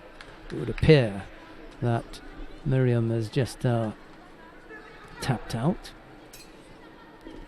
So Helene Rosovo making her way into the final of the under 57 kilo category. We'll see Miriam in the bronze medal contest. But Rosovo it is who goes into the final.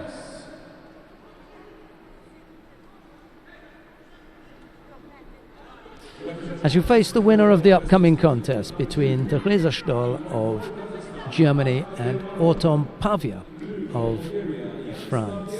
It's Stoll in the white judogi, Pavia in blue.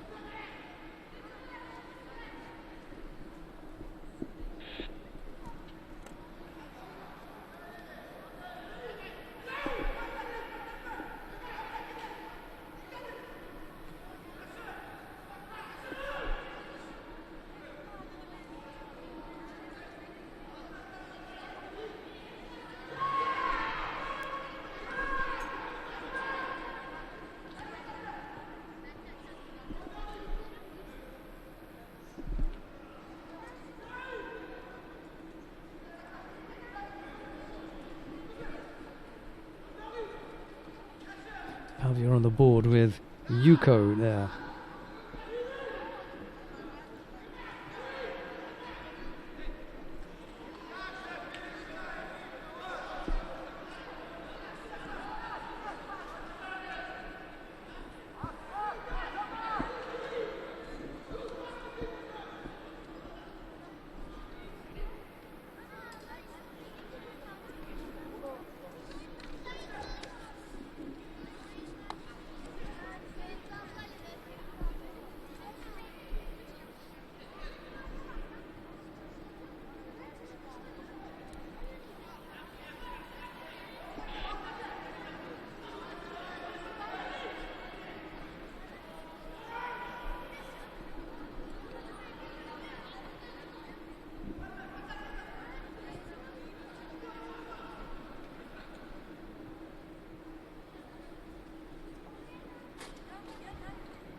Now, second Yuko on the board for Pavia, increasing her lead with a little under half the contest still to come.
Stoll picked up the penalty for stepping out the area there.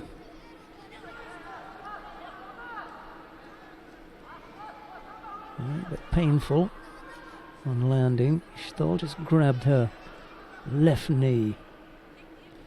2 scores for Pavia. Stoll tries to pull things back, attacks on the right side there, but Pavia's up to defending it very quickly and turns away, breaking that up.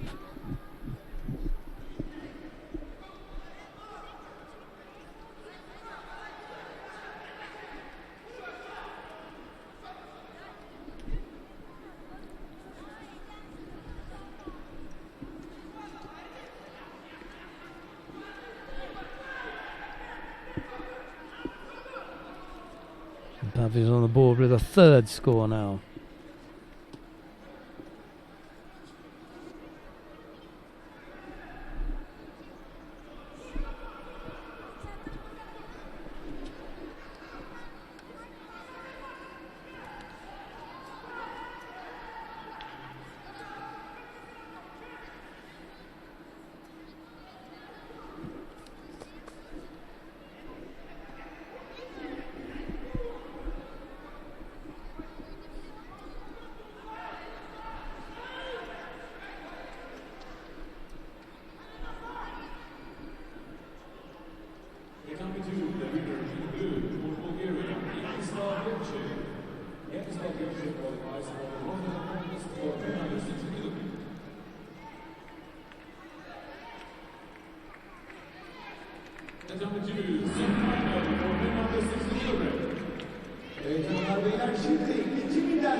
Autumn Pavia winning out their 3 scores against Theresa Stoll of Germany. We're going to go to mat number 2 to see the semi-final now between Ahmet Shahin Kaba of Turkey. He faces Vincent Lemaire of France. It's Kaba in the white judogi, Lemaire in blue.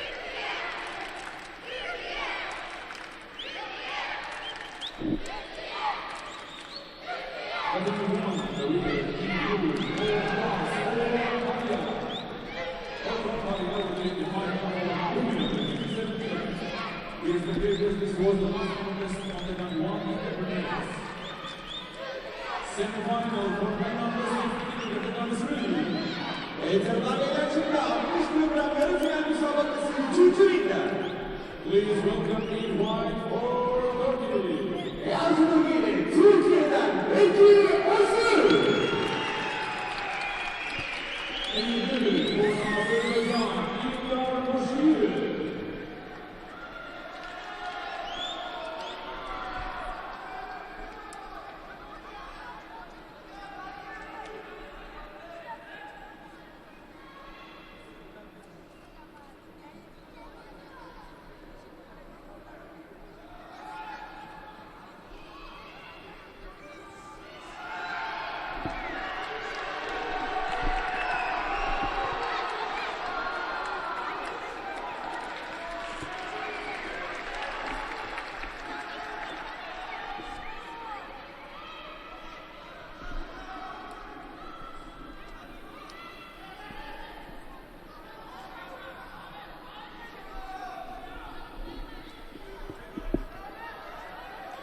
Lemaire picks up a Judo. The crowd obviously behind the home fighter, Ahmed Shaheen Kaba. Not surprising, is it? You've got to back your man. And definitely backing Ahmed Shaheen Kaba here. Mind you, on mat 3, we've got a little bit of a pull. Bekir Ozlu, the second of the Turkish fighters, on the mat at the moment. We've got 2 in the semi-final here, Ozlu and Kaba. Luckily for them, on opposite sides.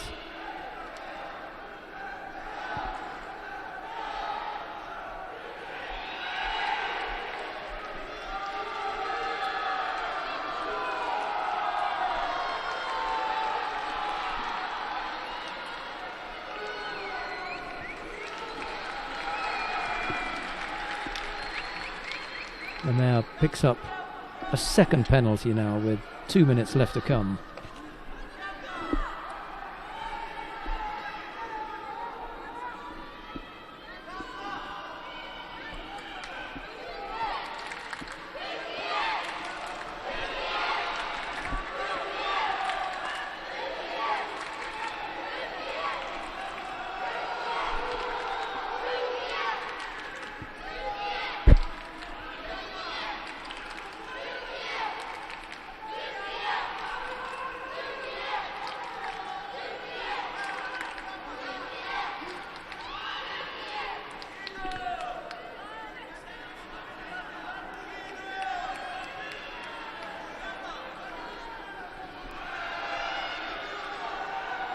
Kaba looking for a way over on that right side, but couldn't find him. Just lost the hip there, Lemaire.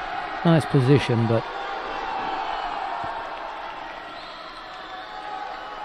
not quite. Sorry, not quite there.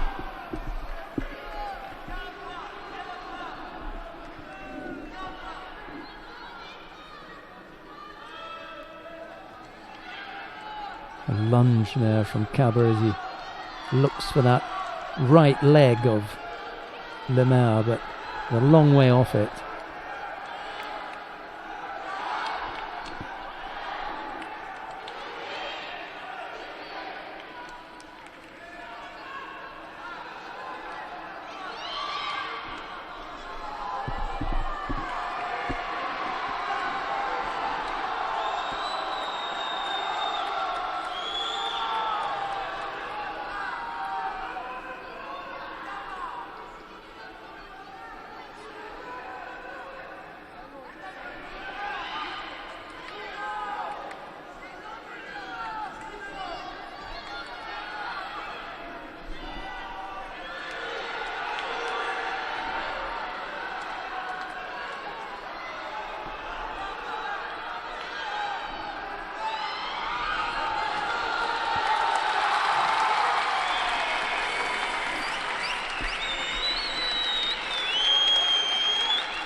Kaba picks up a penalty, but it's not really going to trouble him at this stage.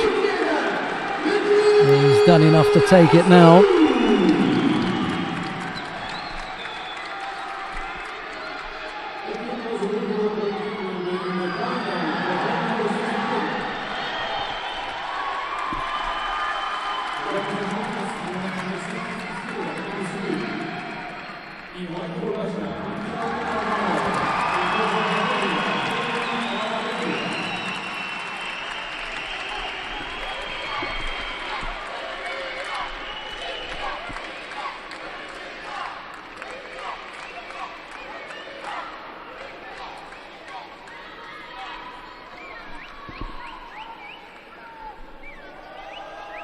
So it's going to be an all Turkey under 60 kilo category final. Guaranteed a gold medal on day one, the Turkish team, because it'll be Ahmet Shaheen Kaba of Turkey to face Bekir Ozlu.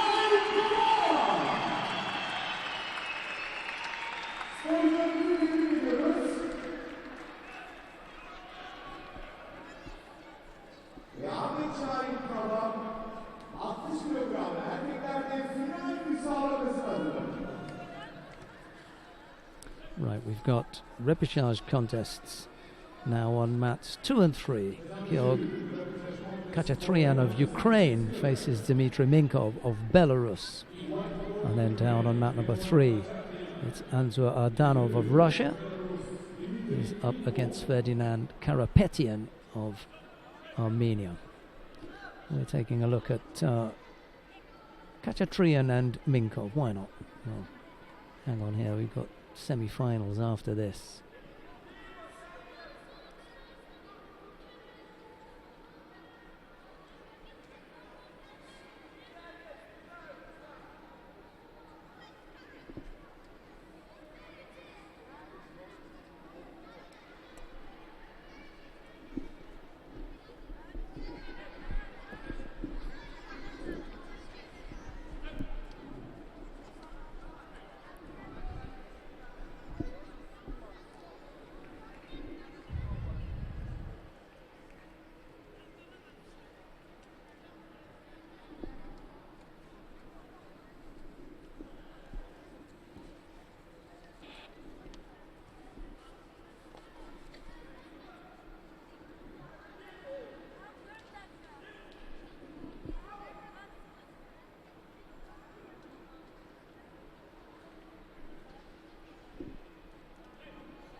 Karapetyan down on mat number 3, winning out over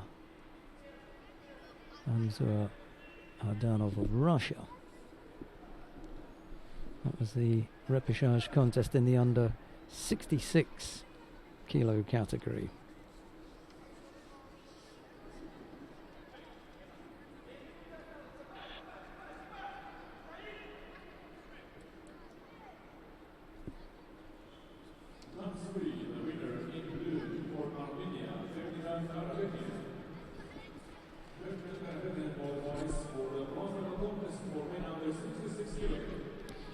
Well, if you want to continue watching this repechage contest stay here, but we're going to go down to mat number 3 because there's a semi-final in the under 66 kilo category between Azamat Mukhanov of Kazakhstan. He faces Kim Lim-hwan of South Korea. It's Mukhanov in the white judogi, Kim in blue.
Two penalties picked up by Mukhanov.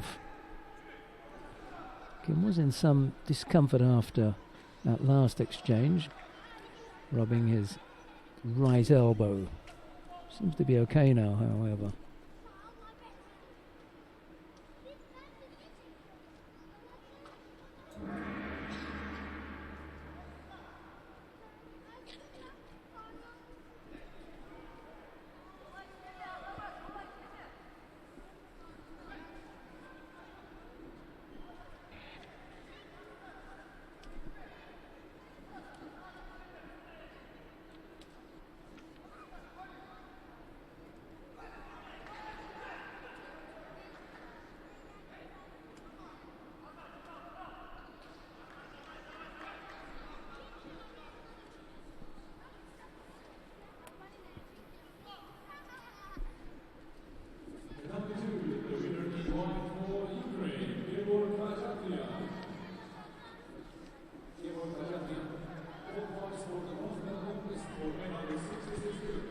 Kim coming up with a finish there.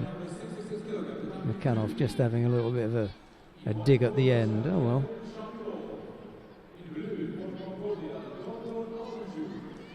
Yeah, Kim was saying, well, you know, what's the point? You know, you got done.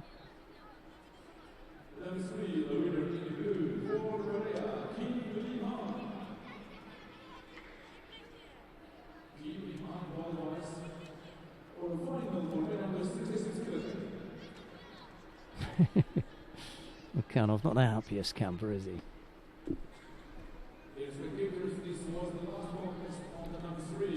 Right, we're going to move over to mat number 2 now because we've got one more semi-final taking place, and that's the contest between Jakub Shamilov of Russia. He faces Dovdon Altansuk of Mongolia. It's Shamilov in the white judogi, Dovdon in blue. There's no score as yet.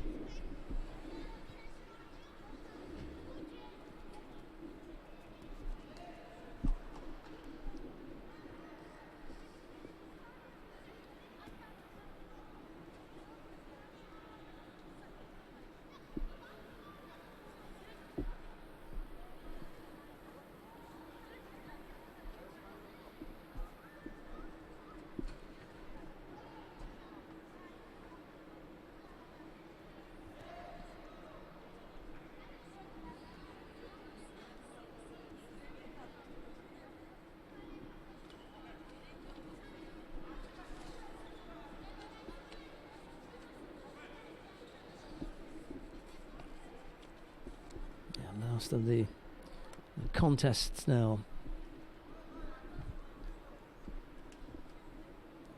Already seen Kim take his place in the final. That's in the under 66 kilo category. This too is in the same weight category in the last of the semi-finals.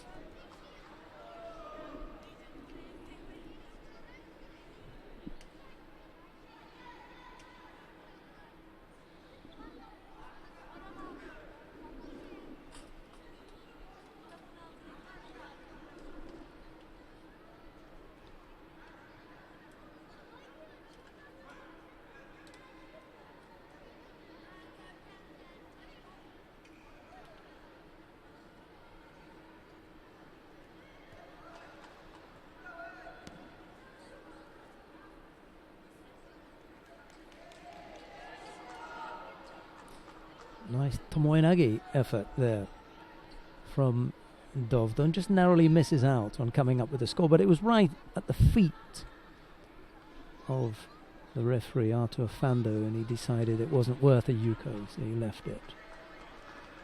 Now Shamilov picks up a penalty for passivity.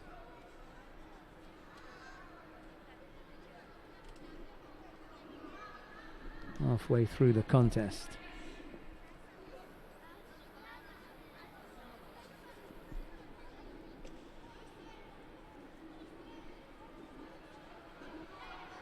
Oh, trouble here. Yeah, he wasn't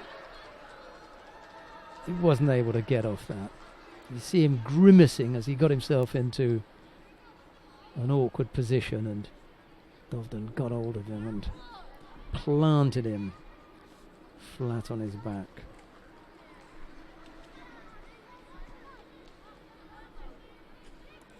Nice score from Dovdon Altansuk there to finish things off. He finishes off the first session with an ippon, and it'll be Shamilov who goes into the bronze medal contest. Okay, let's just give you a rundown quickly on what you're going to see in the final block. We can do all of the matches actually. Sarah Menezes of Brazil will face Shira Rishoni of Israel in the first of the bronze medal contest, and it'll be Kim Sol-mi of North Korea to face Payet of France. The final will be Otgonsetse Galbadrak of Kazakhstan to face Dilara Lokmanahim of Turkey. In the under 52 kilo category, it'll be Gili Cohen of Israel to face Joanna Ramos of Portugal, and the second of the bronze medal matches, Distria Krasniki of Kosovo will face Annabelle Urani of France. The final is Laura Gomez of Spain. She will face Gulbadam Babamuratova of Turkmenistan. In the under 57 kilo category, the first of the bronze medal contests will be Nakoda Smith-Davis of Great Britain. She'll face Theresa Stoll of Germany. And the second of the bronze medal matches will be Sanne Verhagen of the Netherlands. She will be up against Miriam Roper of Germany. The final of the under 57 kilo category will be an all French affair between Helene Rossovaux and Auton Pavia. Right, those are the three women's categories. The two men's categories, it'll be Yanislav Gershev of Bulgaria to face Ilgar Mushkiev of Azerbaijan in the first of the bronze medal matches. The second bronze medal match will feature Diorbek Urizboyev of Uzbekistan, and he comes up against Vincent Lemaire of France. In the final, it'll be an all-Turkish affair. Ahmet Shahin Kaba of Turkey will face Bekir Ozlu of Turkey. And the last of the weight categories then, the bronze medal matches, the first of the bronze medal matches will be Georg Khachatryan of Ukraine. He comes up against Azmat Mukhanov of Kazakhstan, and the second of the bronze medal matches, that is Karapetyan and Shmailov. The final will be Dovdon Altun Suk of Mongolia. He will face Kim Lee-won of South Korea. We look forward to your company at, I think it's 5 o'clock, so in a little over 2.25 hours we'll be back then. But from everyone here in the broadcast studio, bye-bye for now.